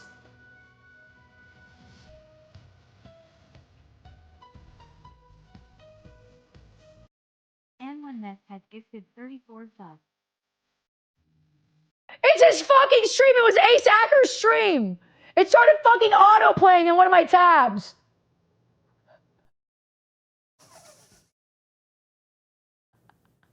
Anonymous, thank you so much for the 34 gifted subs. I literally... No, I say his name wrong on purpose. Again, illiterate has been added to the list. Thank you so much for the gifted subs, Anonymous. I literally thought I had a sub alert that I did not even know about. And I've been spreading the good word about saying his name wrong. I've been spreading the good word. Also, oh my God, the Caroline cards are all in my... Do I not have any in my purse? I would have thought I would have some in my purse too, but the Caroline cards are all over my suitcase, like literally spread across my... I don't correct Peach anymore. Yep, thank you. And I genuinely appreciate that, because 9 times out of 10, whenever I say something wrong, you guys know what I'm saying, you know? My sister does that, where I will be having a conversation with her, and just an example, like if I say, oh my God, one time, instead of saying Nike, the brand, I said Nike. And this was one time in high school, and my sister has not let me live it down. She will stop the conversation, entire conversation stopped, and be like, didn't you mean Nike? And I'm like, you knew what I was trying to fucking say. And every time you stop this conversation to correct me, you correct me so perfectly that you knew exactly what I was trying to say. And you know what's so funny is that even Rune, like if people correct me in front of Rune, and she goes, look, that's really sweet, but like, don't correct her. Like, you know what she was trying to say. Like, she even understands. She even understands. Because like genuinely, the second I say something wrong, it has now been registered in my mind to be pronounced that way. And to get me to pronounce something correctly actually is incredibly fucking hard. Actually so hard. Really, really bad. Anyways, oh my God. Oh, we're going through my camera roll. My bad. And then the next picture after that, iconic. Iconic. GIF. It's pronounced GIF. It's because the creator of the GIF said that. Is it GIF? Wait, I can't remember what he said. Whatever! Yeah, it's GIF. No, it's GIF. The creator of it said that. Fuck that guy. Okay. He does not. Okay. And then I took some pictures of some people's clothes at the meet and greet because I really liked it. And I was like, let me have the brand name. Morg Pie, if you're still in here, one of your fans gave me something to give you. And then I took a picture of this. And I know this seems weird, but Fox News was there using a TVU backpack. And I say this all the time, that I was the second streamer after Nick to ever buy a TVU backpack, that it blows my mind now seeing it everywhere. So TVUs were made mostly as like NFL sideline cameras or things like this. So it just blows my mind just seeing it everywhere. They have blown the fuck up. And then I took pictures with Anonymous, but are you comfortable with me showing pictures of you, Anonymous? I took this really dumb picture of Finn and Victor. It's really funny. His hair looks dumb as shit. And Victor, I think they were yelling at me because they were both upset that I used a different cameraman. And then I got some pictures at Jessica's meet and greet of Silvervale and Jessica talking, but so can I show? Hey, wait, what'd you say? I can send them to you. Wait, can I show them though? You can tell me no, I don't give a fuck. I took quite a bit. And then I was vlogging the sushi event. So like This probably won't make it in the vlog, but this was like the club area where Sushi's announcement was that I was talking about earlier. And then some pictures of Seer and Sushi after his big announcement. Very exciting. A picture, this is cute. Look how happy Sushi is. He was so happy. He was so fucking happy. And then I recorded, this was at the Right Click party.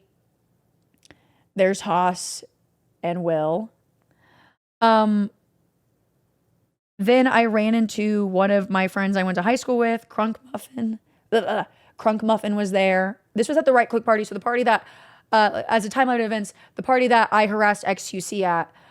You know, it was also incredibly embarrassing that at this party was a Baby No Money performance, but I was busy harassing XQC.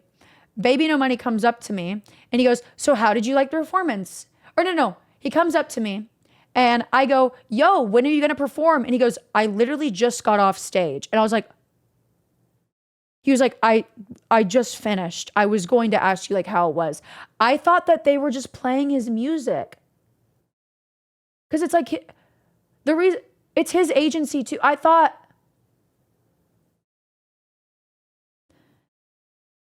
but he was like, no, but he was like, thank you so much. Because he's like, that's a really nice compliment that I sound so good live. No, okay. Earlier for the Everything Now show, he was lip syncing and it was so funny because he was pissed that he was lip syncing. So he was lip syncing and then he would look at us and be like, I don't know, this is so bad. Literally as it's going on. And then, so he was just talking to us casually as the music was playing, as he was supposed to be lip syncing. He doesn't like lip syncing, but he was genuinely happy with my compliment. No, he's got a really good voice. He gave the mic to yes, at one point he's lip syncing and gave the mic to this, like the puppet, and the music is still playing. Like, he's a funny fucking dude. He's a funny fucking dude. I got some, this will probably make it in the vlog. Russell texts me the next morning after this party and goes, hey, can you send me the video of me shirtless dancing on the stage with Will? Had no idea that video existed in my phone. But yep, it does.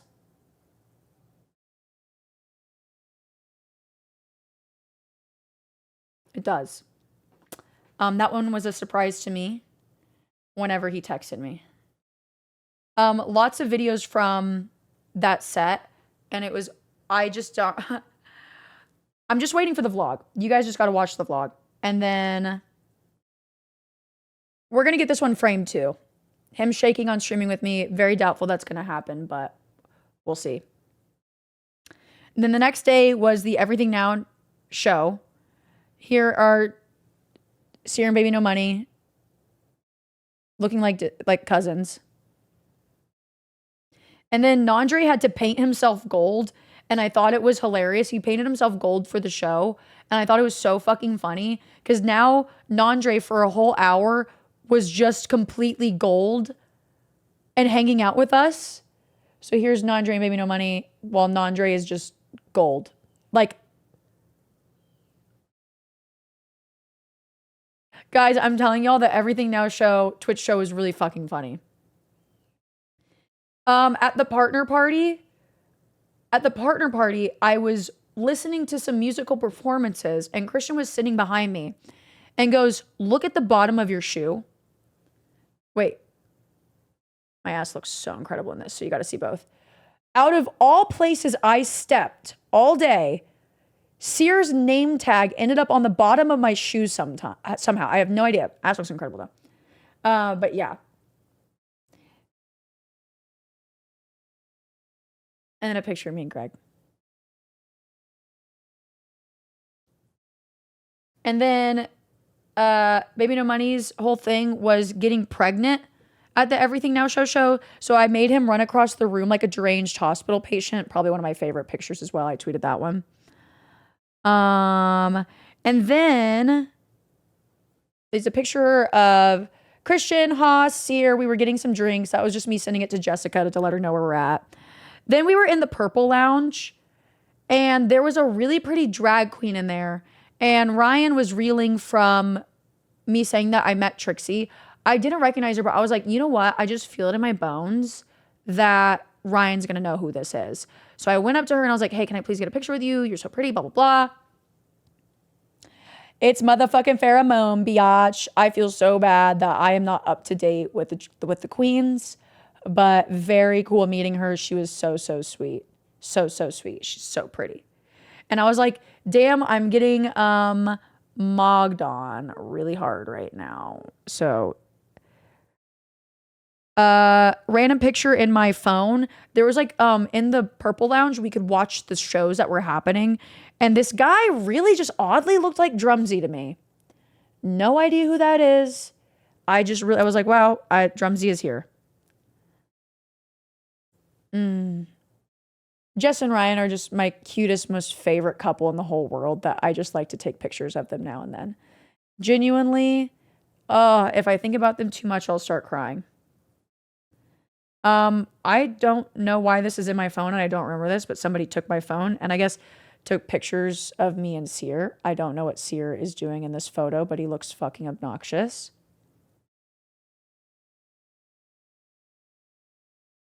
Oh my God. And then I met, I think he's live right now. Disability. I met the dude in the fucking flesh.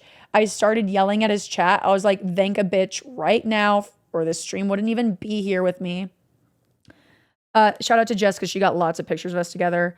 And then Cinna was in the backstage of the cosplay event wearing a do-rag. And I thought, it was just like, I know she like put it on half-ass. I just thought it was funny picture. I think this was for my parents. I can't remember why I took this picture. More pictures of us backstage. Because it was. My dad had surgery this weekend and I felt so bad that one, I wasn't there and two, I couldn't really contact him as much that I wanted. So literally I was just like telling people I'm trying to take pictures for my dad. And my dad is okay. Mr. Jars is good. He had a bunch of surgeries at one, but it seems like he's doing really good. You answered his call on stream because my dad was at the hospital and he was like going in and out. So I was like, I felt so bad. I hadn't talked to him. So I was like, I was on stream and I was like, you guys do your thing for a little bit. I need to talk to him. Sear just showing cock backstage. I took a picture of Xander Smalls and Zoil together because they're so fucking tall. They're so tall. This looks like a normal picture with two people. Nope. These people are fucking tall as shit. Dude, I was at the airport yesterday with Russell, Zoil, Diddy, and then some other guys came up and met with us.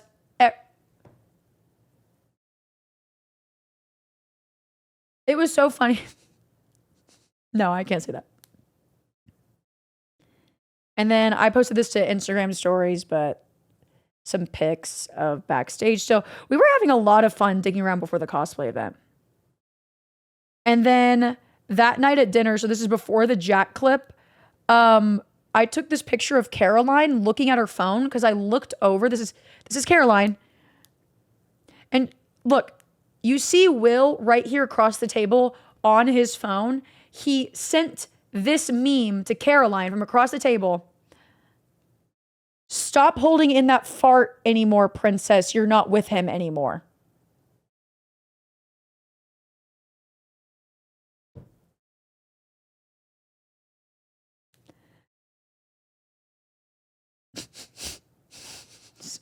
So fucking funny. A picture of the legendary card, the Piplup card. So the reason to okay, let me tell y'all some really more intense lore, I guess. Whoa. At the cosplay event, we were using paint and my hands were covered in paint.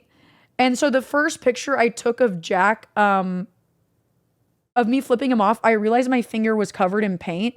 And so I actually took a few because I was like, fuck, let me get the other finger.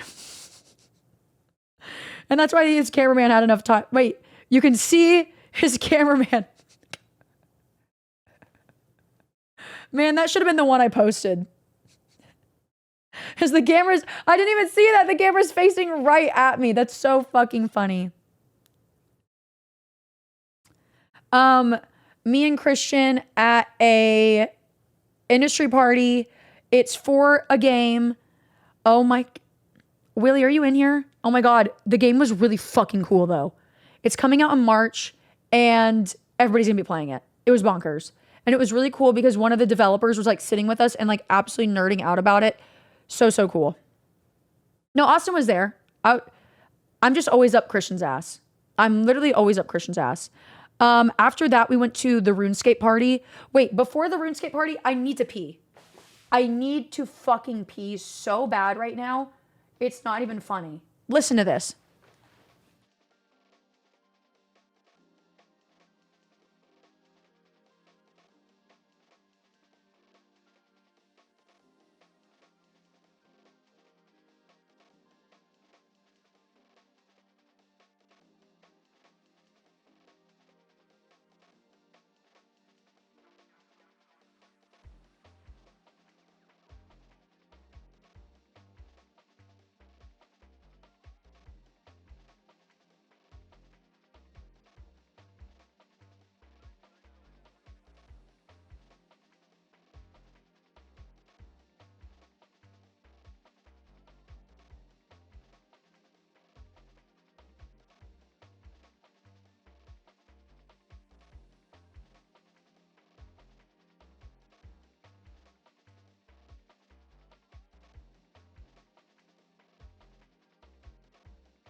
I didn't wash my hands. Gonna go shake Buff Pup's hand. Okay.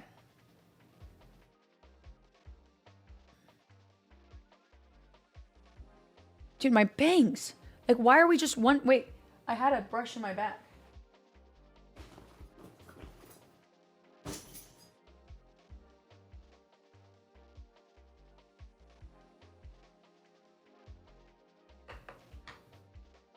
Guys, I was joking. I washed my hands. Haha. Okay. Me and Christian at this party. The next place we went to was a RuneScape party. And let me tell y'all, RuneScape was the first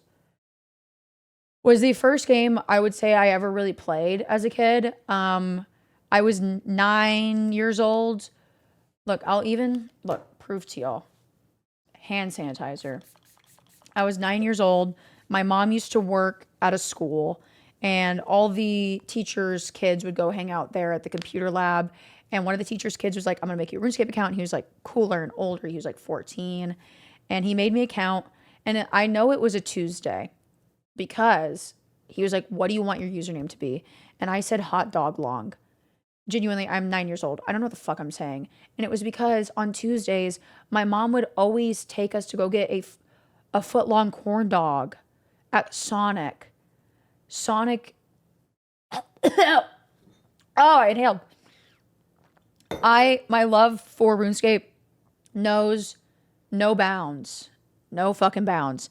So it was really cool. Let me tell y'all. So most of these parties are like brands wanting influencers to post and stuff like that.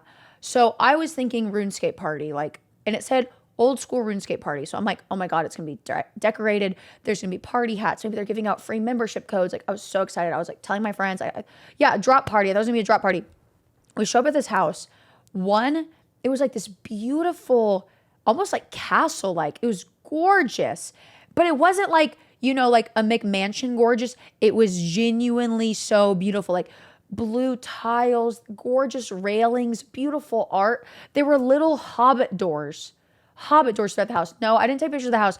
And this is why. It was where the Jagex employees were sleeping. It was where they were staying for the weekend. So then I immediately realized, I was like, oh, this is not a regular industry party.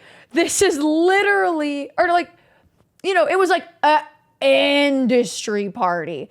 So I was like, okay. So I felt a little uncomfortable, taking pictures of I opened up one of the little hobbit doors and then I saw somebody's suitcase and I was like, oh. But upstairs I met some Jagex employees and they were so nice. Me and Sarah talked about genuinely some of the most fun people to talk to all weekend, but I was like a little intoxicated and I was blah, blah, blah, blah, blah. I love RuneScape. I love RuneScape. I love RuneScape. I feel bad. They probably hear that all fucking weekend long. Upstairs, they had a massive 2 rooms with a bunch of PCs. This was 1 room. So there were 2 of these rooms. Austin shows off to the side playing, and they were like, come upstairs and try the new sailing skill. So I was so fucking happy. I got to try the sailing skill. I will say I was pretty drunk, and the Jagex employees were very focused on Austin, which I don't blame it. It's motherfucking Raj Patel in the flesh. I would also be focusing on what Austin was doing. So I was like drunk trying to click around, like trying to figure out which NPC to talk to begin the sailing. But I did like to get to go around a little bit. It's really, really fucking cool. But I like was sitting there and I was like, oh, I'm like really drunk. So I get up. I liked it. But I would not take my opinion from it so deeply because I realized I was pretty drunk in that moment. Went back downstairs, and then my manager, Billy, was like, hey, let's go to the Stream Elements party. That was the party that we ended up going to that was like fucking bonkers. Some more pictures that I snuck of the sailing. They told me I could take pictures. It was so funny. I was like sneaking pictures and they're like, it's okay to take pictures. And I was like, I still felt bad. More pictures of like all the, like you can see how pretty the house is, like just like bright colors and like lots of wooden beams. After the Streamer Elements party, me and Billy, my manager, were pretty fucked up. So I took these pictures of him really happy to get a street dog. He loved his street dog, and I proceeded to harass this man and take so many pictures of him eating street dogs. After that, I have screenshots of all the streamers that texted me laughing their ass off that I told Tectone to shut the fuck up. Hey, let me skip over all these. The next morning, this is really gross. Like I was saying, I was on steroids because I was coughing up dirt. Took pictures of the dirt. And then I met up with the poor Roblox employee that I harassed, and he gave me, literally, it's like in this, did I take the box? Maybe I threw it away. I don't know. But it was like in this Roblox, like official box, and it was a party pack with a bunch of Robux codes. Here's me and Christian taking pictures with our Roblox chains afterwards because we went over to the Sims booth to go pick up our free stuff. I got lots of free stuff. And then the guy that I met at the painting area, I don't want to show the full pictures. I don't want to show his face because he doesn't know who the fuck I am. He was like telling me that he really likes cards. So I gave him the iconic Piplup card because I thought it was funny because I was like, this tweet is going so many places that I feel like maybe eventually that he will see that clip and realize that I gave him that exact card. But this guy that I met, oh my God, what was his name again? Deceitful Pear. Little piece of history. Okay, this picture. Wake was streaming in the artist alley, and I need you guys to hear me out because I actually feel so bad about this. Wake was streaming in the artist alley, and at one point, I like walk up to him, and genuinely, it was this realization. So if you don't know, Wake Wilder, no exaggeration, eats 1 to 2 pounds of carrots a day. And I told him months ago, I was like, don't you know that's how flamingos turn pink? Because they eat shrimp and the dye gets there. The lighting in the artist alley was hitting him so perfectly. I ripped my glasses off. I gasped so loud that people turned around and stared at us. And I was like, Wake, you're orange. Wait, I need to turn up the contrast on this picture because you can't see it. You can't see it. He's fucking orange. And I gasped because at first I was like, oh my God, my friend is jaundiced. But no, it's the carrots. This doesn't look that crazy on the phone. Trust me, he's orange. And I felt so bad because I was hanging out with Wake for the rest of the day. Everybody heard it from me. Everybody fucking heard that Wake is orange. And then I'm such a fucking asshole. If you know who this is Tevin. This is Tevin. And I know him really well by his profile picture. By like exact profile picture. He walks up to me and he goes, "What is my name?" And I'm shitting my brakes. Okay, let me tell you why he's not impressed. I start shitting my brakes. I'm like, "I'm sorry, I don't know." And he goes, "It's fucking Tevin." I literally felt like I have shot a dog in the streets. I felt so bad. He goes, "This is the 4th fucking time." So I took this video where I'm going, "Hello, Peach Jars. This is Tevin. This is Tevin. This is," and I'm pointing at him. He does not look amused with me because he's fucking pissed off at me. I'm sorry. Fuck you for putting me on the spot. Okay, this is random. I took a picture of this girl's camera because it was really good. PowerShot G7X Mark III.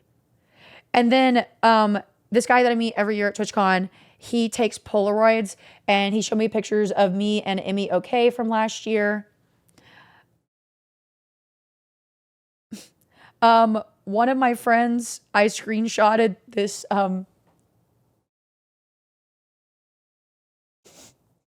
I thought that was just funny. That's one of my Discord friends. Hang on, I'm going through. It was Haas's birthday. It was Haas's birthday. Again, I don't know how comfortable people feel with me like showing them pictures. It was Haas's birthday, and at the restaurant, they like brought out a free dessert, and we're in this like back room, and they like, what is it called? Flambeing it, where they light everything on fire. But there was like the banana dessert that they flambe over here, and then there was sherbet, and then the waiter just leaves. The waiter just leaves the room, and you can see it in his hands. Haas's genuine confusion as the entire plate starts catching fire, and holy fuck, his reactions are so good in these pictures, but I don't want to show. Sherbet is now on fire. Like the sherbet is catching fire. I was dying laughing. Let me just say, Haas's reaction to these pictures are like genuine confusion. Oh my God. Okay, this is crazy. The bar that I was at with Drumsy, I turn around and his wife Breezy is like, "What the fuck is that?" On the ESPN 8 channel, there was underwater chess going on. And the commentary was very serious. Wait, you guys know this? The Ocho? What is that? What's the Ocho?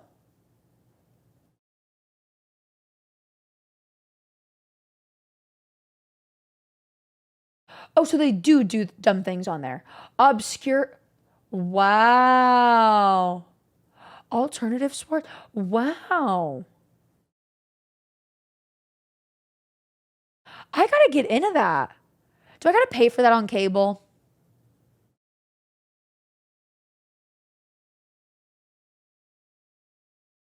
Slip and slide hockey?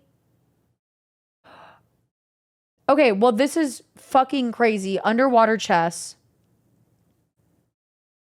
I took a video of me drunk walking down the street because my feet were hurting and everything was miserable. I was just gonna add it to my vlog. Me and Sam being really fucking obnoxious at a party. But I'm usually obnoxious, so I don't even know what in this moment.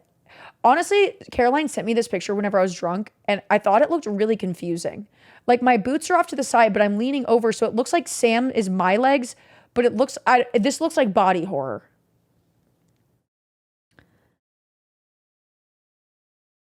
The clip of that one guy talking shit about me. Don't care. And then Zoil was really jealous that I got a bunch of those Roblox cards at the airport. So here is Russell. Look how focused Russell is taking this picture. He was trying to do like a money spread on his arm, but he couldn't do it.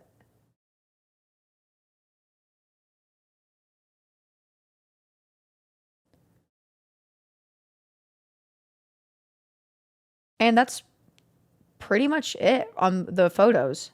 Everything else is, I can't show, but it's just like, you know, personal stuff. I also I've been yapping this entire time, obviously. I want to say another quick shout out to Nick. You gifted 100 subs, and I was busy crying earlier on in the stream. And I didn't give you the reaction. I'm sorry, but thank you so much. Shout out to Nick one more time for those 100 gifted subs. I was going through TSA and they took extra Emily's meet and greet sign. No! Dude, we should have given away Sears because I don't even know what we did with it. We may have just left it in there. But,